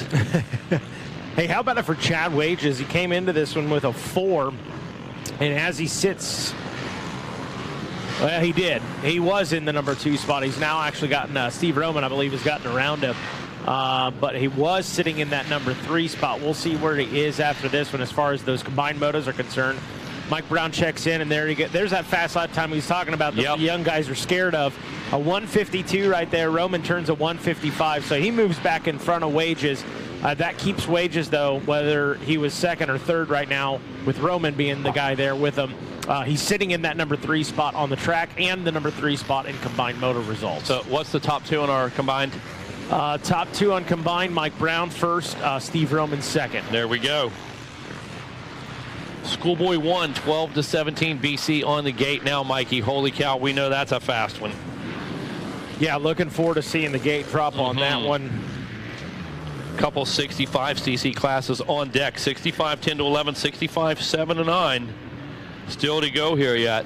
That Schoolboy 1 class was had 3 divisions in it. Logan Best. Oh, we got a battle out there. No, we got a rider down right here. Oh, we got a route. Yeah, right on Gator Falls. Yeah. That's no good. Medics on their way. Hopefully everything's all right. Get it sorted out for you.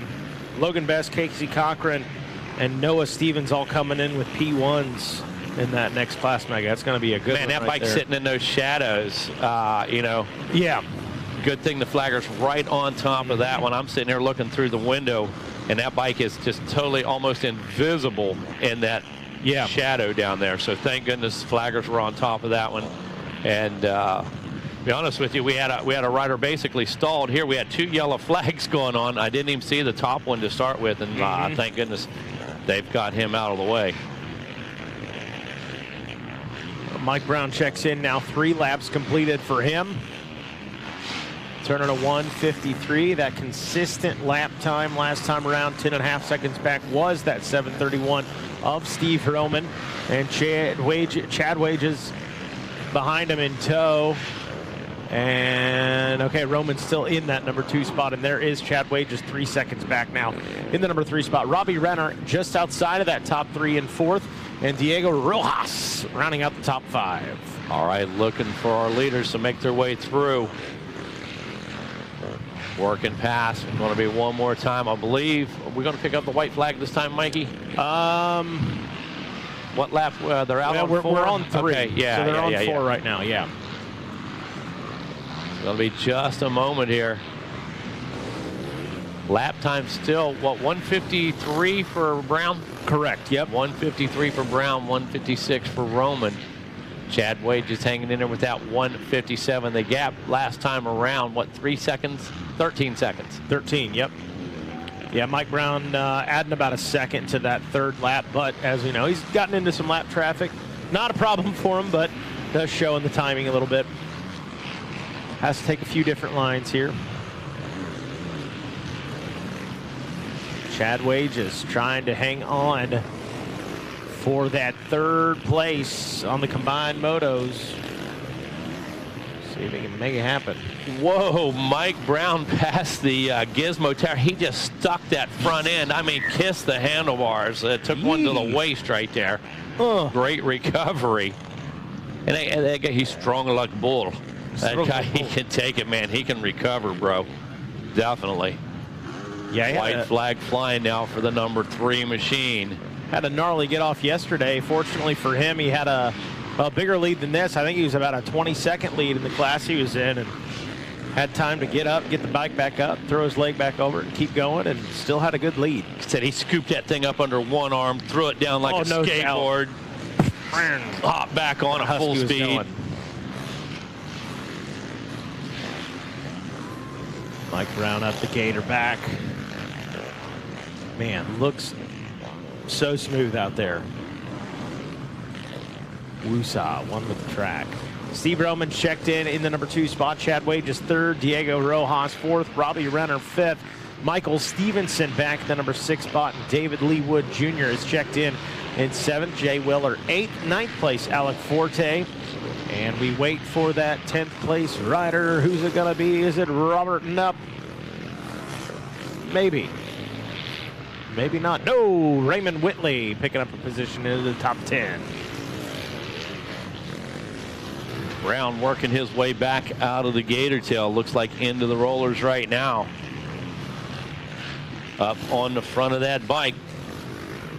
Got to keep that front end planted, Mikey. We've seen several front ends just wash out. Once you get that little bit blown off the top, that little bit of surface, it gets slick down underneath, and it gets a smooth texture to it. And we've watched a lot of people lose that front end this weekend. No chance of that here with Mike Brown.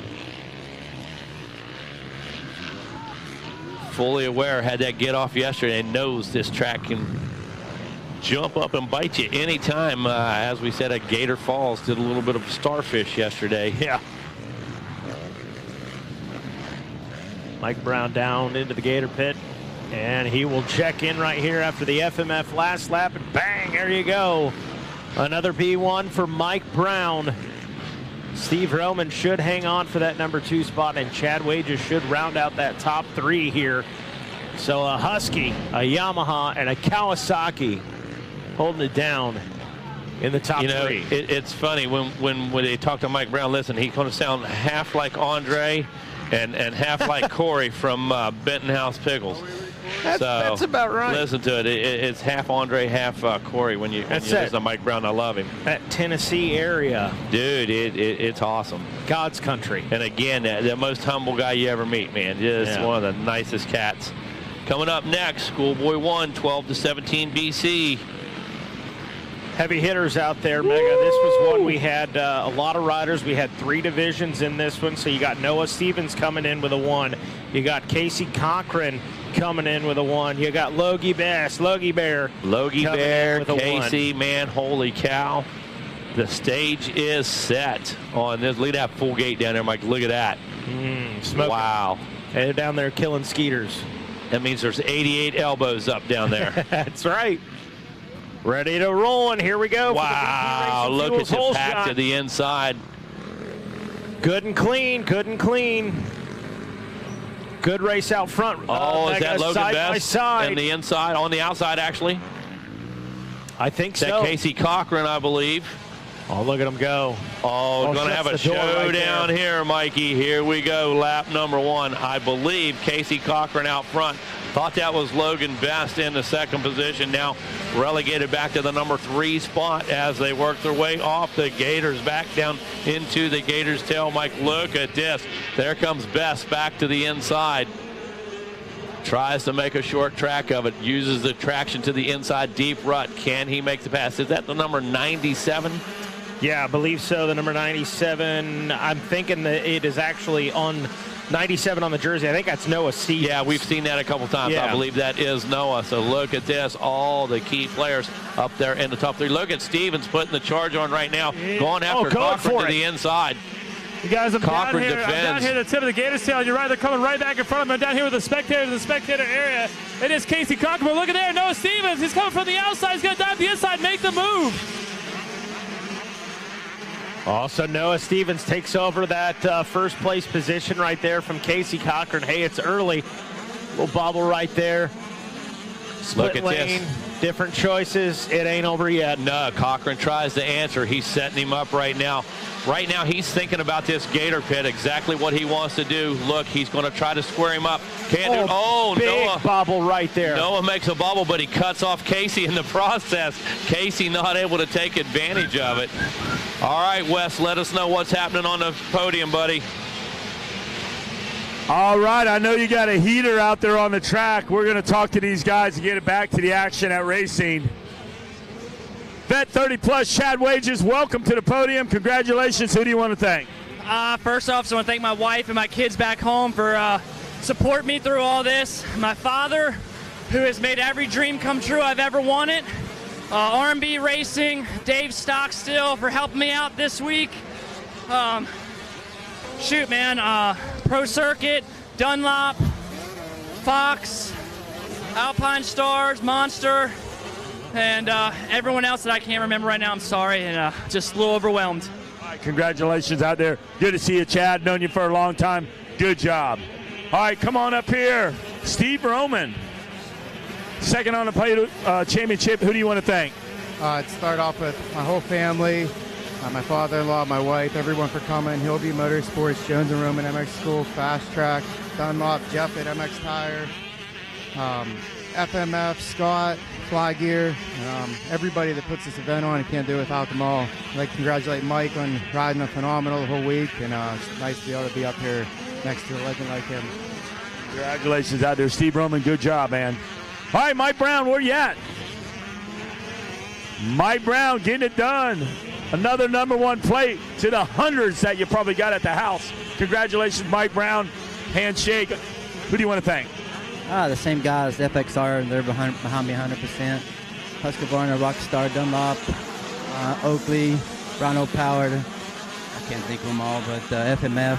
You know, it's been a good run and had a good week here, and pressed up for, I guess, next year. You got it. Take it away, Mike Brown. Congratulations. Take it away from your Yamaha podium. Mike Brown seals the deal. Take it away, guys. Wow. Another spectacular ride by Mike Brown, and Noah Stevens right now got one going on of his own as he passes Cochran on that first lap. Logan Best back in the #3 spot. Fowler after 2 is 4th. Berenici in the #5 spot. Then it's Clark Robbins, Tyler Millette, Adler Cottle. In 9th place is Christian Janik, and 10th place Lucas Geisler losing some time there, dropping back to 10th. Dean, what are you seeing out there, buddy? I got the bird's eye view over here. It is still Noah Stevens leading now. Casey Cochran looks like he's settling #2 position by a 3rd place rider. He is the man on the move right now. I can't quite get a read on his numbers, but I'm sure you guys know who that is. Yeah, that's Logan Best back there applying the pressure. Last time around, even on the lap times, basically, gap, I believe, Rodney, less than a second between Cochran and Best as they work their way back around. Cochran goes to the inside. Best gets a good drive as well. It's a drag race. Cochran going to have to defend the inside. Best has to go the long way around. Definitely defends that inside right there. You know what? When he was younger, I had a chance to work with Logan Best, and that kid is a fighter for sure. He is not going to give up in this one as he puts the pressure on Casey right now. We'll see what happens to go into the split lane, see if they take different lines or not. They do. Logan Best's going to try this right side, which I think might be the better line right here. I see Cochran take a look over his shoulder. He sees him. He knows he's there, and he's going to defend. Yeah, Cochran drifts over, takes possession of the race line. Logan Best has a couple spots. He's setting him up right now. He's studying. Got a little bit of time left. Here we go down into the Gator Pit. Will Best take the long way around? Is he going to try to keep that momentum up, get that drive out of the pit, Rodney? We'll see as it's a drag race to the completion of lap #3. Stevens obviously still out front. Cochran and Best nose to tail. Half a second is what the clock says, but as we round the first turn, you have to wonder at times, is it more, is it less? We're getting ready to drop down into the Gator Pit now. Best going to try to get a drive coming across this section. Wow, what a good launch down into the Gator Pit we saw there for Casey Cochran on that 66 machine. Yeah, a little different line. Both of them going outside instead of using the hump to the inside this time, Rodney. Both playing follow the leader around that outside. The gap right now about a second and a half between each.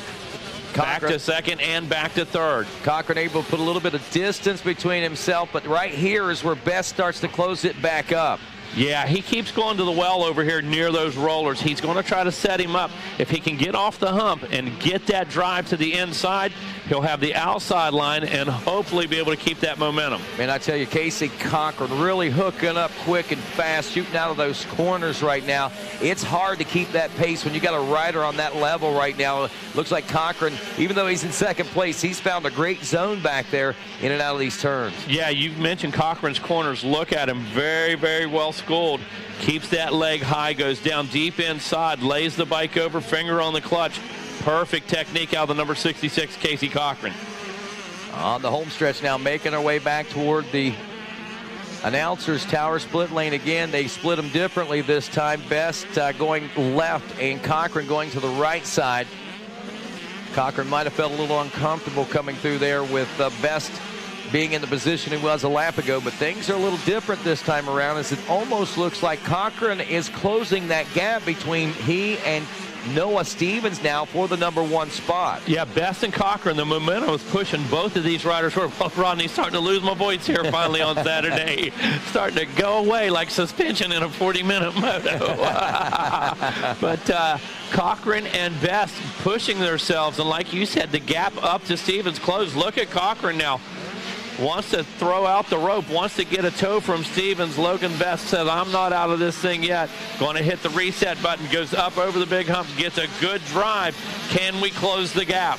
I'll tell you, the perfect scenario for a second moto underway right now with our first place finishers in 3 different divisions in the 1, 2, and 3 spots right now. How these riders cross this finish line is how they will finish overall, at least for the time being, as 1, 2, and 3 were 1, 1, and 1, their first time out on this racetrack. We are 4 laps deep into this one. Megawatt will be coming around again, I believe, a white flag maybe next time around.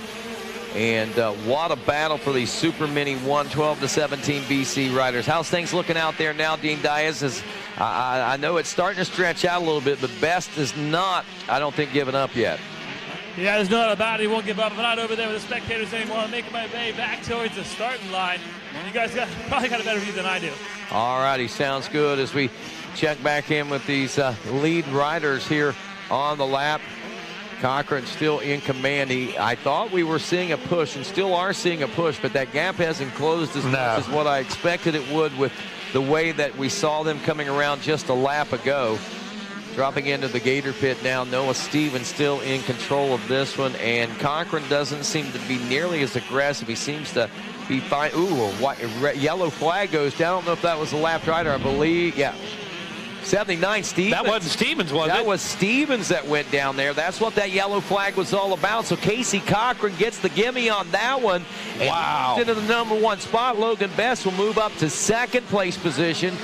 And he does get by in the number 3 spot, but wow, heartbreaker there for Stevens as just all by himself. I know there was a lap rider. I don't know if they got mixed up down there or what happened, but Stevens definitely coming out on the short end of the stick of that transfer. Just the last race, Rodney. I was talking, you have to be very careful with that front end right now. As you can see, got up quickly and stuff, but just enough. Lost that front end, kept the bike running, but surrendered that position. I'm sorry, Rodney.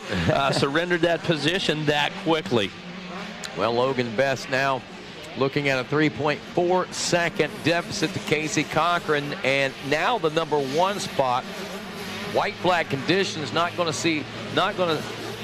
know yet whether that's going to be an inspiration for a challenge yet or not, but man, Casey Cochran looks like it's an inspiration for him, because once he saw that 79 down, he has gone right back into charge mode as he goes through those rollers right now here on the FMF last lap. He is putting the distance between himself and Logan Best. A great performance out here in this Super Mini 1 class today. You can't take anything away from what this young man has been able to bring into this class here. As we head into the 2022 season, I believe we have we got ourselves, man, I'm excited about what amateur motocross is going to be here in the coming year. I mean, we've seen it and we've watched it, but it is so much better than even a year ago, as great as it was then just 12 months ago. Rodney, you hit the nail on the head, and with that being said right there goes Casey Cochran down into the pit one more time. Logan Best in tow, the number 206 machine. An incredible effort here today. Fantastic week for the number 206 machine. Quality program, quality kid, quality family. Pumped for him, and Noah Stevens bringing it home in that number 3 spot here. There we go, crossing the line right now. I'm sure a little heartbroken as it takes him from gold to bronze, but Noah Stevens certainly putting down a great championship run here this year in the Schoolboy 112 to 17 BC class. Casey Cochran, Logan Best, Noah Stevens, that's the way they'll go to the podium. Gold, silver, and bronze. Augustin Berenici will finish 4th and 4th overall. Clark Robbins going 5 and will also score 5th overall. Jordan Renfro taking 6th in the moto. Luke Bowser in 7. Adler Cottle in the number 8 spot. Kristen Janik in 9th. And Tyler Mollett rounds out your top 10 here in moto number 2. Casey Cochran, your Schoolboy 1, 12 to 17 BC overall winner here at the Mini-O's. As we are off and rolling, race 36 is on the racetrack right now. This is 65, 10, and 11 class racing, and not a chance to rest any whatsoever. Jonathan Getz is out front in this one. Those guys again. I don't see, it blows me away, man. These guys, so many classes and so much time out on that track. There's not a lot of breaks in between their motos either, so just to know the conditioning level that they have to be at to keep performing time after time after time, and not only to have to keep performing, but the ability to be able to do what they're doing right now. My goodness, Rodney, when you talk about that, we talk about laps ridden, motos ridden. The numbers will surprise you what some of these youngsters have done this week, as well as some of our vet riders and masters riders out there in 3 classes and running multiple events. I got to tell you, Rodney, I told Mikey a little bit ago, normally a lot of times the end of a weekend, a long weekend maybe, you're looking forward to counting these motos down. I'm kind of sad right now, man. It is. That's what I was kind of thinking. I was thinking 12:30, that's too soon. It's too soon. Man, talking about this, Jonathan Getz out front, and I'm sure the rider, or in second, and the rider up front, Carson Wood, saying, too soon, don't. And it looks like he's dropped back to 3rd as Landon Walters now is taking over the number 2 spot. Wow, they're position jockeying really tight through this first lap. Wes Gaines got our top 3 from Super Mini 1 down on the podium. All right, thank you very much. I got Noah Stevens down here. Tough break on that one. Didn't end how you wanted it. Who do you want to thank? I'd like to thank everyone at MotoX Compound, my mom, my dad, my brother, Corey Crumley, my grandparents, my whole family, Jeff Sarnix, Dunlop, MX Tire, O'Neill, Alpine Stars, Bell Helmet, Scott Goggles, Cherbys, Limited Decal, FMF, Lynx Racing, everybody else I forgot, thank you very much. Congratulations out there, hard-working Noah Stevens out there. Logan Best, where you at? Here comes Logie Bear. Good job out there, what a way to ride out. Who do you want to thank for this second overall? My mom and dad, the whole NSA Rock River Yamaha team, Ed and Danny over there. I'm really fortunate to have them have me on the team. And SOBMX, I have 2 amazing trainers over there. Monster Army, Monster Mike, Bell helmets, 100% goggles, Moose gear, Asterisk knee braces, Alpine Star boots, Enzo suspension, JMS motors, and everyone, thank you so much. Congratulations out there. Logan Best did his best. And now your champ, Schoolboy 1, 12-17 BC. Come on up here, Casey Cochran.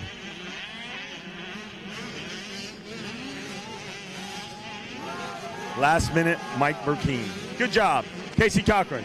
Let's do this.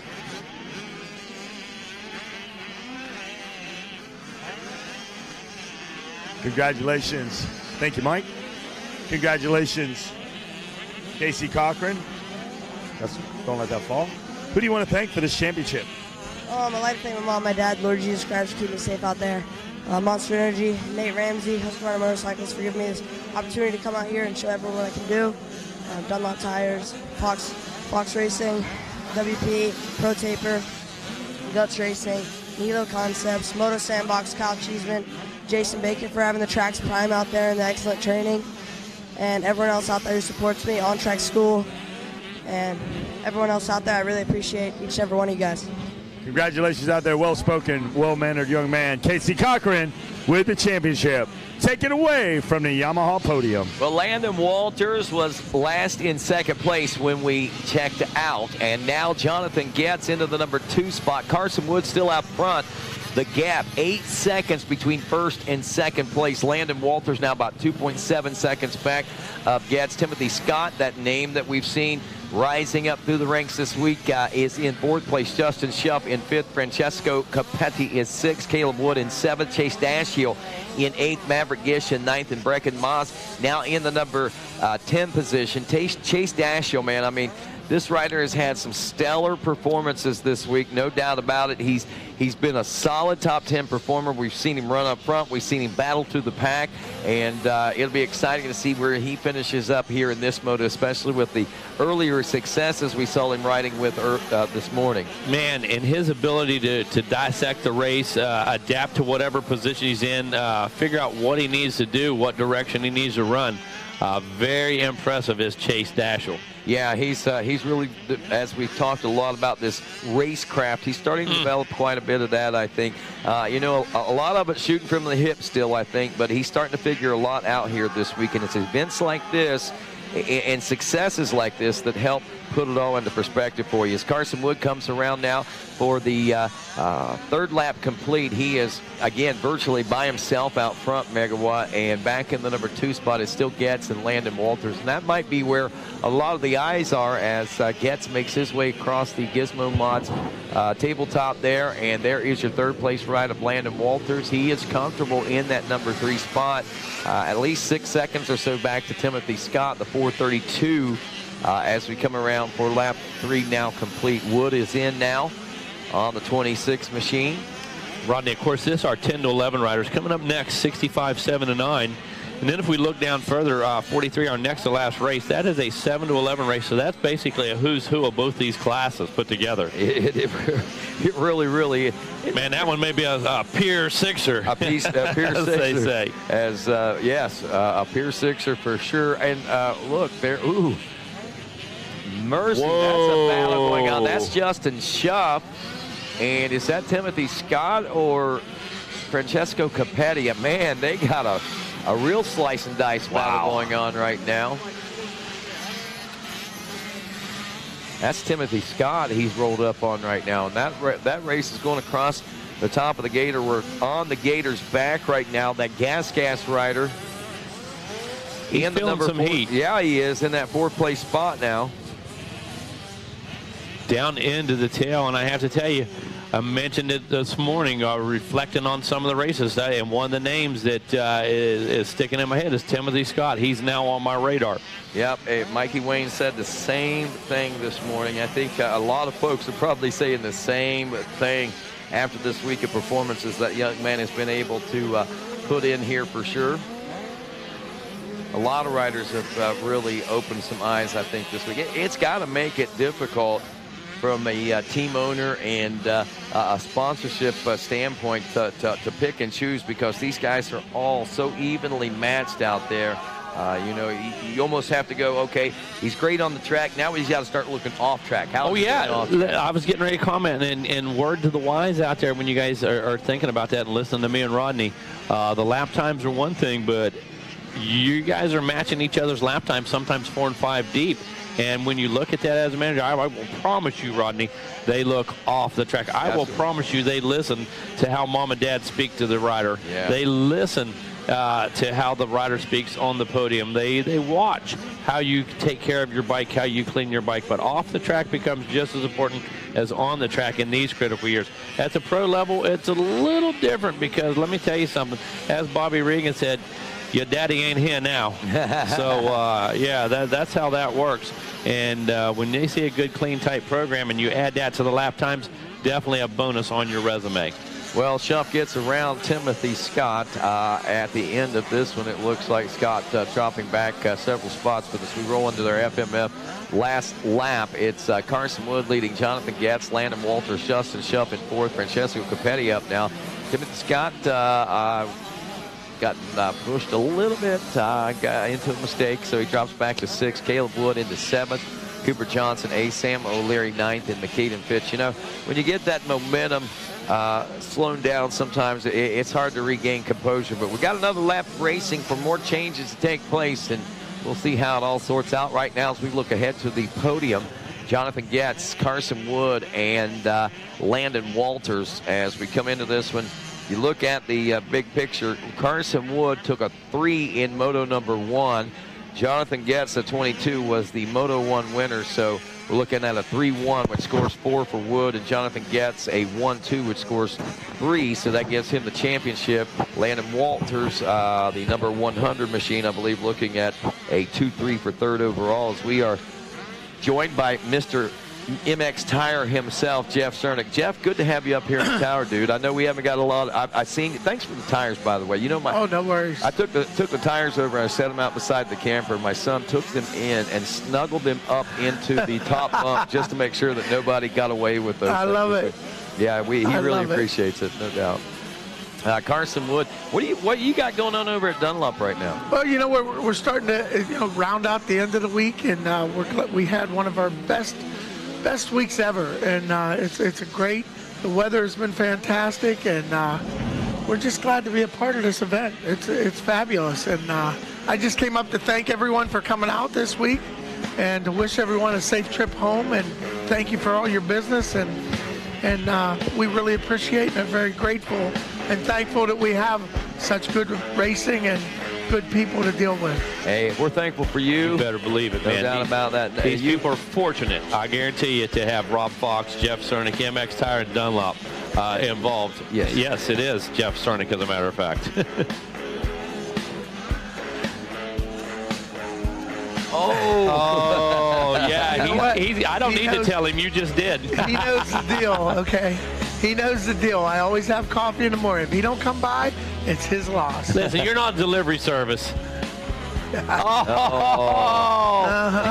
little banner here between Griff Cotter and Jeff Cernick. Love it, the extended Moto family.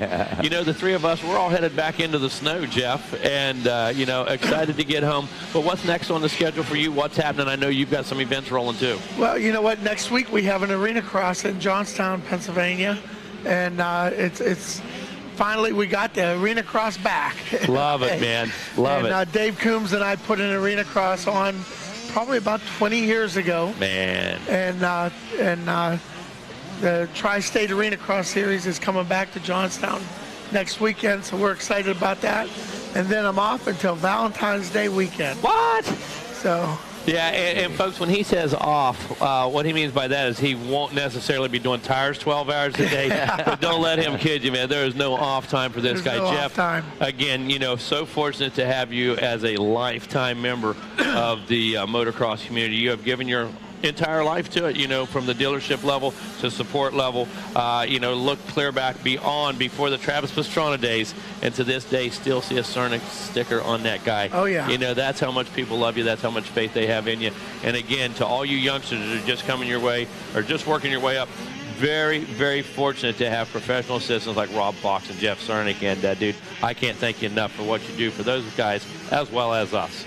Well, like I tell everybody, I'm only as good as the people and companies that I'm surrounded by, and I'm very blessed to have people like Rob and Brian Fleck and the whole team at Dunlop and the promoters, like Wynn and everyone that we deal with here. I am blessed and grateful, and to all of our customers, I tell everyone all the time, I am very thankful to have them, and I appreciate their business. Yeah, and that's obvious. And Jeff, safe travels home, man. Yep. We hope to have a great crowd next week at Arena Cross. Oh, yeah. Hope to blow it out. and looking forward to you getting a little downtime. I'm not going to say time off. Oh, don't worry. I got a wife at home, though. If I'm at home, I'm working. You got a honey-do list, and I guarantee Joey's got some stuff planned for you, too. So, no doubt. Thank you, Wes, guys. what's happening on the podium?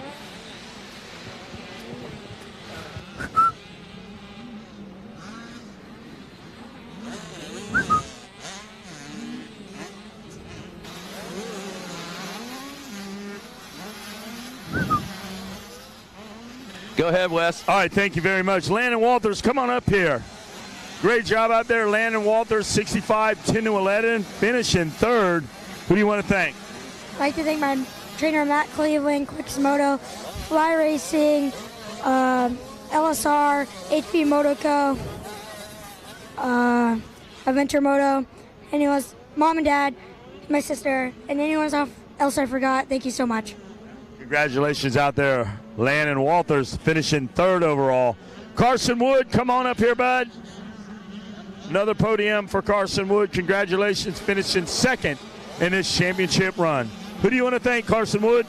My mom, my dad, Fox, Lynx, Jimbo, Future MX, Moto X, Rooster MX, Alpine, Pro Taper, and God for Keep Me Safe. Thank you. Congratulations, Carson Wood. Good job. Second championship coming in for this guy, Jonathan Getz. Come on up, Jonathan. What Jonathan wants, he gets. And a second outdoor championship here. Raise it up high. You guys get the shot. Congratulations, Jonathan Getz. Who do you want to thank? My mom and dad, 2D Graphics, MX Tire, Dunlop, Ithaca, Sikrix, Evans Antifreeze, T-Rex Throttles, Torres, Fly, 100%. Everyone else, thank you. Congratulations out there. And here is your champagne water toast. Hey, Rodney, I'm all spiffed up down here on the podium now. How am I looking, guys? Oh, you're looking. You're shining. I like had a it brand new on. I was dime. just waiting for the sun to come out. We were all ready to go. All right, thanks, guys, from the Yamaha podium. I'm Wes Kane, and you're not. More wardrobe changes than Barbara Mandrell's, our good buddy Judd says there. 65, 7-9. Off and rolling. We are 2 laps deep in this one. Jackson Vick leading Travis Snyder. Elliott Boucher in the number 3 spot. Tace Morgan is 4th. We got Nolan Murphy in 5th. Brayton Craiglow in 6th. Sawyer Geik 7th. Eden Steinbrecher in 8th. Jaden Smart in 9th. And Tegan Andrews in 10th. Jackson Vick right now, the number 70 machine, in control of the championship as he comes in this one with a first place position finish from his division racing. Elliott Boucher also a Division I race winner on board the number 305. So already a couple of our top players up front, first and third right now. And Travis Snyder, the 582 machine, also coming in with a win. So again, this is so cool. We've seen this several times today. Our first place finishers in each one of our division races have made their way to the front of the pack and set sail for battles. Right now, Snyder does enjoy only about 2 seconds, or excuse me, Vick over Snyder, but Elliott Boucher and Snyder, that's where the battle has been heading into this third lap of racing as we pick the action up on this one. And it's as well a three-way battle. Looks like Snyder's still in that number 2 spot as he tries to track down Jackson Vick. That's your leader coming across there. There's Snyder and Elliott Boucher now making their way by in to round out our top 3. Rodney, if you look out through here across the gator tail and now into the front, there are battles coming down off of the tail, through the tail, and out by the Gizmo Tower. There are battles. There are, and it's hard to take our eyes off of what's going on for these top 3 overall, but if you look back to 4th place, they're about 15 seconds back of the top 3 right now. But Tace Morgan, Nolan Murphy, Brayton Craiglow, and Sawyer Geik are all less than 2 seconds from each other right now. That's insane. And as we get further back, look coming at us now, Rodney. Now this is well back out there by the fence. Still 3 wide. 4 guys engaged in a battle coming into the Gizmo Tower right now. And I'm going to guess that might be 15th position. I believe you may be guessing wrong. I think that is our battle for the 4th place position as 5, 6, 7, 8. Then 9 and 10 got a little shuffle right there as we see Graves get around the 42 of Smart, who I believe is on that Cobra 65 Right here's the battle I was talking about going in now, Rodney. I was watching them come out there just before the Gizmo Tower, but nonetheless, as Dean just counted them off, we've got battles clear back through the top, all side by side going down into Gator Falls. Look at this. All around the outside, the gas answers. Who is that, Rodney? Can you get a make on that? Bouncer there that we're looking at right now that you're talking about there. Jackson Vick, again, your leader. Snyder in second as they work their way across the back of the Gator now. There's your leader coming around now at the top of the hill, getting ready to come back down lower. Let's see. I mean, we've got a race, man. Yeah, we do. Yes, we do. Yeah, we do. Is Snyder. I'm looking for the spot there. I think that's him there. Okay, now there he is, and here comes Bowser now. Case Morgan, as we said, about 14 seconds back. Morgan, Murphy, Guy, Craiglow, Steinbrecher, Graves, and Smart. Smart dropping back to the 10th place position. Graves about 3 seconds behind Steinbrecher in that 8th place position. But that's where the battle is right now. That's where the action is, and it's heating up right now, Rodney. Well, we got 3 laps in, so out on lap number 4 right now. Bringing the battle to us, working their way down into the front of the course. Here we go, Rodney. And here comes our front 3, basically all by themselves right now. Jackson Vick, Travis Snyder, and Elliott Bowser. Vic just sent that thing to flat back there, trying to keep that gap alive. And look at the charge right now. Bowser trying to make it happen. Last time around he had a 2:10. Schneider had a 2:09. It was a 2:10 for Vic as well. We will see the telltale. White flag comes out. All 3 riders blast out of the pit. What's the gap, Rodney? Well, Vic goes from a 2:10 to a 2:08. Now opens up to 2.2 seconds over Travis Snyder, and just over 2 seconds ahead of Elliott Bowser now as we head into this final lap of racing. The 3:05 turning a 2:10.5, so actually about a second difference between third and second place positions on that lap as we roll into the FMF. I believe this is our FMF last lap that we're looking at right now as our leaders heading over the Gator now. These youngsters, when we raced down, we knew that this is what we were going to be looking at. We know when we brought these divisions together, and when I take a look at race number 43, going to be the second to last race, that's 65, 7 to 11. That's going to be the best of both of these. That's basically 65 open. Yeah, is what that is, and going to be real fun to watch that one. Going to close out the day with Super Mini 213 to 16, but coming up next, 450C followed by 450B. Absolutely, and right now the chase is on for the Checkers in our final lap as Jackson Vick works his way around this race course.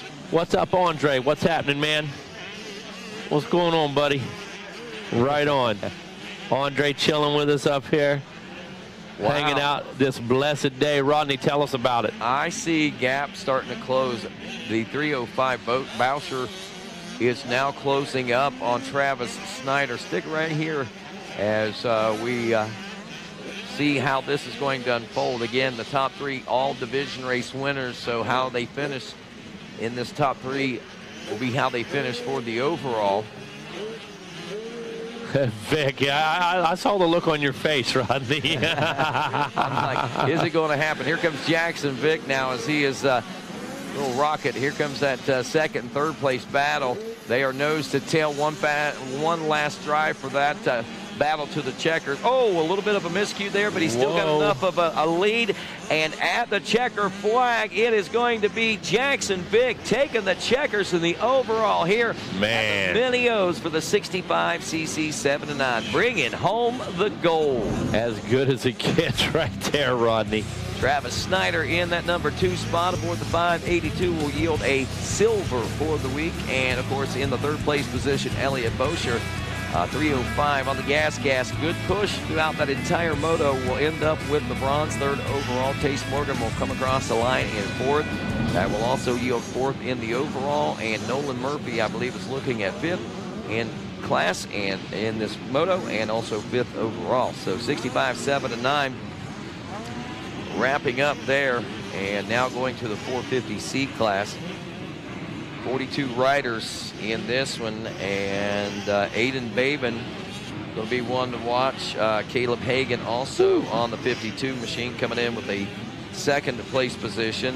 Nick Pekars in the number 3 spot. It was Maxim Baranaki in the number 4 spot. Baranaki, I think, had a Supercross title, so don't be surprised to see things. He's a bad dude. That he is. Adrian Mayo took second place position, and Ty Ely got off to a good start in that first moto out there. He finished 5th place. He was 4th in the early part, battled it out, so he rounded out a top 5. And again, we know Ty Ely from the GNCC Racing World. So it's pretty impressive. You know, Lex Luger here with us, and of course Thor Powell. Thor Powell is here, and now here's more names coming. But right now we got the gate down on this 450C class. So keep our eyes on Ely for sure. By the way, just to remind you, AP7 Aaron Plessinger was also a GNCC kid. Listen, man. All right. Is that 3? I thought that said 371. I might have misinterpreted that, but again, riders that. There we go. Yeah.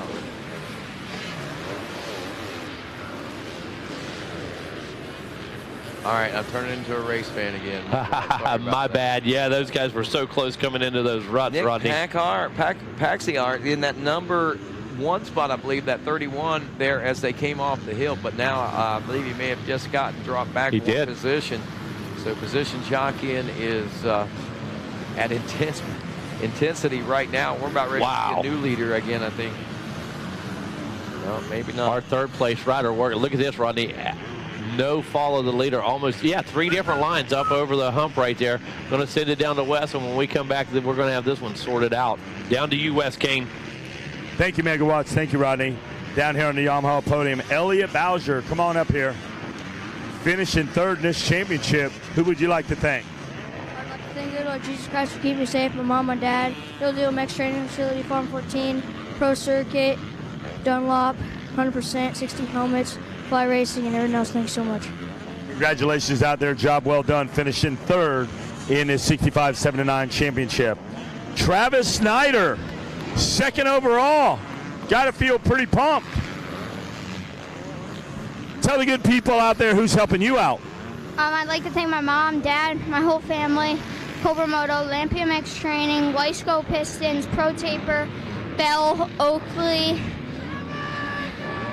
Asterix, Fox, Pro Circuit, Butchie's Barbecue, and everybody else I forgot. Thank you. All right, there you go. Good job out there, Travis Schneider. Jackson Vick, your champion.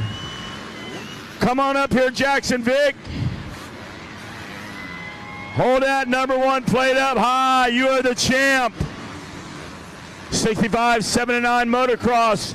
Jackson Vick, job well done. Tell everybody listening on Racer TV who's helping you and who you'd like to thank.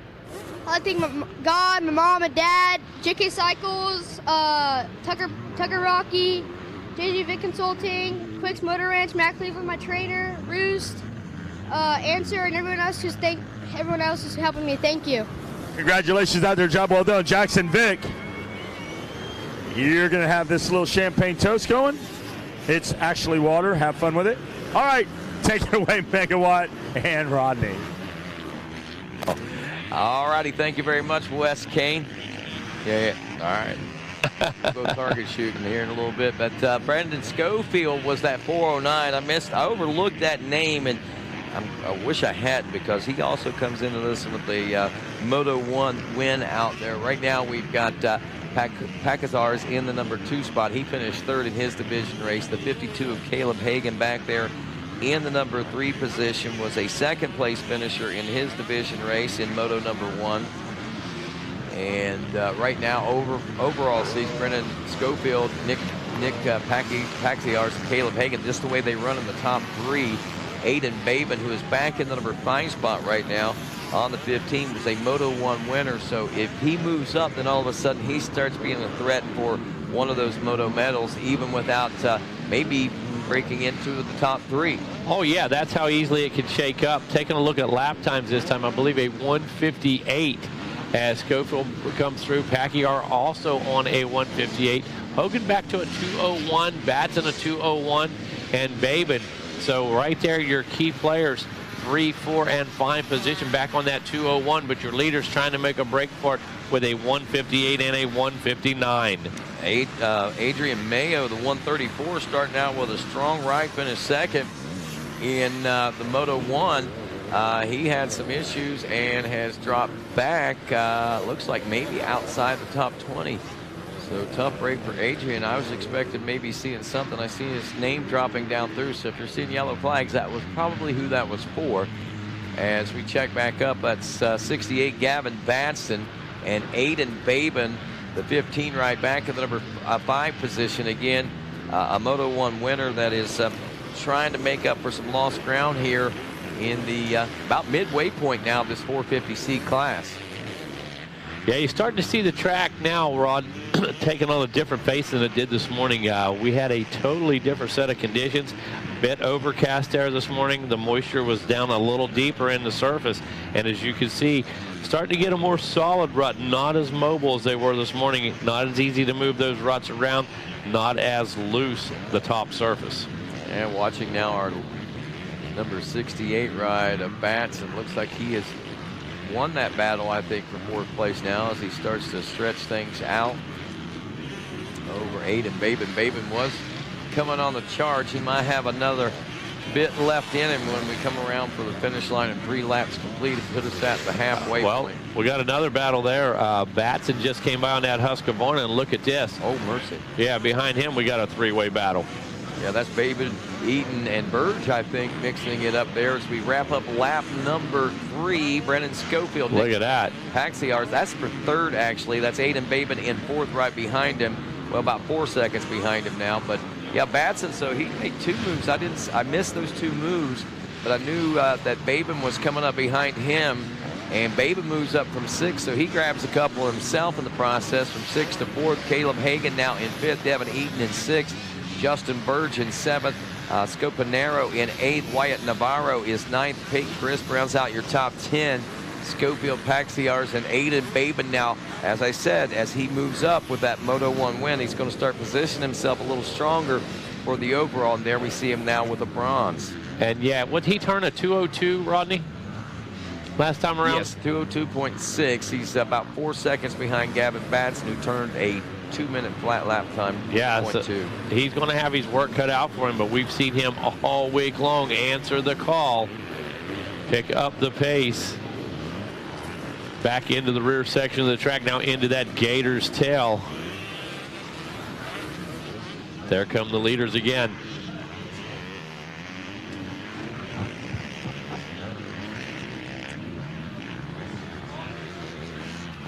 What's up, JJ? Jordan Jarvis in the house. Time winding down here, Jordan. I tell you, hard to believe it's Saturday. Right? Like 6 motos left or something like that. 5 motos left. Hard to believe. I've been here since Wednesday. It does not feel like Right. Yeah, it went full throttle. It was like the gate dropped on like Friday night or Saturday morning. The gate dropped, and it's been like a blur since then. Once it kicks in, it kicks in. Well, I will tell you that when we get to race pace. That was just practice on Saturday. I mean, but it literally was like a full-on moto. Man, we've been on a complete sprint. Well, I guess this could be second moto with motocross after the supercross racing there. But Brennan Schofield checking in. That's 4 down for him. Paxiars in the number 2 spot. Gavin Batson in 3rd. Hayden Deegan in 4th. Now about 5 seconds. Batson has really had a great run here in this second moto. The 68 machine, as we look at his Moto 1 score, saw him 3rd in Moto 1, so a 3-3.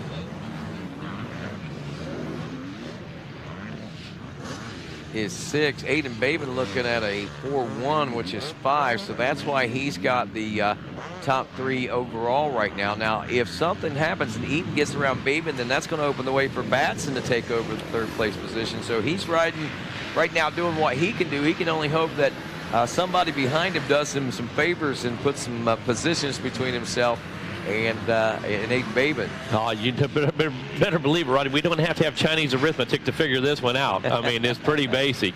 White flag flying right now, so going to be limited time. And we keep talking about Deegan. Deegan on the move all week. Right now, last time around 2:01, Rodney, what was the gap again?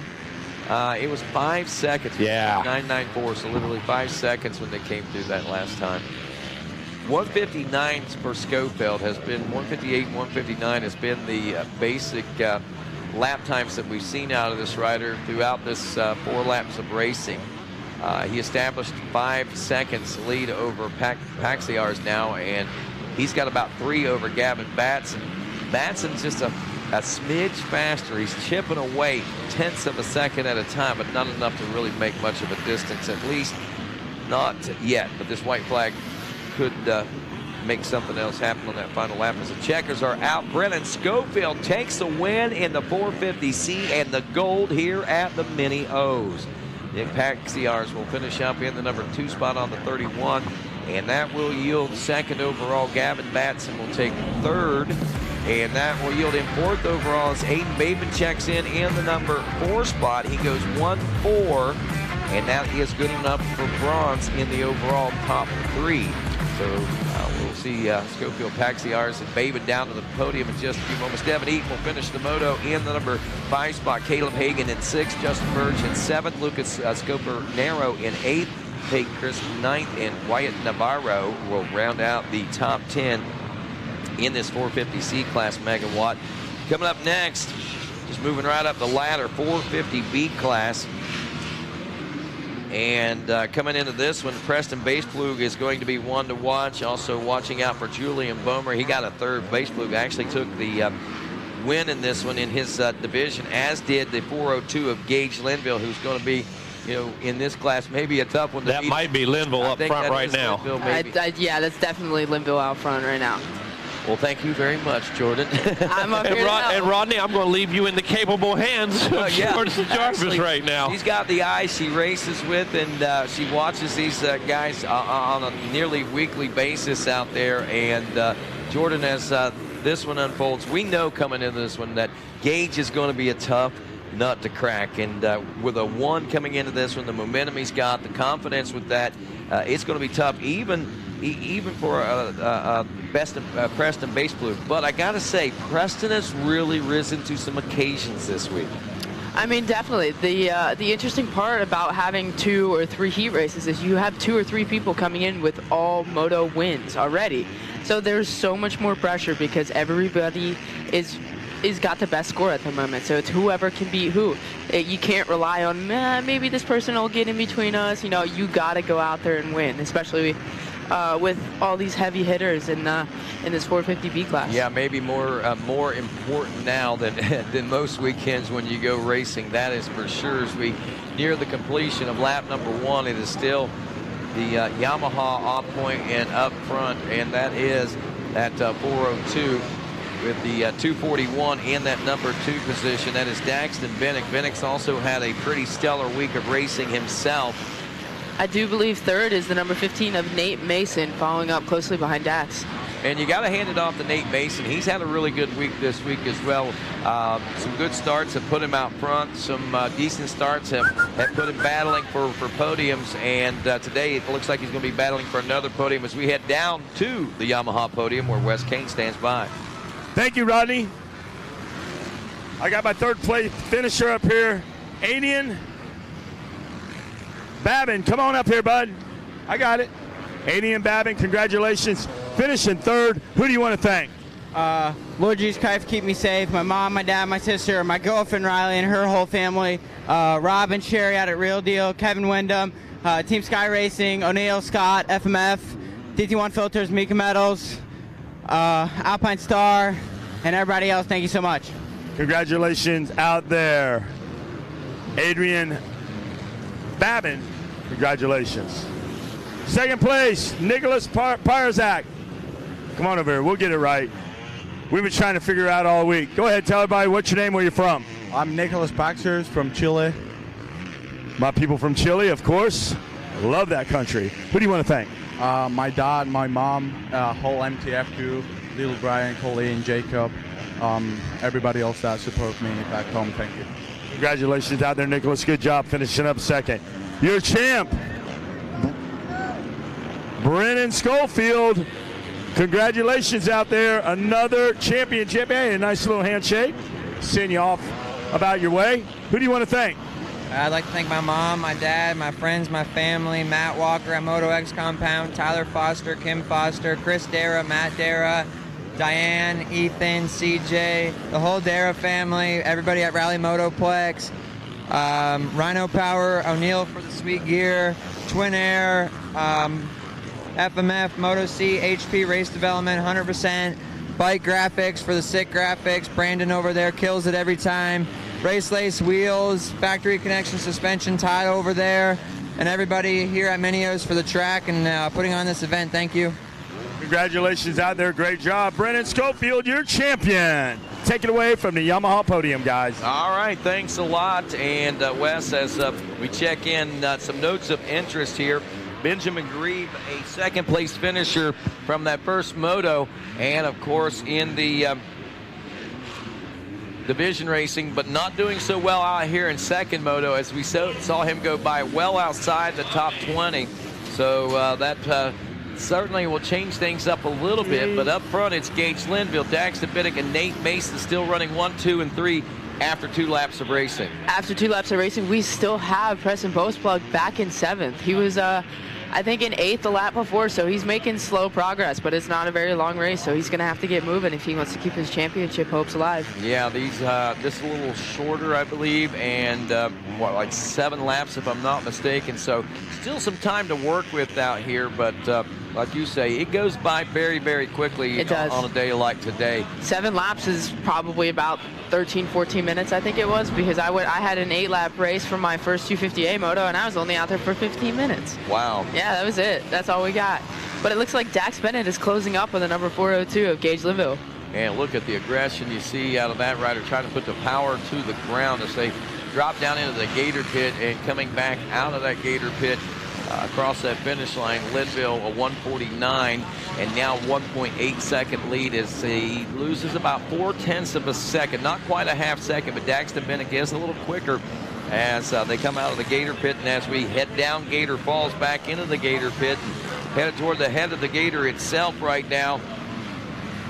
Linville still seems to have things dialed in. I thought there for a moment that Bennett might be making that drive and that push. We'll see what happens. This is the fun part of the track for me. This really seems to be where a lot of this racing actually tightens up out here. It definitely does. These corners are really tight, so it allows for some aggressive passing, maybe get right up next to somebody. Got some definitely different options you can get to. There's the off-camber over there. You can go high, you can go low. They're both probably really gnarly and rutted up right now, but I mean, these guys are almost pro now. It's close enough, right? Yeah, close enough. They should have it figured out. Oh, I'm sure they do. But we still have your one of your heat race winners, Preston Boastplug, still in 7th, not making up any time. You know, several of the 2 and 3 division winners have all seemed to meet out here on the track in a mano-a-mano showdown here today. But yeah, like you said, but the 28 machine has got some ground to make up, and he keeps losing more and more time. When you start adding it up on the clock, we're looking probably about 16 or 17 seconds right now that is separating. So I don't expect to see him necessarily challenge for gold, but he's still got plenty of time to get up there and battle for at least a possible medal and maybe a silver or bronze. He's definitely got some time to make up, but yeah, I definitely think it's possible to get up to 3rd. Look at this. Look at the overall right now. Yeah. He sits 3rd right now overall. He is sitting 3rd right now, but come on, you know, as racers, we don't want 3rd place. No. We want to be up on the top step.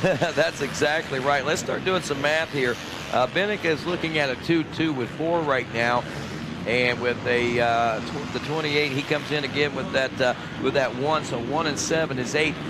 He's going to have to make up several positions to move up into 2nd place position. But I'm telling you, it's not out of the realm of possibility in that 6th place position now for that 28 after 4 laps of racing complete. And moving up on Leatherman now, he's looking for a top 5 ride, it looks like. And now, speaking about the championship fight, if Dax Bennett gets around the 402 of Gage Linville, he has the championship. Exactly. Because Linville will go 1-2, and Dax will go 2-1, and it'll come to a tiebreaker, and Dax will get it. So Dax is out here putting everything he has out here to try and come home with a championship this week. Well, 4 laps down and a 3-lap gap between 1st and 2nd place position. And it ain't over till it's over, friends. We've seen that too many times today. We've seen the leaders tip over in the Oh Mercy pumpkin bread. Thank you very much, Jillian. Appreciate that so very, very much. Yes, I've seen it. I don't know if I personally have done it, but I wouldn't put it past myself to have fallen in the last corner. But it can get to you. The pressure starts to build. You have somebody behind you the whole race. You're super proud of yourself. You held them off, and then you get to the last corner and you throw it away. Or you get so relaxed, you start thinking ahead 2 corners too soon, and you make that little mental error and drop it over. And that, either way it goes, it's a heartbreaker to see that happen out there like that. If you're Mike Brown, you usually have time to get up, dust yourself off, and have plenty of time to still finish the race in your position, but not many do. As Gage Linville checks in now with a 149 after 5, or 150.9. Just more gaps starting to open up, so Bennick has really got some work to get done here.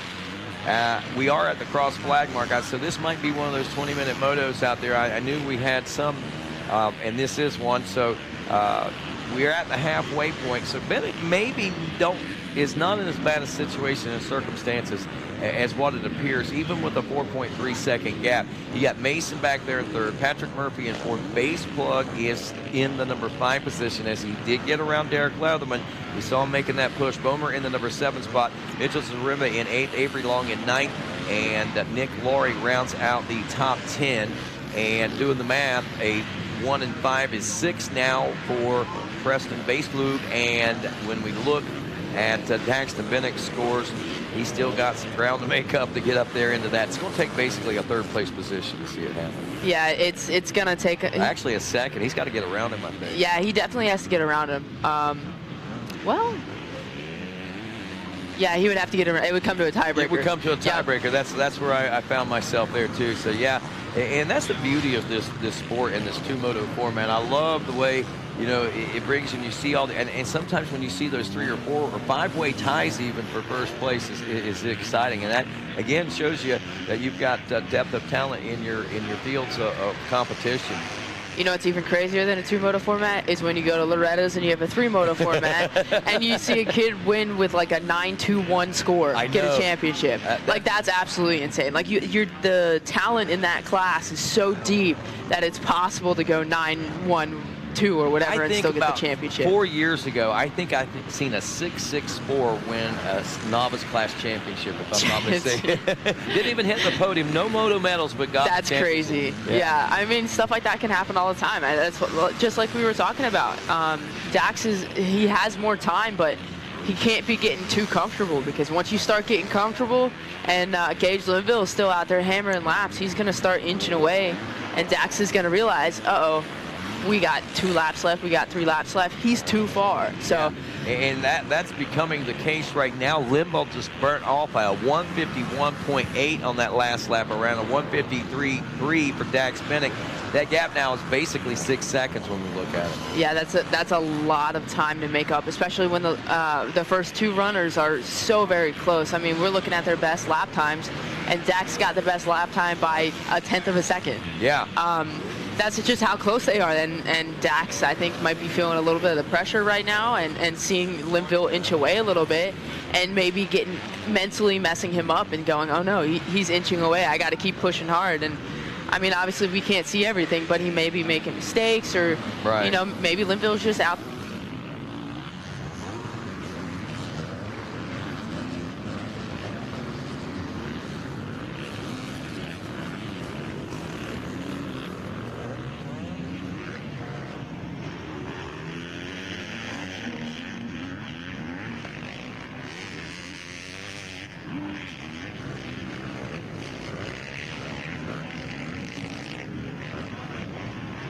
And we're back.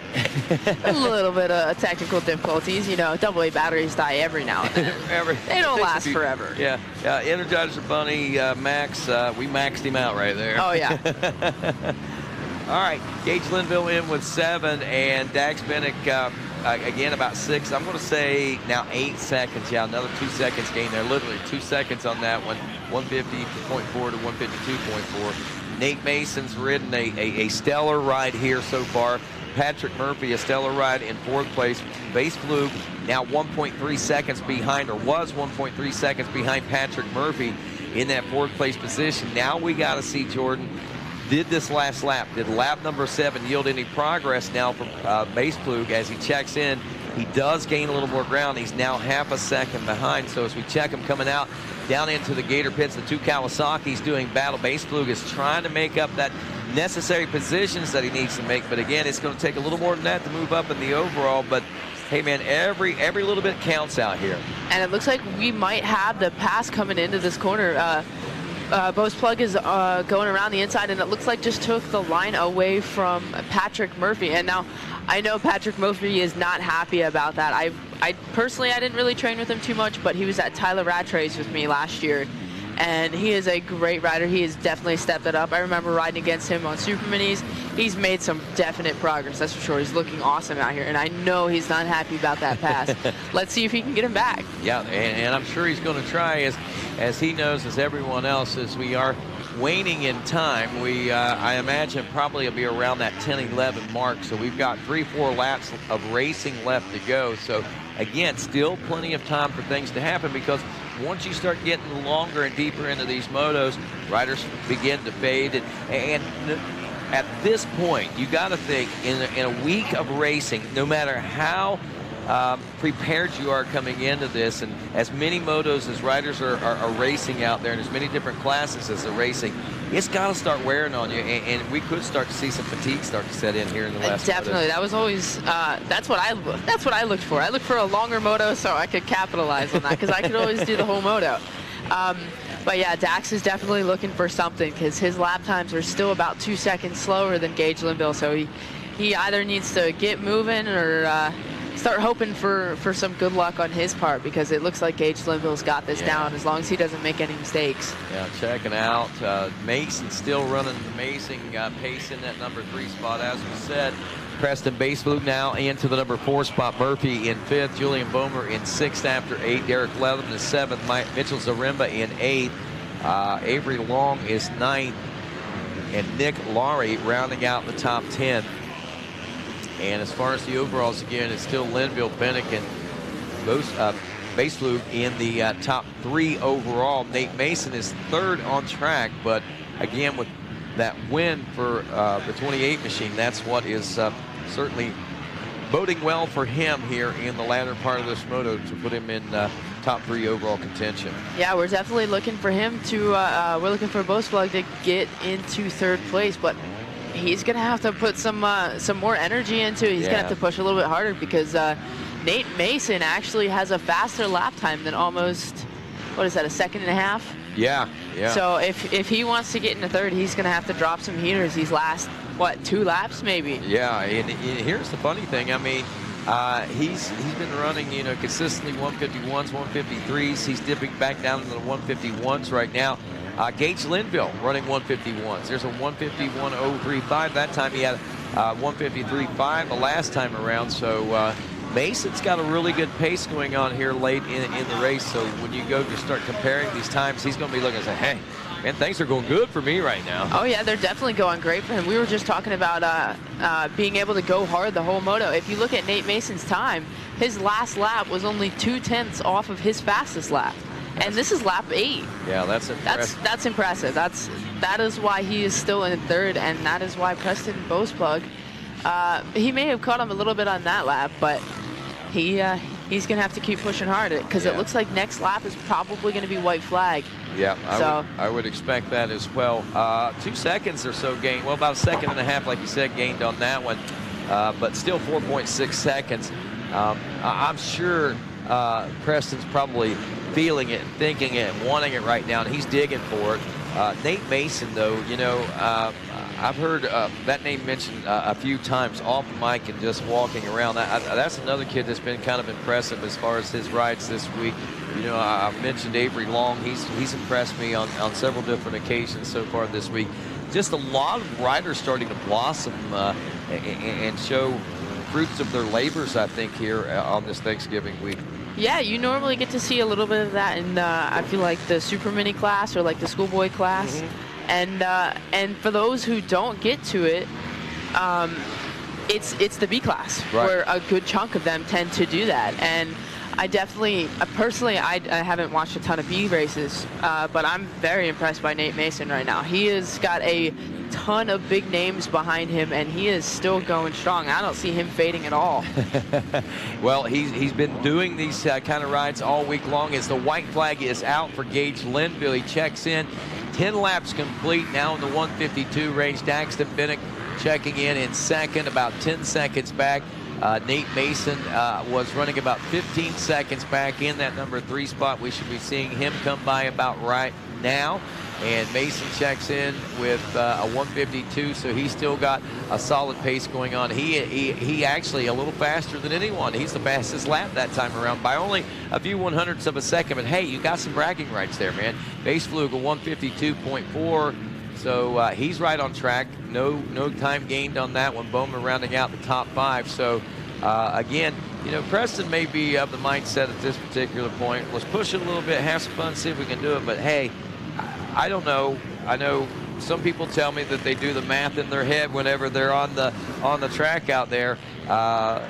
He may be doing the math, maybe realizing, hey, there's nothing else I can do. I might as well sit where I'm at. I think at this point you're probably right. His mechanic is probably telling him, hey, you know, you did what you could, but don't get hurt. That's the biggest thing right now. This is probably his last race. I don't imagine there's another B race after this, but no, I don't think so. I guarantee you his mechanic's got it on the pit board that, you know, just be safe, because that's all you're going to get out of these last laps. He's got a almost 5 second difference from third to where he's at right now.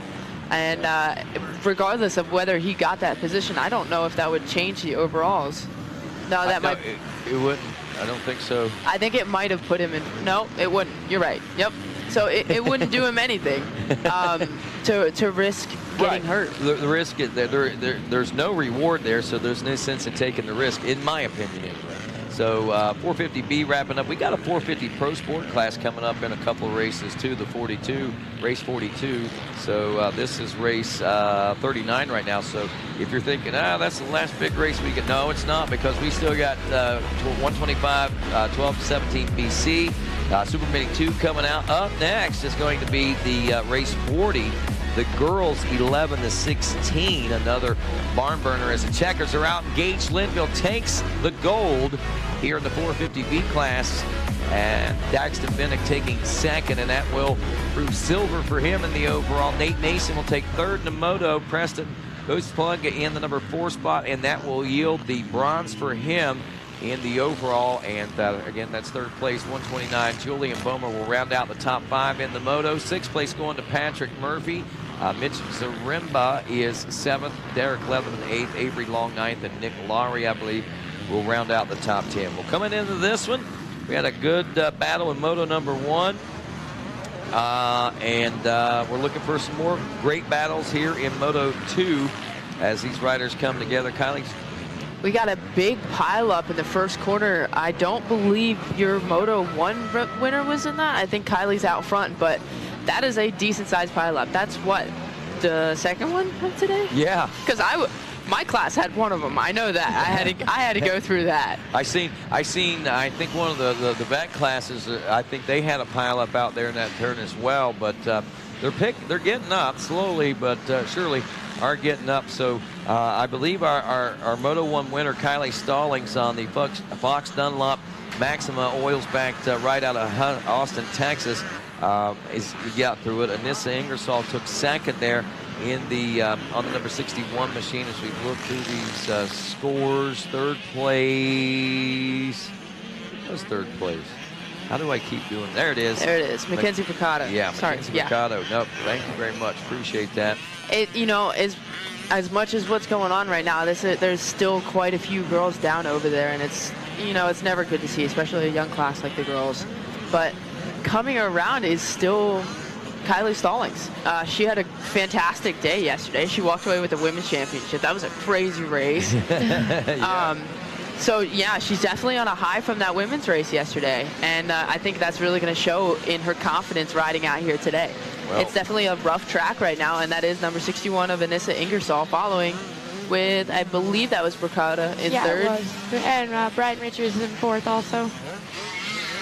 And I want to say that was the number, the number 11 of Maddie Casimir. Right.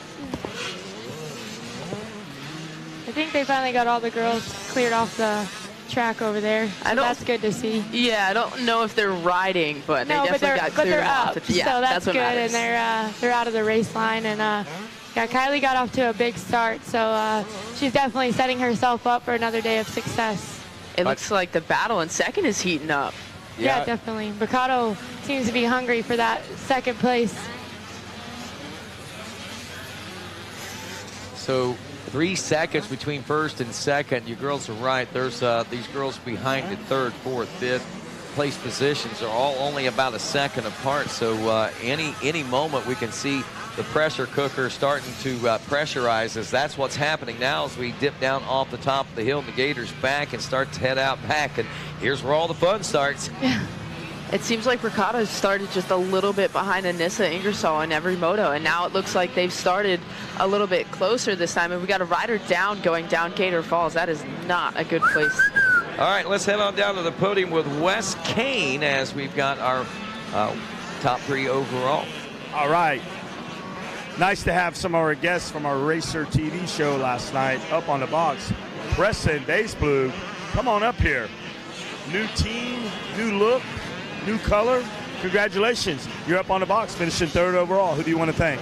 Thank you. I'd like to thank my mom, my dad, my mechanic Ty, Monster Energy Pro Circuit, Team Green Kawasaki, Dunlop, Fox, Maxima, DBK, Ethica, and yeah, anyone else that helped me get up here. My trainer Yanning, and Dimitri, and anybody else. Thank you. I appreciate it. All right, congratulations. Good job out there, Preston. Dax Bennett, come on up.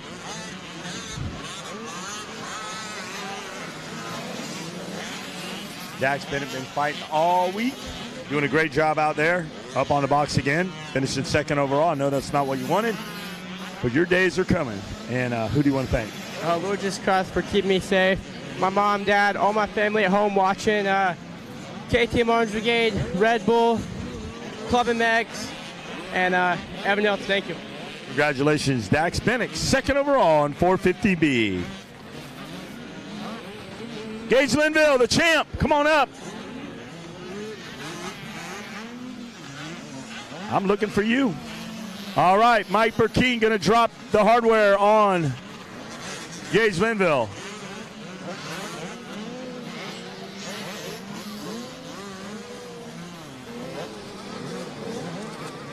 Congratulations out there, Gage. All right, Mike Burkeen, thank you. All right, Gage, good job out there. Who do you want to thank?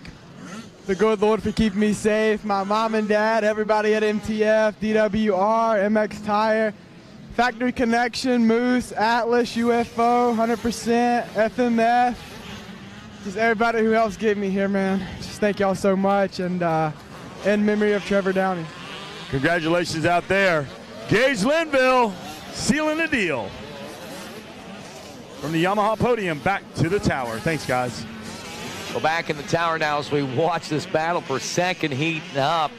Our 3rd place, heating up as Brighton Richards and Mackenzie Mercado have had a battle going on there as we check in with them now coming out of that roller section. They're side by side, girls. Yeah, it looks like Brighton's been pushing her this whole lap that we've been down at the podium, and it looks like she really wants to make this pass happen, and she's testing the waters and seeing where she can make the best decision to make a pass without, taking too big of a chance. I think this lap before, when Mercado was battling with Ingersoll, I think that allowed Brighton to get close. But they're still neck and neck right next to each other. Brighton's looking for any opportunity, any space she can put her front wheel in and make that pass stick. Mercado also seems to have good composure with all the pressure that's being placed on her. She's still just taking her lines and riding her race, and I think that's pretty impressive to see out of young kids when they still just ride their race, even no matter the pressure that's being applied to them. She's not worried about what lines Brighton's having to take to try to get around her. She's just focused on her race.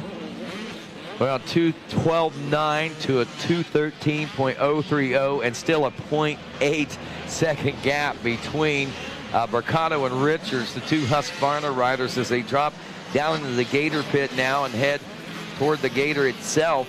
And this battle, I mean, it just keeps intensifying. We seen him like this a lap ago. I have to wonder, going into this back section, has Brighton Richards been able to learn any lines that Bricado has been laying out there, and is she going to be able to use them to her advantage? She's trying, coming off the top of the Gators back right now. She's on side by side, and Brighton Richards takes the pass. Wow. She definitely was testing the waters the lap before with different lines and waiting to... Oh, Bricado may get her back. The problem with these little bikes is when they go out this late, they seem to, catch their foot pegs or the bottom of the fork in some of these deeper ruts. So that allowed Mackenzie Bricado to inch right back on the back of Brighton Richards. As tense as I am right now, I can't imagine how they're feeling out on the racetrack right now. I'm like sitting here holding my breath and everything else. I'm getting arm pumped just watching them. They're hungry, that's for sure.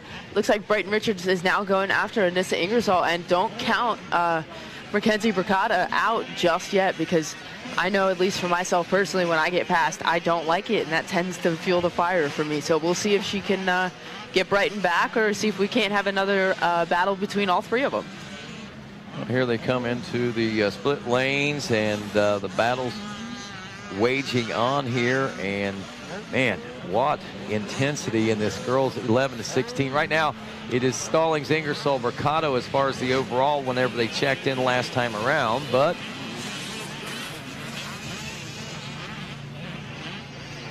it looks like Brighton's definitely putting a charge towards Ingersoll, but the white flag is out. Brighton Richards just struggled in that corner, and the lap before, Mackenzie Bricado did the same. The white flag is out, and if it stays the way it is right now, Bricado still has third overall, and Anissa Ingersoll has second. Kylie Stallings will get the win with a perfect score of 1-1. Hey, we got a cell phone up here. That's a nice one, too. It's got a Let's Go Brandon sticker on it. Must be a Brandon fan. Lash Lady Bianca has been trying to get a hold of you. How do you do this? Yeah, show me how that's... There's a picture of a puppy. It looks like maybe a German Shepherd puppy as a background. That's a nice picture. This is an adorable dog as well. Yes, it is. All right, back to the race at hand, and a gold about ready to be crowned upon Kylie Stallings as she makes her way through this final lap of racing now. Looks like our second place battle has gotten into some lappers, so that could always play a role in the outcome of that battle as well. Well, we're watching on screen here on the FMF last lap. That is Kylie Stallings, but about 16 seconds behind her is where some of the action is starting to heat up. She's going to need a major mistake, I think, to lose that big of a gap. All she has to do right now is ride smart, be careful of all the lappers she's coming into. But there's still a battle going on between second and third, possibly fourth. You can see some changes in the overall changes take place there as well. Right now it is Stallings, Ingersoll, and Bricado 1, 2, and 3 as far as the overall is concerned. I think Bricado has third place pretty good. Looks like Brighton Richards actually ended up with a fifth in Moto 1, and Mackenzie Bricado had a third. So I think Mackenzie Bricado's got it good for third place overall. She's just got to stay up and not let the fact that she got passed mess with her too much, and just recoup. And Kylie Stallings crosses the finish line with a perfect score of 1-1.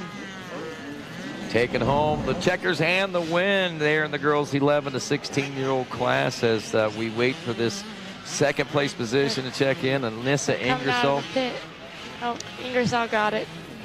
Kylie Stallings is having having a fantastic week. She gets both championships in the girls class on motocross and supercross, and walked away with a women's championship yesterday after a crazy race. That's impressive. And it was even better. It was an all-Fox podium. It was great. Yeah, it was great. Well, Jordan, thank you very much for stepping up as well. Shelby Rowland, appreciate the race call that you helped give us out here and the perspective you bring to these girls and women's classes in this great racing. And right now, it is going to be all gold for Kylie. Wow, yeah, very impressive. Love seeing this. And I got one question for you ladies. Right now, I know you guys came through a time where you had stiff competition, but you just didn't have a deep field of competition. The riders were tough, but there weren't a lot of them. Are you a little bit jealous that you don't have this many riders to race against it? Yeah, I mean, I think we're definitely jealous. When we were in the girls' class didn't have, what, 30-something girls in it? 42 entries. They were 42 entries. Yeah, we never had that. Well, I mean, actually, the women's class always had some, but the girls never had this amount. Yeah, and the women's didn't have the amount that we have now. Like, I think we had divisions here last year, but we didn't have 30 per division for outdoors with the women's class. And I've been saying all week, I'm bummed that I got hurt this week and wasn't able to be in that battle. Yesterday was crazy. There was so much action going on in the front of the pack and in the middle of the pack and all the way through. And that's something that I think is really good to see in the women's class, is not just those battles up front, not just the front girls pushing each other, but the all the way through. You could see a battle all the way around the track, and you were just on the edge of your seat for the entire time. And I think that's really awesome to see for the women, and not just those couple girls up front that are able to battle each other. I think this is really going to progress the women's motocross coming up here in a couple years. These girls are so young. I think Kylie's, what, 13 or 14? She's 14, I think. Her race age is 14, yeah. She's 14, and I'm going to shout out Madison Casimir. I ended up doing a CTI knee brace giveaway to her at the beginning of the week. She's AMA 12 and was upset that she got 4th in Supercross. Yeah, that's crazy. It's crazy. I think Rodney too at the GNCCs, the girls class there, the line has been.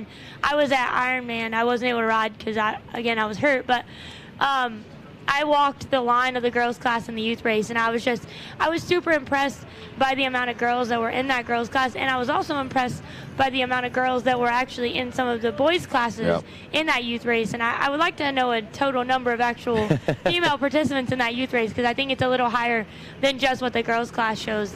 Well, we're seeing it across the board. It's happening on 2 wheels. It's happening on 4 wheels, and it's impressive. And again, it's a great time to be in our sport of motorcycle and ATV racing. Got a little track maintenance going on right now, guys, down in the trailer. I don't know. We might have a minute here to take a quick break, get a quick drink as well. Race 41 is on the gate next. 125, 12 to 17 BC coming up.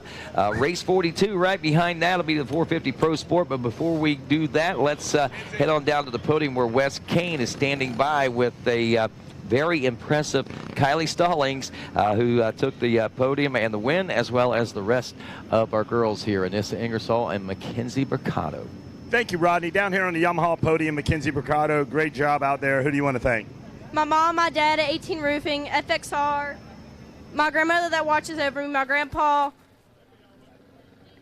everybody else, thank you very much. Congratulations out there. Good job out there on your 3rd place overall. Alyssa Anagracio, come on up here. Tell everybody what's your name, where you're from. My name is Anissa Ingersoll. I'm from New York.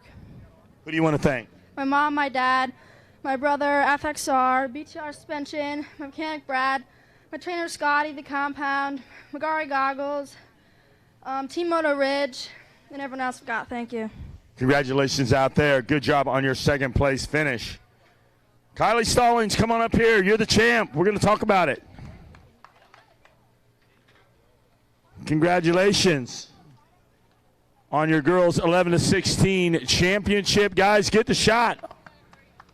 Kylie Stallings is a champ. Tell us a little bit about your race. We have a minute, so tell us about it. So I got the start, and I knew that if I did, I wouldn't have to fight to the front. So I got the start, came out first, and track was really rough, and took some lines that I've never taken before, and came home with the win. So who do you like to thank? Yeah, I'd like to thank my mom and dad, my trainer, Robbie Rannard, my mechanic, Mike Forkner, FMF, Roost, Fox, Monster, Dunlop, Rock Fox from Dunlop, CTI, Tamer, everybody. You guys are awesome.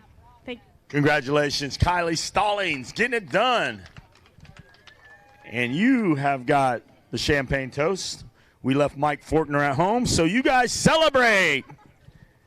Back to you from the Yamaha podium.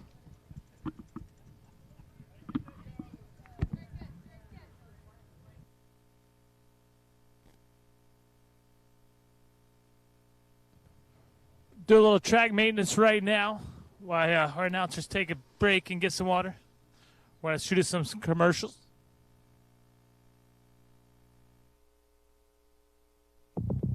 by industry demand.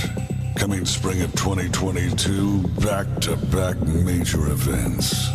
From Daytona International Speedway to Freestone Raceway. The James Stewart Spring Championship, the premier amateur event in Texas. The class champions and select racers handpicked by James Stewart get to ride at the Stewart compound. Not just some race, the roughest, toughest major event in Texas. Imitated but never duplicated. Organically growing champions in the Texas soil. Be there.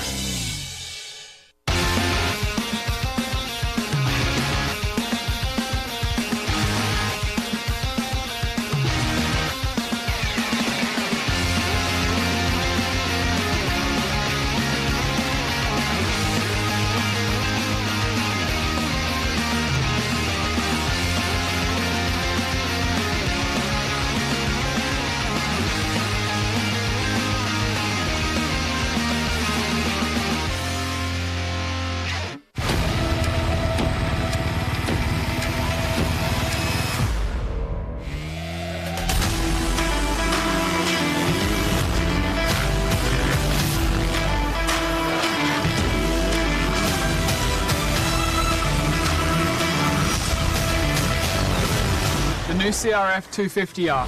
Lighter, faster, stronger. Ready to help you find your edge.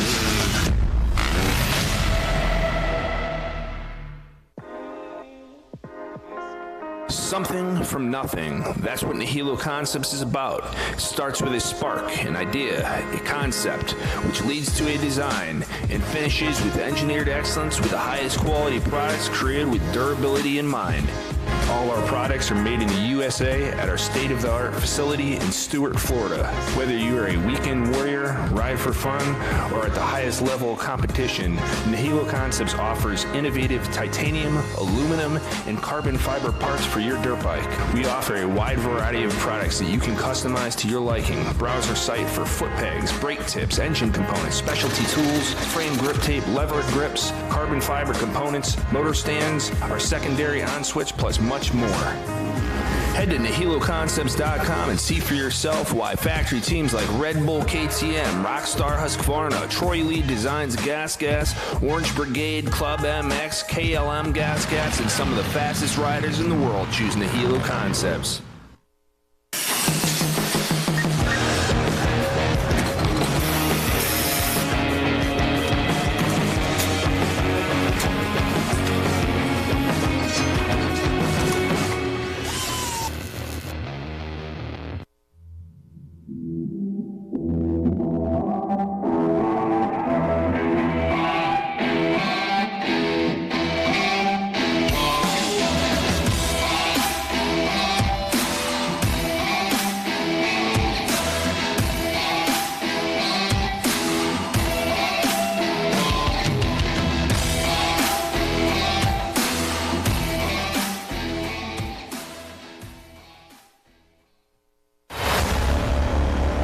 Serious riders know when it comes to their helmet, settling for less is never an option. Introducing the new Reflex helmet from Thor. The embodiment of style, technology, and protection.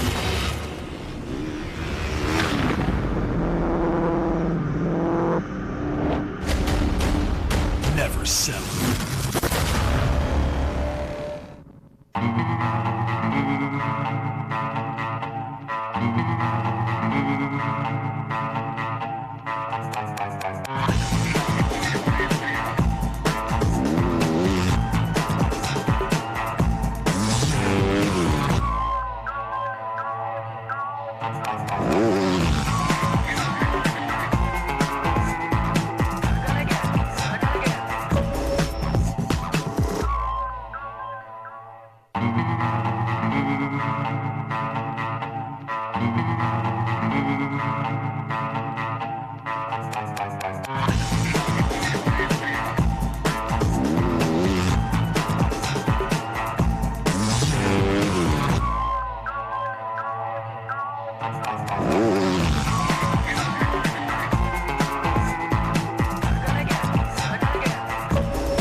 industry demand.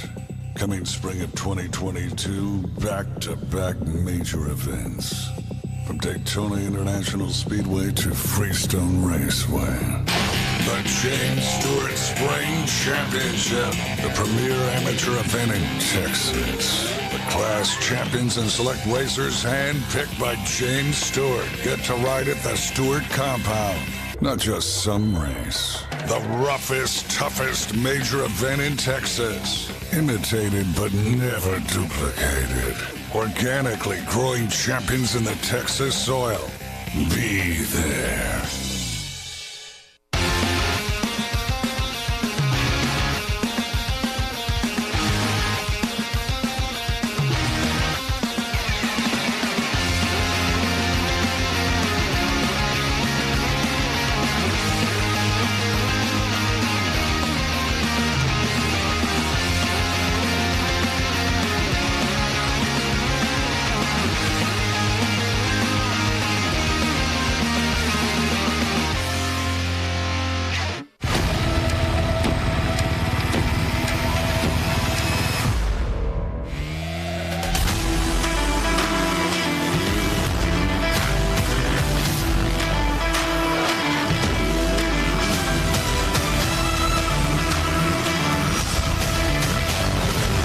New CRF 250R.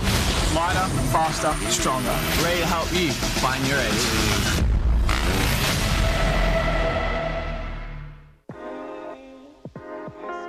Something from nothing. That's what Nihilo Concepts is about. It starts with a spark, an idea, a concept, which leads to a design, and finishes with engineered excellence with the highest quality products created with durability in mind.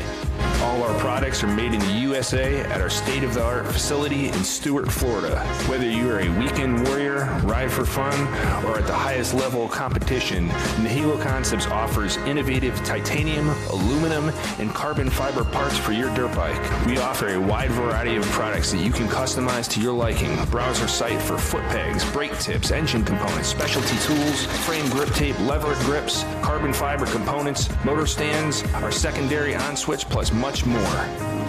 Head to NihiloConcepts.com and see for yourself why factory teams like Red Bull KTM, Rockstar Husqvarna, Troy Lee Designs Gas, Orange Brigade, Club MX, KLM Gas, and some of the fastest riders in the world choose Nihilo Concepts.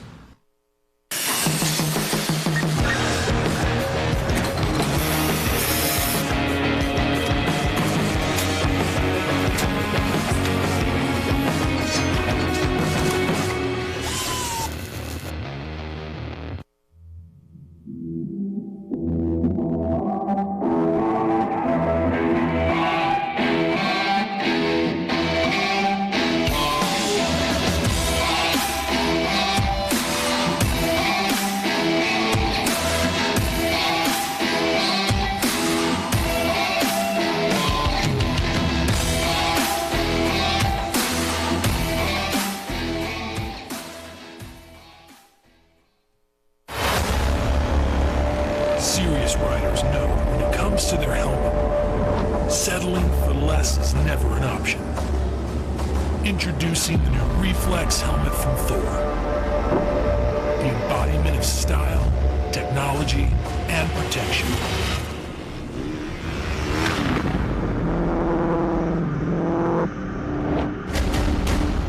Never settle.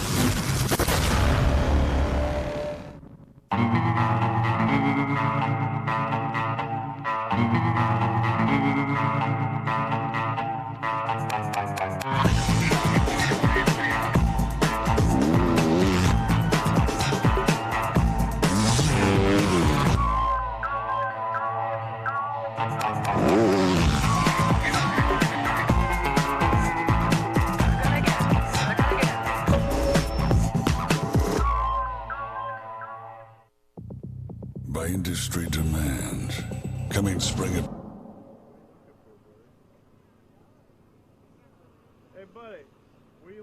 Equipment off the track right now. Going to be back in action here in just a moment. Going to be coming up with our 125 12 to 17 BC.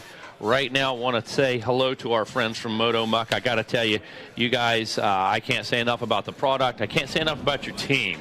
Man, when I rolled up to the gate, evening was rolling in. I looked up and I said, is that young lady handing out bottles to everybody? You know, is it for certain classes? Are there sponsored riders she's looking for, this or that? But you guys handed a bottle of product out to everybody that came through the gate there. You have been daylight to dark down there hanging with this man. You have had apparel, you've had half gallons, you've had bottles. And let me tell you something, you guys jumped in this thing with both feet, and we appreciate you. Yeah, thank you very much. And sorry, we'll just move that in there a little bit. Hannah got you taken care of. There you go. Yeah, thank you, and a big congrats to this event. This event has a bit of history for me as well. It's really cool being here because in '79, as I told you, I rode the Winter Am here. I have photos of myself going through that same gator pit, chasing Bob Hanna. But a few seconds behind, but I was still chasing him. Right. But no, thank you. We gave out nearly 1,000 bottles of product, and you can't do that if your product's mediocre. But I knew it was so good it would be embraced. And I really want to thank Mr. Kern for the opportunity, for letting us be such a part of the event. And just thank you to everybody who's embraced the product. It was just wonderful. Great opportunity, and I hope to be a part of the event with Motomuck for years to come. Thank you all very, very much. Hey, man, we hope so, too. And I got to tell you, not only is Motomuck go on my bike before every wash, but it's going to go on the graphics as well, man. I believe in you guys, and what I really believe in is your heart and your spirit. You guys are involved in a lot of things, karting. You're in several different industries as well. And you know what? You guys do it. You do it first class, and it's a 5-star program, and we really appreciate you embracing the motocross community.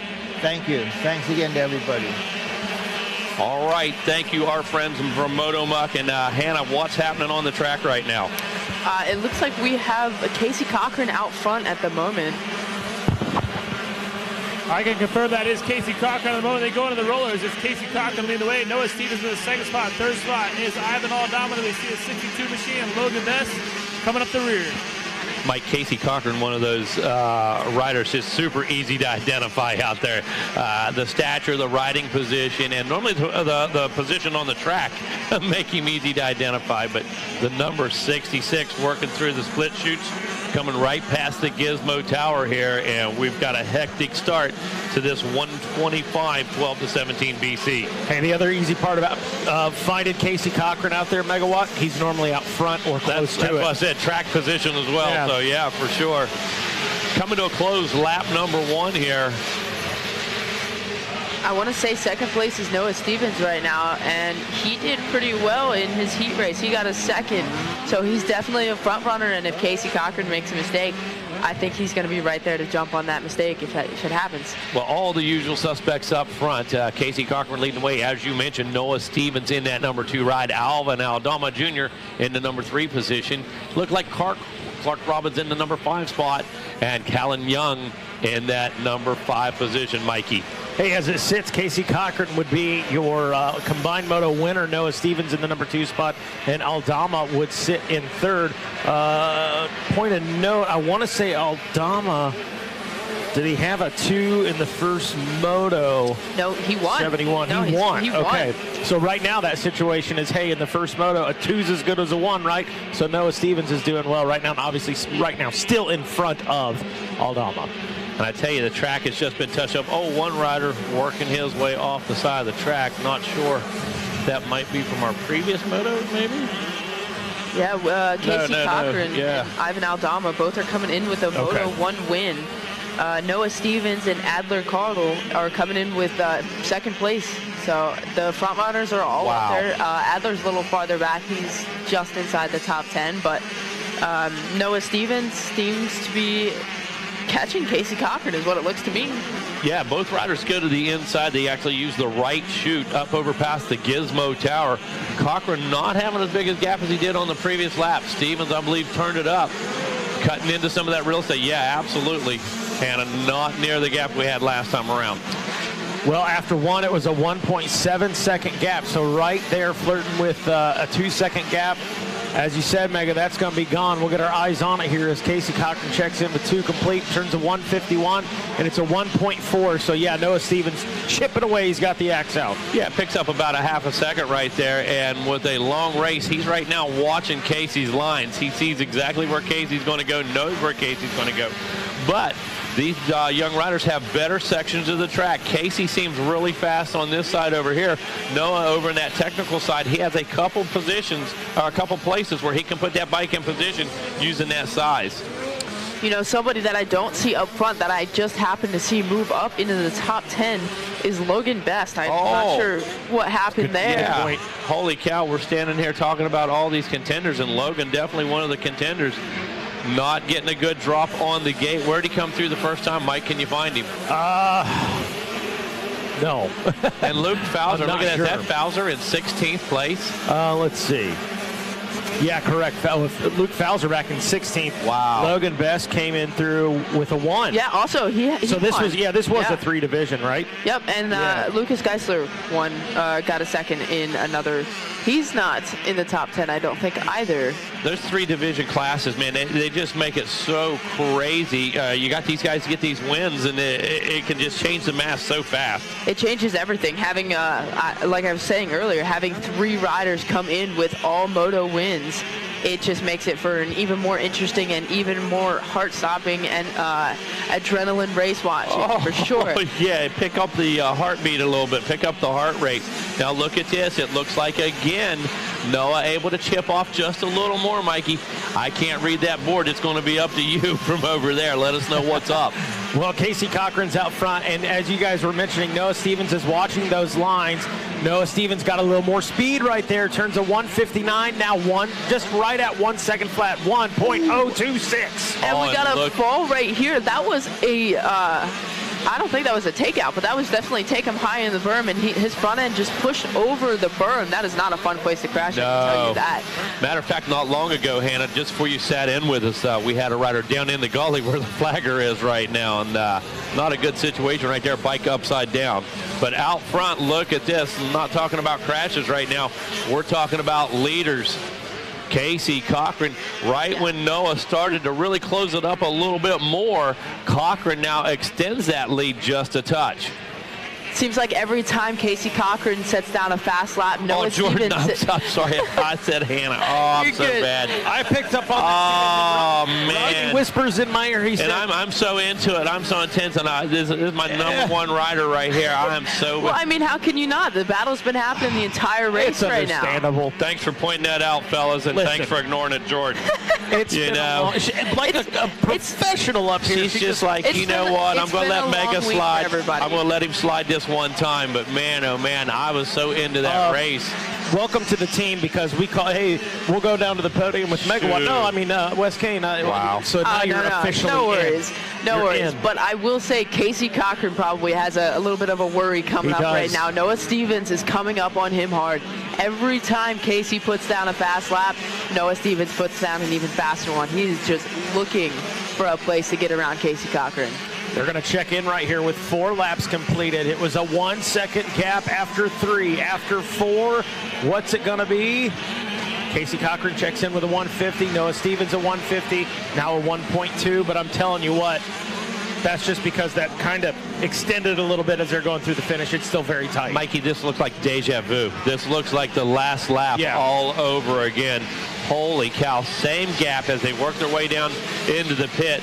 Look at Cochran, focused, intense right now over the front of the bike. And here comes Noah Stevens. He knows time is of the essence. Time's starting to run out. Couple riders a note. Jordan Renfro picks up a spot, gets around Clark Robbins. Logan Best on the move, Mega. He's got turning a 152 in a crowd of guys. Wow. 156, 158 area. Yeah. Only a second back from Robbins. If he's not past him already, we'll look out there on the track. But Logan Best is pushing right now. And on the combined motos right now, even with a 6th place, he sits 4th on combined motos. So he's getting room to work right now. Best able to turn up that number 206 machine. He's bringing the heat right now. Still a bit of time left in this one. And coming up next, of course, we are going to see our 450 Pro Sport. 450 Pro Sport, I believe we're going to be joined again by Jack Chambers and the Jet for that one. Going to sit in and help us analyze the youngsters again in our 450A Pro Sport program. Race 43, that's going to be our 65, 7, 11. I call that the 65 Open class. Run what you brung, baby. Amen. And 7 to 11 class in that one. Going to finish this thing out on a super high note with Super Mini 2. 13 to 16. Mikey, we love that class. We love them all, but I got to tell you, intensity level that we're going to finish out with, holy cow, 450 Pro Sport, 65, 7 to 11, and Super Mini 2, 13 to 16. White flag out. Casey Cochran comes in for a 5th lap complete, turns a 150. Noah Stevens turns a 149. It's now a second difference still. But here we go. We know what Jordan Jarvis, you speak to this. White flag's out. It's now time to go to work. Oh, yeah. If white flag is out, and normally if you look and see that big of a gap, you're like, oh, that's a really big gap. That's going to be hard to close. White lap, you might as well be on his back wheel. Everybody's adrenaline's pumping. Casey's probably got a little bit of nerves behind him, knowing that Noah Stevens is right behind him. But to me, it seemed like I was watching this last lap. This part of the track seems to be where Noah Stevens catches. Oh, Casey Cochran makes a mistake. This is Noah Stevens' better part of the track, like I was just saying.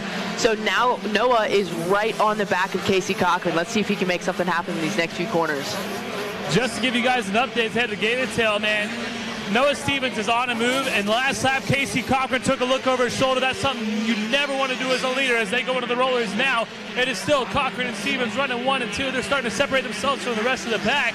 Watch them as they come back towards the spectating area. Cochran with a checkup from the neck up, as our buddy Wes Kane would say. And might have cost him, or did cost him some time there. And Noah Stevens now looking for opportunity into the switch lane right here. Who's going to come out in front? Noah's got a few corners left. Let's see if he can make something happen. Noah Stevens all over him like Wes Kane on a video camera. You know what I mean? I love it. All right, this is the last corner. Let's see. He's going to go wide and see if he can't try and make that outside work. That inside front's really deep. Oh, wow. Casey gets a look over just before crossing the finish line, and Casey will get the championship. And he is pumped. Yeah, look at him bobbing the head. Yeah, he's stoked on that one. Well earned, no doubt about that. Congratulations to the 6'6" Husqvarna machine of Casey Cochran. Looks so good on that bike. Noah Stevens takes second. I want to hang in here. Right now we've got Aldama in third, and that's how he finishes the race. Let's see where Logan Best. Okay, Renfro checks in, so best Logan could do is 5th, and that'll put him just outside of that top 3. So your combined motos, Casey Cochran, Noah Stevens, and Ivan Aldama Jr. on their way to see the Wes Kane. All right, guys, got a special treat coming up next. Jordan Jarvis in here crushing it like a boss. Like a boss up here this afternoon, and bringing those skills right along. Coming up next at 450A class, the Jet Lawrence and Jack Chambers going to sit in with Rodney Tomlin for this one, and you guys are in for a treat. Rodney, the consummate pro, one of the legends in our game here, Jet Lawrence, Mr. Rodney Tomlin. So I'm going to hand the headset off to you and let the boys have at it. All right, guys, I know you're probably a little starstruck right now, but just kind of calm down. Yeah, looks like Luke Galatian off to a good start, and Chance Hyman starting second. There we go. That's better. Here they come at me up here on the lifeguard suite. Have that second setup. It is Luke Galatian in the lead. Hyman's there in the second spot. Romano in third. Fourth spot is LeBlanc, and fifth spot is Towers. Well, Towers coming into this one with the win, so he's got some work cut out for him. And I know this first lap usually takes a few moments for things to settle in, but it'll start settling in soon. Yeah, once they get settled in, it's going to get really exciting because everyone picks their lines they like, and then the real stuff starts to happen. So I'm pretty sure Luke is probably running on a 450. He normally runs a 450 out here in the open class. But I think Chance, Matt, Nick, 250. Gavin maybe on a 450, but Chance, Matt, and Nick are definitely on 250s. Yeah, I think I heard Gavin say before he's on a 450. Yeah. riders working their way back now here toward the home stretch, if you will, as they get things sorted out here on this first lap of racing. We'll start settling into second, third, but a couple of those red machines are up front, and Let's go. Galatian out front, the 21 machine in that second place position, a Chance Hymas. See, Cody Groves. Cody Groves is in, I think, 4th or 5th. Is he? Oh yeah, you made a bet with him. If you end up top 5, you have to follow him back on Instagram. He's right there, right in front of Gavin Towers. So impossible. He's 5th. He's 5th right now. Oh, he just gets in. Well, they get them sorted out like this, guys, on the first lap. Galatian, Hymas, Romano in the number 3 spot. All the players are up front. Matt LeBlanc in 4th. Cody Groves in 5th. Gavin Towers drops to 6th. Clayton Jaden Clough in 7th. Chandler Baker, Heath Harrison, and Chris Blackmer. That's your top 10. And right now, Wes Kane down on the podium to crown some champions. And we got a battle that is heating up here on the track in this 450 Pro Sport class. Thanks, Rodney. Down on the podium, I've got my 3rd place finisher, Ivan Almeida. Come on up here. Ivan Almeida. Come on over here. Congratulations. Ivan, who do you want to thank? Yeah, I'd like to thank my mom, my dad for all their, hard work, my sister for everything she does for me, the massages to try to get me, prepared for today. Because I got hurt, unfortunately, I think 2 days ago. I crashed down the gator pit, and I think I pulled a muscle. I don't know what's going on. I haven't been to the ambulance yet, but I hurt, like, my thigh, like my inner thigh, kind of. And now this morning I hurt my shoulder, and I don't know what's wrong with it, but it hurts. So thanks to her for giving me some good massages before the moto. But, yeah, I'd like to thank Motor Shop Center, Miami MX, everybody that came out from Miami,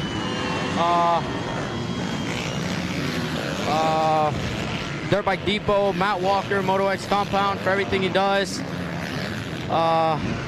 Creative Sports Concepts, Mike Taylor. Answer, 100%. And just everybody else I forgot, thank you. Congratulations. Good job out there. Get yourself taken care of. All right, my 2nd place competitor, come on up, Noah Stevens. Noah Stevens, come on up.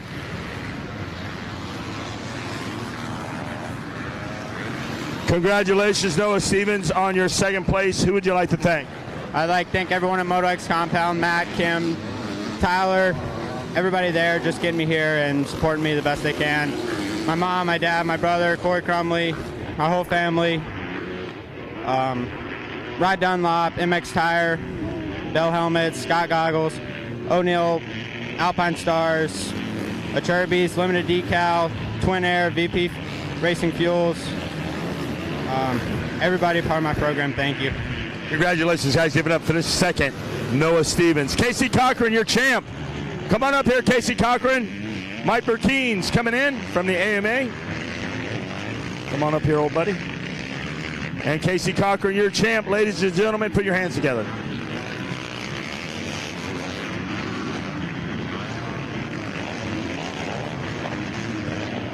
Congratulations out there. Thanks, Mike Burkeen, Casey Cochran. 2 championships today. You got to feel pretty good. Who do you want to thank? Oh, yeah, for sure. It's great to come out here, the first race on the 125, and sweep the 125 classes in motocross. So I'm super pumped. But anyways, I'd like to thank my mom, my dad, Lord Jesus Christ for keeping me safe out there. Nate Ramsey, Husqvarna Motorcycles, Monster Army, Vision Wheel, Pro Taper, Brooklyn Goggles, Fox Racing, Dunlop Tires, On Track School, Moto Sandbox, Kyle Cheeseman, and Jason Baker for getting those tracks prime and helping me get to where I'm at today. And coming out here and being able to win this it's a great feeling. And everyone out there who supports me, Grizz, my mechanic, he's been working hard all week, so I'd like to thank him. But everyone else out there who supports me, I really appreciate each and every one of you guys. Congratulations, guys. Hold it up. Casey Cochran, good job from the Yamaha podium. Take us to the action on the track. All righty, thanks a lot from the tower as we are now 3 laps deep, and a new leader in this one is Chance Hymas. Just made the pass a few moments ago on Luke Galatian, and now Nick Romano and Matthew LeBlanc running 3rd and 4th place position. Guys, I tell you what, this has been a barn burner since the drop of the gate. Yeah, it's heating up, and Nick is actually up into second with Luke Lacey in third, and looks like Matt LeBlanc back in fourth. Cody Groves holding strong in fifth, and Gavin Towers in sixth, with Jaden Clow and Chell in seventh. So I think everything that everyone was looking for and banking on as far as a final moto for this 450 Pro Sport class, and settling in kind of early in this one as we're working on lap number 4. Chance Hyman's turning a 1:47. That's only 5 laps off a fresh racetrack that I saw yesterday morning, the fastest lap at a 1:42. And when we're this late in the day, man, Chance Hymas is really laying down the horsepower to this racetrack. There's no doubt about it. Get some. Get some. Hey, you boys up there, you got to keep your eyes on Nick Romano. Yeah, I was going to say, Romano, I'm interested to see what kind of lap time he's got coming around this time. Guys, he made up not only a position, but a lot of time in that last lap of racing. So Hymas leading this one, and now Nick Romano running in the number 2 spot, a 1:48.4 for Hymas at a 1:47. This is starting to shape up to be a good one. I hope you guys are up here watching this one as they drop into the pit. Oh yeah, they're going at it right now. Oh, and he goes around the outside. I think he may get the pass. Oh, and he's got it. Hopefully Chance sees that next lap and switches up his line. He may be able to get him back. I'm gonna beat him. Wow, Nick really sneaking that one in there and pulling the trigger. No. Come on, Chance. Come on, you can't show favoritism up there. Oh, I can, yeah. He's my teammate. Yeah, I was going to say, Jack can do that. That is his teammate out there right now. Chances slicing him up. Right there. Let's see when they come around the sweeper. Hey, I tell you what, we've got not only this great wheel-to-wheel battle going on up front, but a little further back, that 4th through 8th place position with LeBlanc, Cody Groves, Jaden Clough, Gavin Towers back to 7th now, and even Heath Harrison in that one. There's a good battle going on between those guys. It's hard to pick which one of these battles we want to watch right now, though. Up front, Chance Hymas and Romano. Actually, it's Romano and Hymas, and Romano has kicked in the afterburners. And Jet, I know you've got some words of encouragement for this rider, but right now it's all about trying to reel that rider back in and make that pass. And eliminate as many mistakes as you can, because you never know, Nick could wash the front end somewhere and Gavin Chance could capitalize on it. Exactly know what it's all about. You got to put yourself in position if something happens to be able to take advantage of it for sure. As they drop into the pit 1 and 2, it's still Romano and Hymas 1st and 2nd. It looks like we got a Yamaha sliding into 3rd now. Matt LeBlanc into 3rd and Cody Groves in 4th. LeBlanc checks in now in the number 3 spot. So as you said, guys, LeBlanc picking it up. There is Groves, Clough, Kalatian dropping through the field now to a 6th place position after 5 laps. Gavin Towers dropping a position as well in those exchanges taking place in 4th through 8. Harrison is now up to 7th. Chandler Baker is 8th.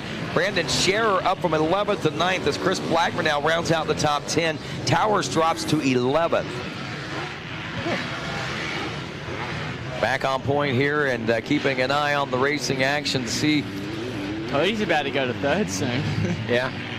It looks like Cody Groves is on the back end of Matt LeBlanc there, and he has a deal with Jet Lawrence here. If he ends up in the top 5 position, Jet has to follow him back on Instagram, eh? I should have bet it for top 3. Gosh dang it. There was a little party going on top of Service Hill last night, and there were a few bets made. Yeah. Words were exchanged, and I guess you got to follow him on Instagram now, bud. I guess so. Yeah, you know, if there's a party, Cody goes right in the middle of it. He's right in the middle of it right here as he tries to reel in LeBlanc as they come through the spectator area. Yeah, Nick's riding strong right now. You know, one of the riders I'm watching out for right now, I'm pretty impressed by, is one of the older riders in this class making his return back is Heath Harrison up to that 7th place position. He's had some pretty good runs in the earlier part of the week, and coming off of a junior 25+ national championship at Loretta's, I know he's got to feel pretty good racing amongst these young guys out here like this. Romano out front still after 6. Hymas LeBlanc, Cody Groves in 4th. That battle now about 1.7, so it starts to open up between 3rd and 4th as Groves is settling in. Clough in the number 5 spot, as he is running about 2 seconds back, but about nearly a second faster. Luke Kalatsian in 6th, Heath Harrison, as we said, in 7th, and Baker in 8th.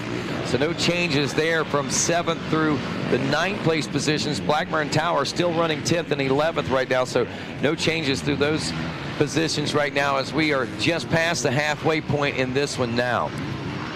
And it looks like everyone's kind of settled out into their positions, and how their gaps have not been closing, not been really extending, other than Nick out in front, kind of slowly gapping everybody.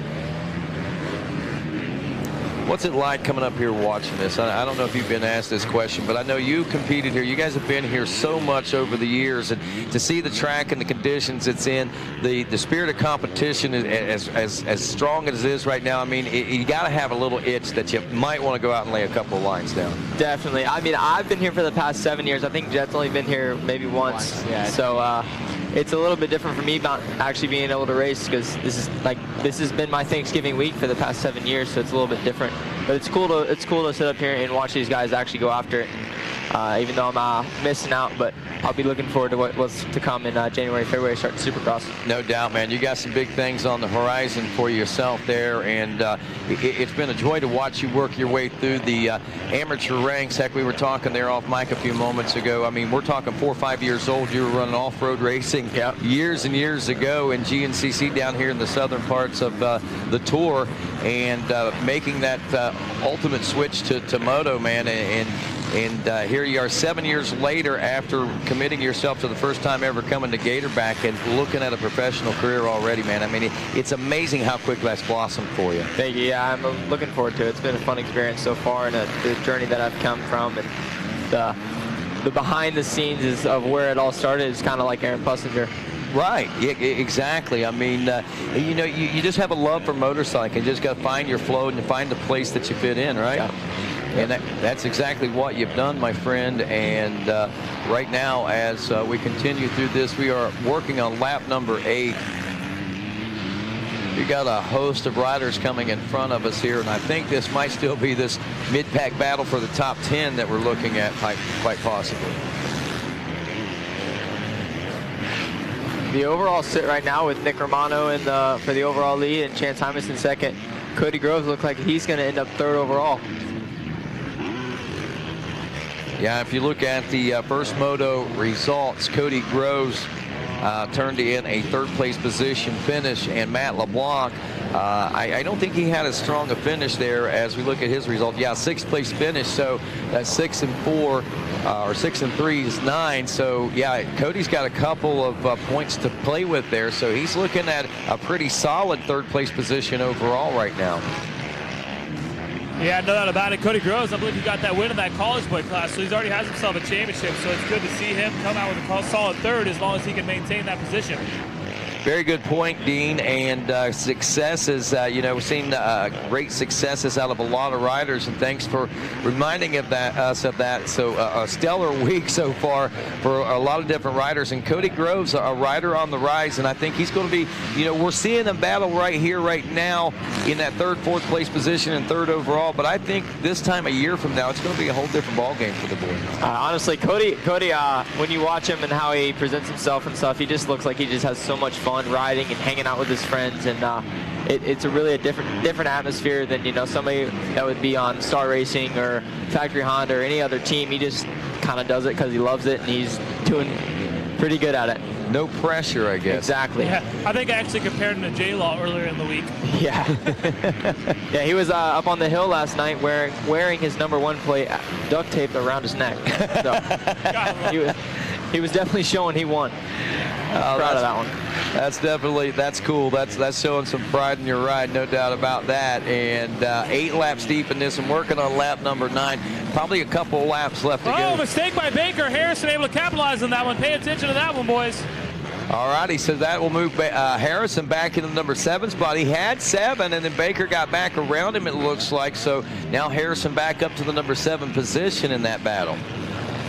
Yeah, it's interesting to see. I believe Harrison and Colasia, they're out there on the 450s. A lot of the guys out there on the 250s here in this 450A class. So that's something to pay attention to as well. Watching that race over there in the coming off the gator tail, that's Harrison now, as he has established himself pretty solidly now in that number 7 spot. And here comes Brandon Scherer to join the party. He wants a shot at Baker.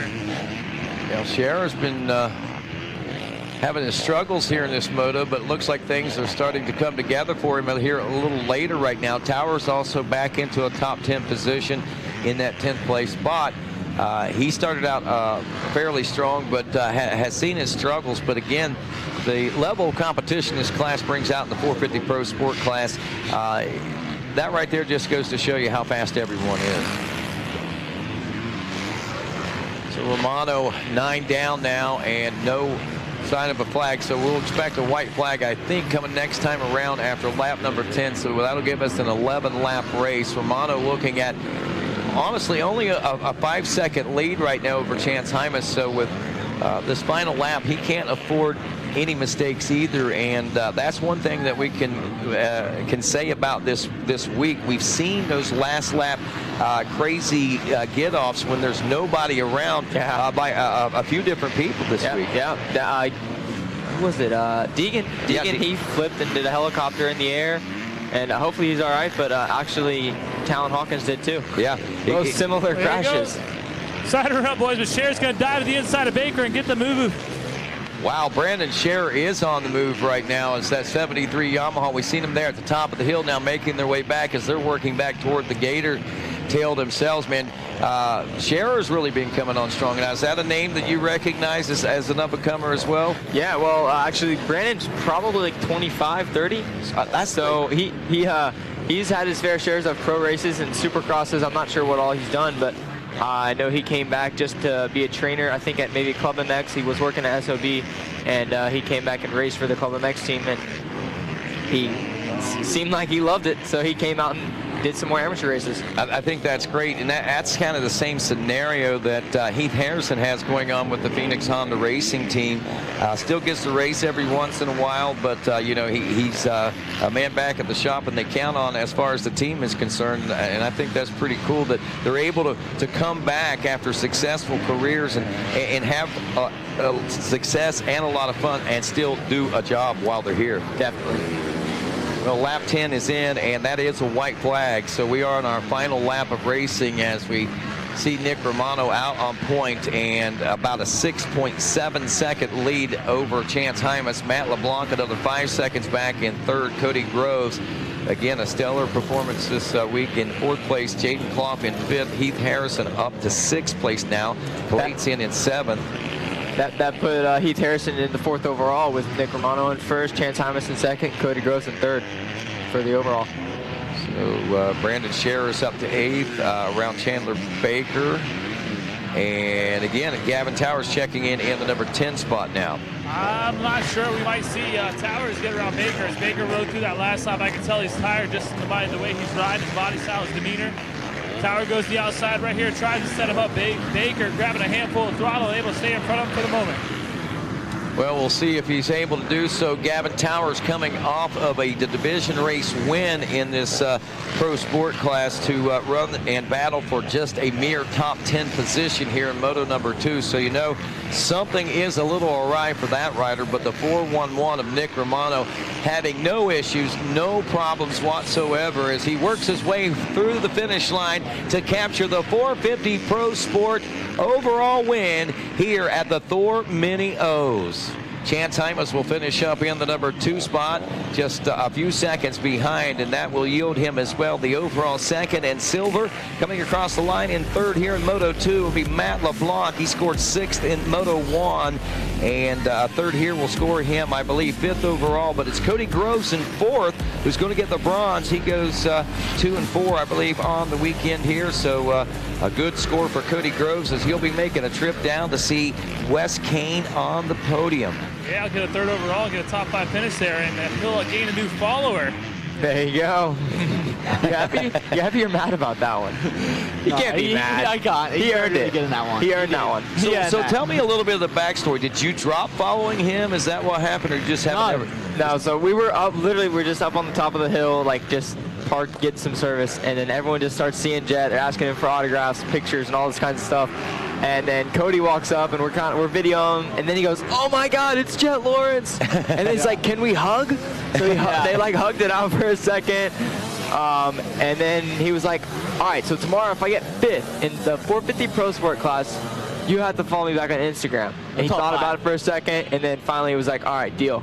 So there you go. So you're going to get your phone out right now, and you're going to press the follow button. I think we need to document this. Get the phone out right now. We're going to document this. And so Cody Grove's going to get a brand new follower out of Jet Lawrence right here. It loads. Hopefully it loads.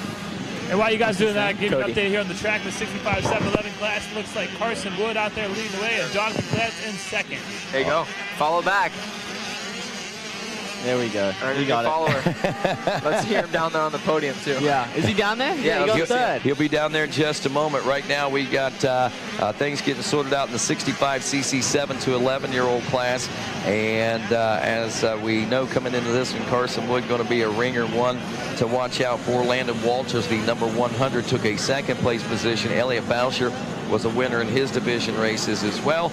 And that kind of sets the stage for you guys. But again, hey, I just want to say thanks, Jack Chambers and Jet Lawrence, for you guys taking the opportunity to come up here and sit in with us and make the race call. Give us your perspectives, and I know kind of a memorable return for you yourself, Jack, because you've spent so much time here as an amateur yourself, so you know and feel what it's like for these guys that are out here laying it all on the line here this week. Definitely, and these 65 kids are ripping out here. There's some 50 riders that are actually hitting both of the step-ups. I know. That is some of the, I've seen the progression of these 50cc riders over time, but this year, again, I think we're seeing more so than ever as we head back down to the podium with West Canyon. All right, finishing third in 450 Pro Sport, Cody Groves, congratulations. Good job out there, bro. Way to fight all week. Who do you want to thank? First of all, I got to thank AWOL Racing, my boy Nathan. We stayed together all week. His dad had to leave. Family member passed away. We took each other gate all weekend.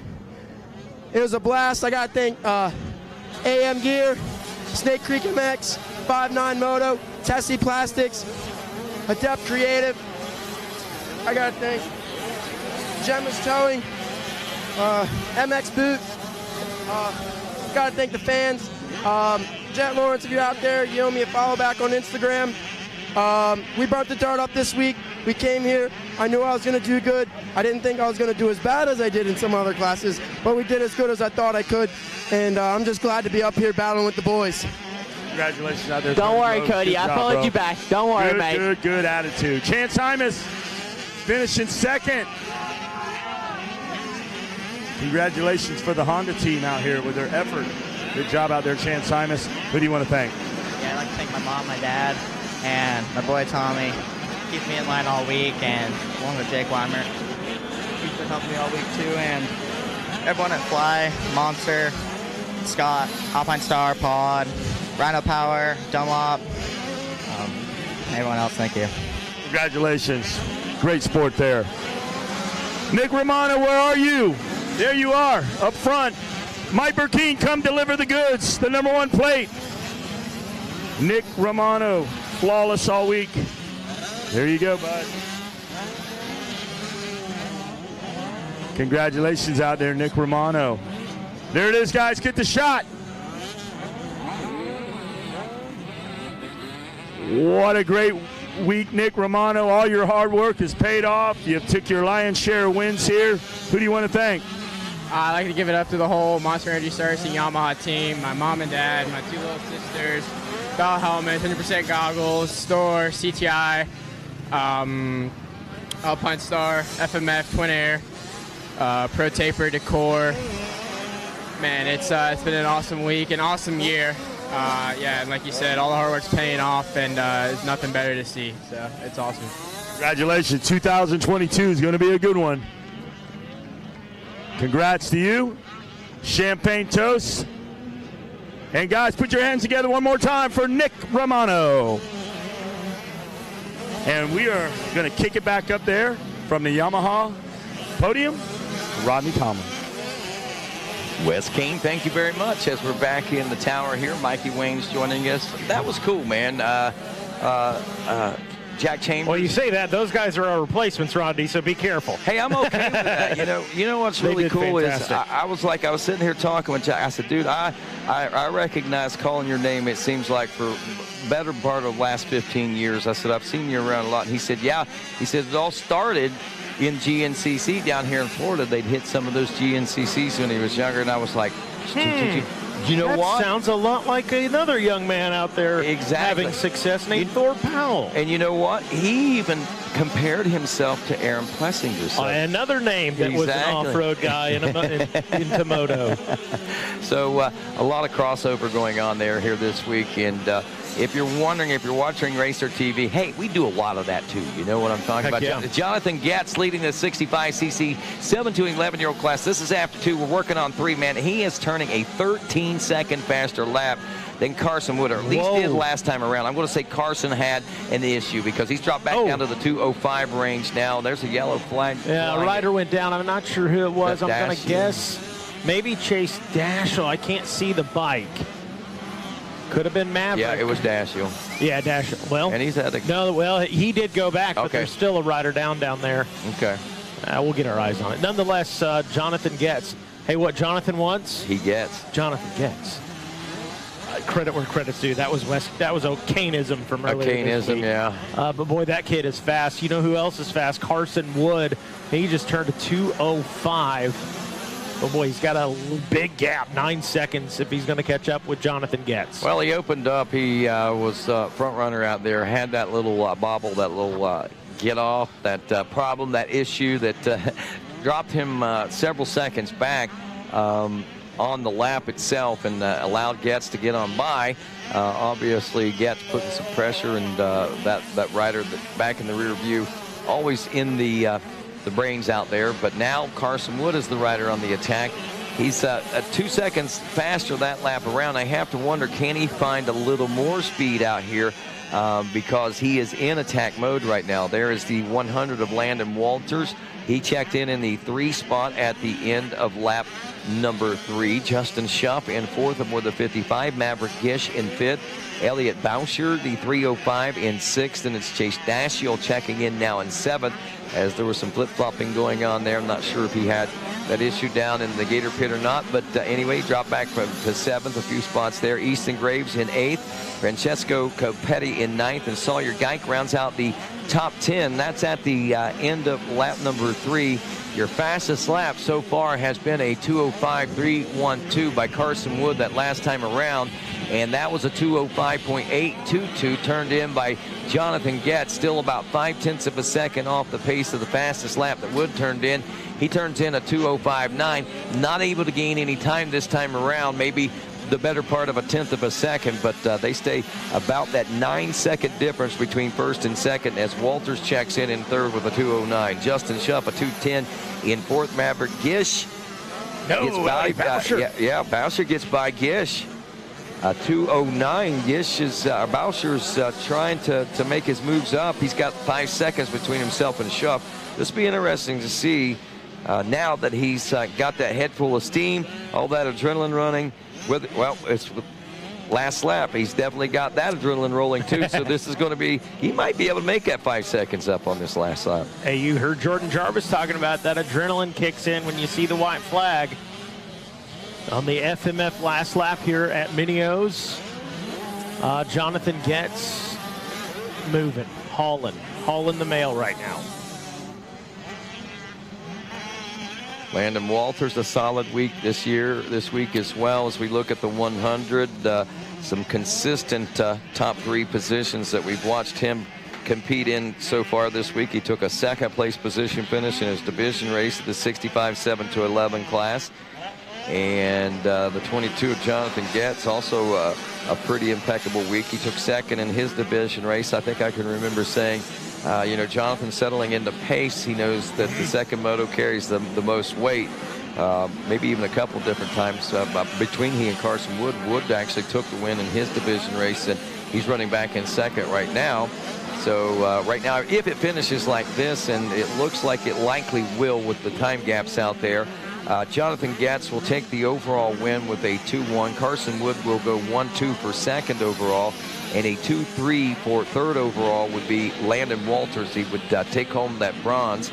And there is Getz through as Jonathan Getz takes the checkers in the 65cc 7-11 and the gold here at the Mini O's.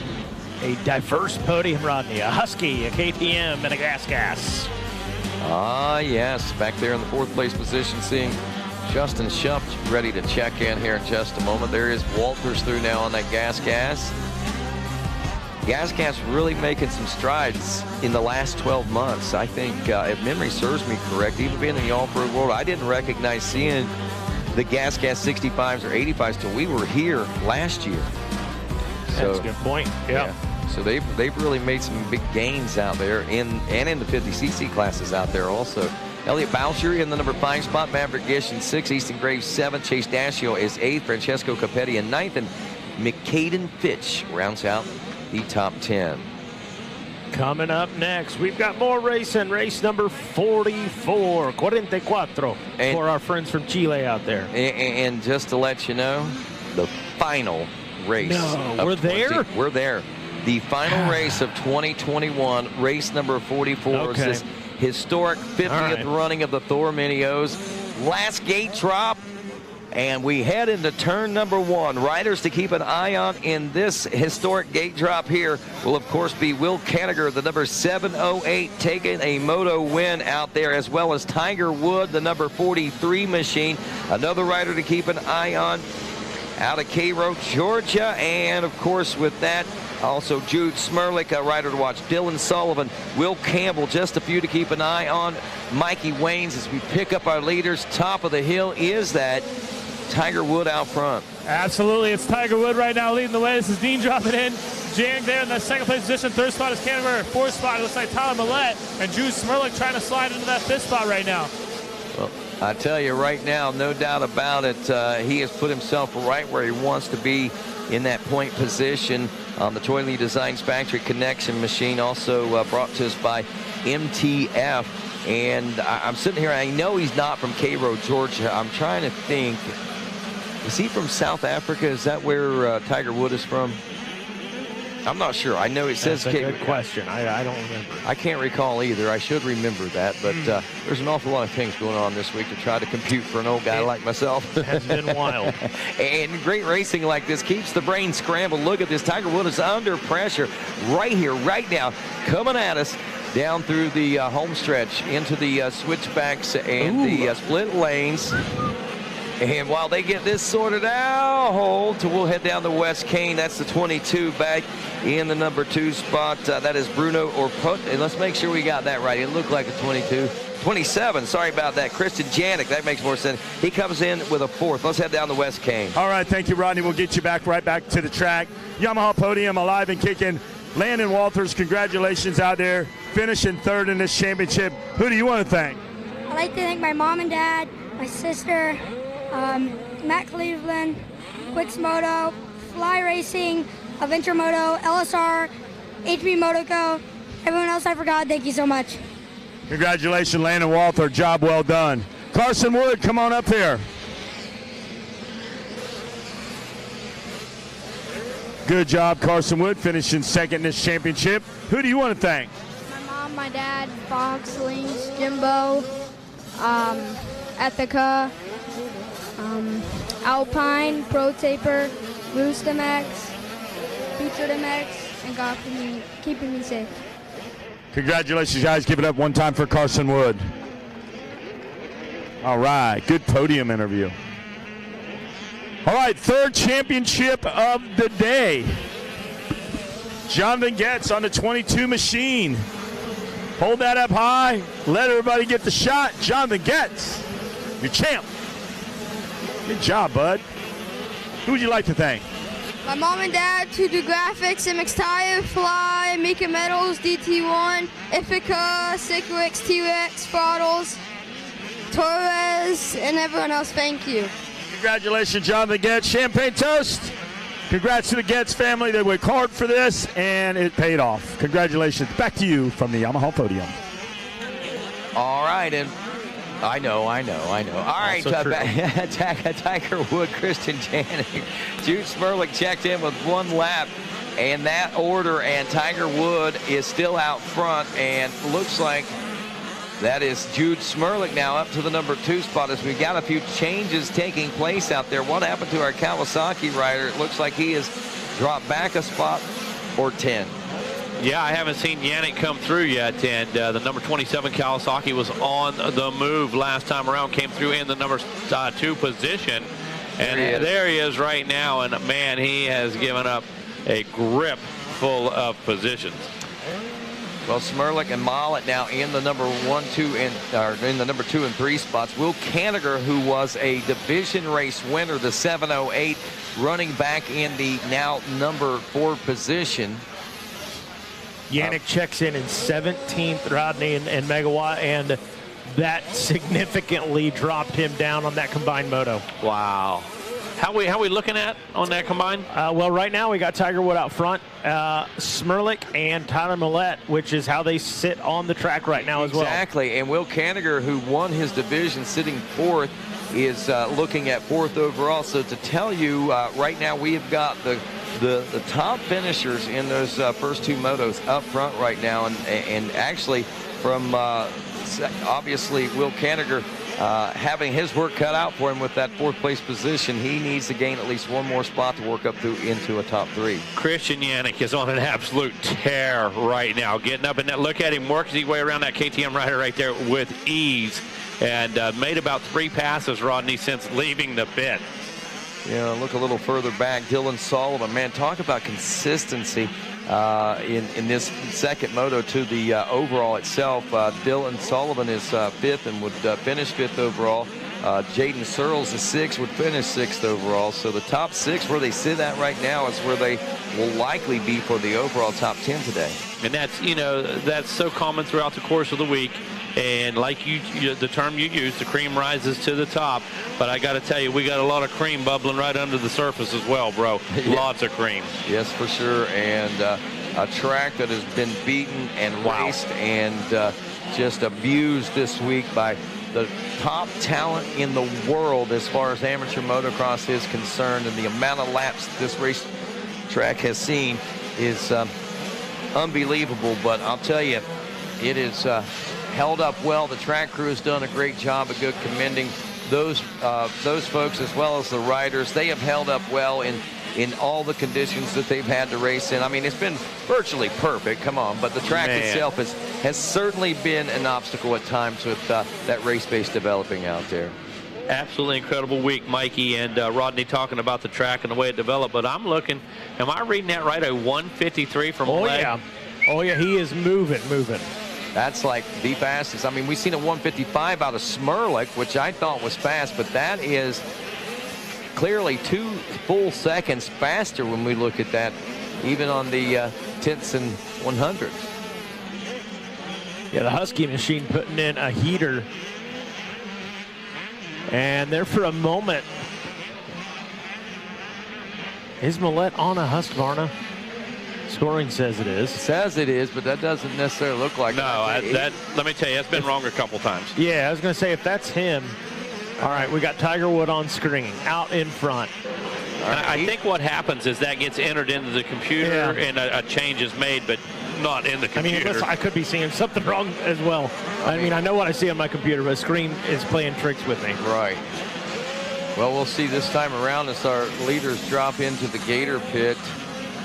That's Jude Smerlik. Okay, that is Smerlik in the number 2 spot. Yeah, something happened there. Okay. Evidently, I don't. Yeah, I was a little confused there myself there for a moment. Tiger Wood in with 4 laps complete. Jude Smerlik checks in now with 2nd and 4 laps complete, 2.2 seconds back. Will Kanigher is now in the number 3 spot, and obviously simple math puts it, if you move up one spot from fourth, you're going to be in third. I felt like an idiot when I said that a moment ago, but hey, there he is right there, regardless of how you say it, how you break it down. Will Kanigher in the number 3 spot overall after a Moto 1 division race win. So that, again, this is the cream of the crop at the top here in our top 3. Smerlik, the number 90, coming into this one, again, with a second-place position finish out of Sunbury, Pennsylvania, on the North Point Trailers Schaefer's Motorsports backed ride. Yannick all the way up into the number 12 ride on an absolute tear. I believe going to pick up the white flag next time around. These guys really, Rodney, are a fitting class to finish off the week with.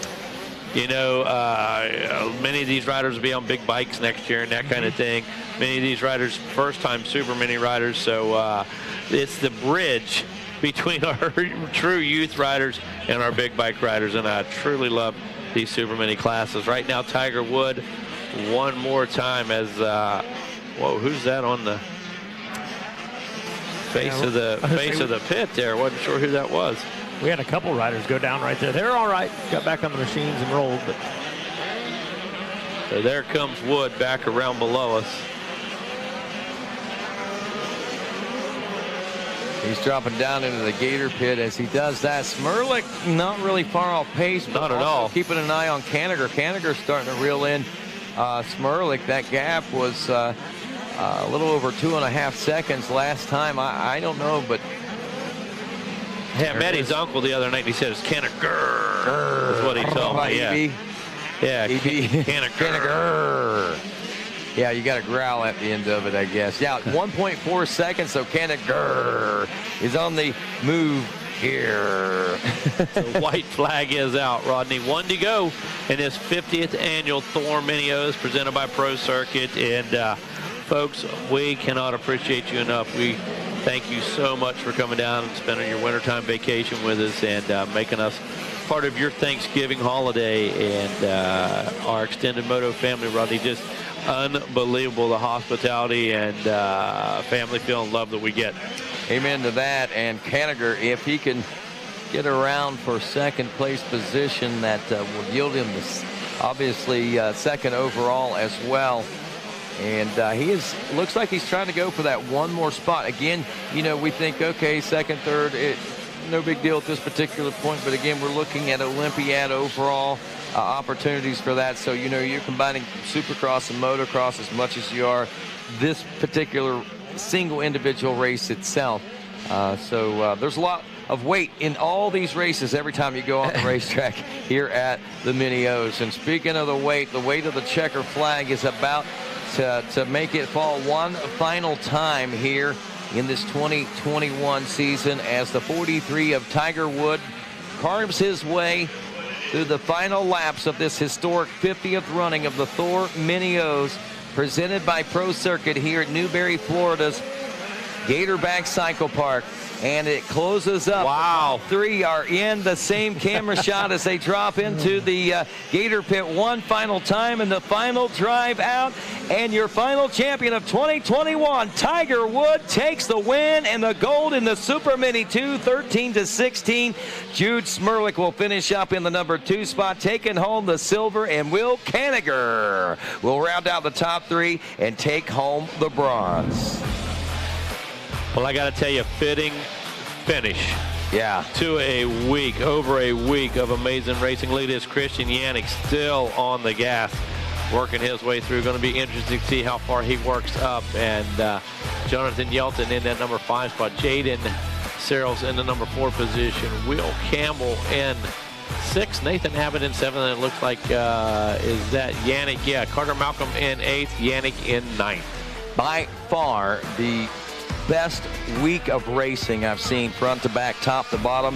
Every class keeping us on the edge of our seats this week, and the competition that came from all corners of the globe, my friends, is second to none in my opinion. And gotta love this tradition, man. 50 years strong. I've celebrated nearly half of them myself here on this Thanksgiving week, and I don't know that I'll ever change that, my friends, because it's times like this that keep me coming back year after year after year. One final Yamaha podium to celebrate down here as we'll be bringing Tiger and Jude Smirlick and Will Canniger up to the podium with Wes Kane here in just a few moments. But, wow, just a special thanks to everybody. Tip of the hat again to the flaggers as they make their way off the track right now.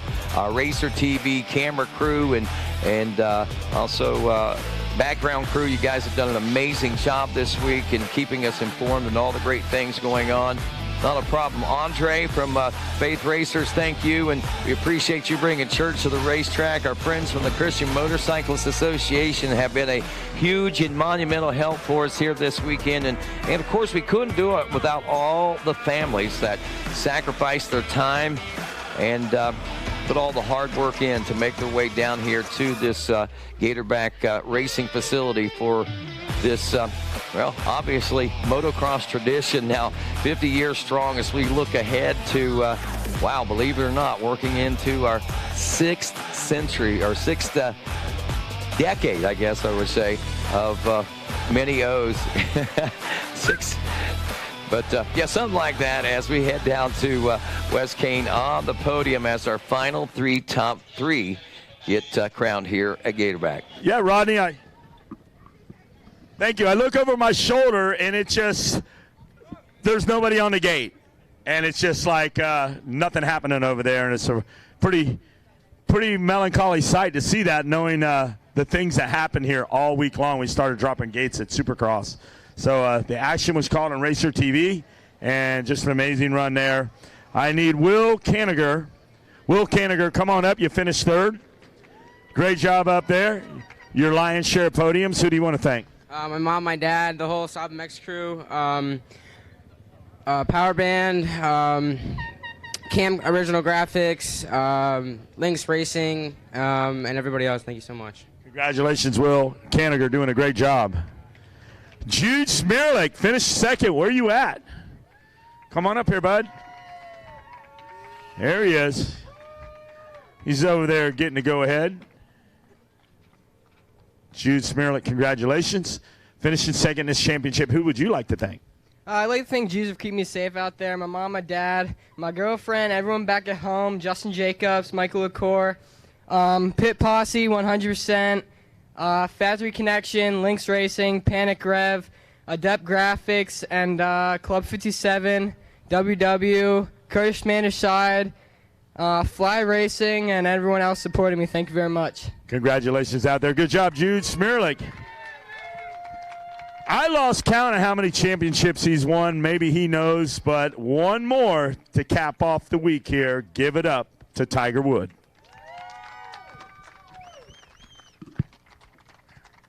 I think I stopped counting after 5. How many do we got? We got 6. 6 championships. Guys, congratulate him again. That's awesome. Tiger Wood, who would you like to thank? I'd like to thank absolutely everybody that helps me. Trolley Designs, Max, FMF Joel, Rookie and everybody at Factory Connection, Monster Mike with the Monster Crew, Rob Fox and Jeff Cernick at Dunlop, and Lynx, Greg. He's had my motors dialed. Mobius, had my knee braces good. Mum and Dad, MTF, Colleen, Little B, Big B, Jacob, and everybody at MTF. The mechanics that came out, David, Casey, and Dom. You guys have all helped me out heaps, and everybody else. Thank you so much. Congratulations. Good job. What a well-spoken, well-rounded young man. You're going to spray that all over everybody. Thank you, Tiger Wood, for being such a great citizen of the sport. Hey, I want to thank my helper down here, Gracie. Couldn't have done it without you. You kept me between the lines. You kept me going good. I appreciate you. Thank you very much. We got it done. Another year. I can't wait for 2022. Rodney Tomlin, super good time down here, but I'm going to let you send us home, man. All right, thanks a lot, Wes Kane, and that's going to wrap things up as far as our 2021 running of the Thor Mini-O's presented by Pro Circuit. A historic year as we celebrate 50 and rolling into 51 next year. We hope to see you back here on RacerTV.com. I want to say thanks to all of our sponsors and everyone who's tuned in and turned on to everything that's taken place here on Racer TV, and all of us here trackside this week. We've had an amazing and wonderful time, and For all of us here at Racer TV, including my sidekicks this week, Mikey Waynes, Matt Watson, and of course Wes Kane, I'm Rodney Tomlin. Have a great and wonderful holiday season. God bless you all.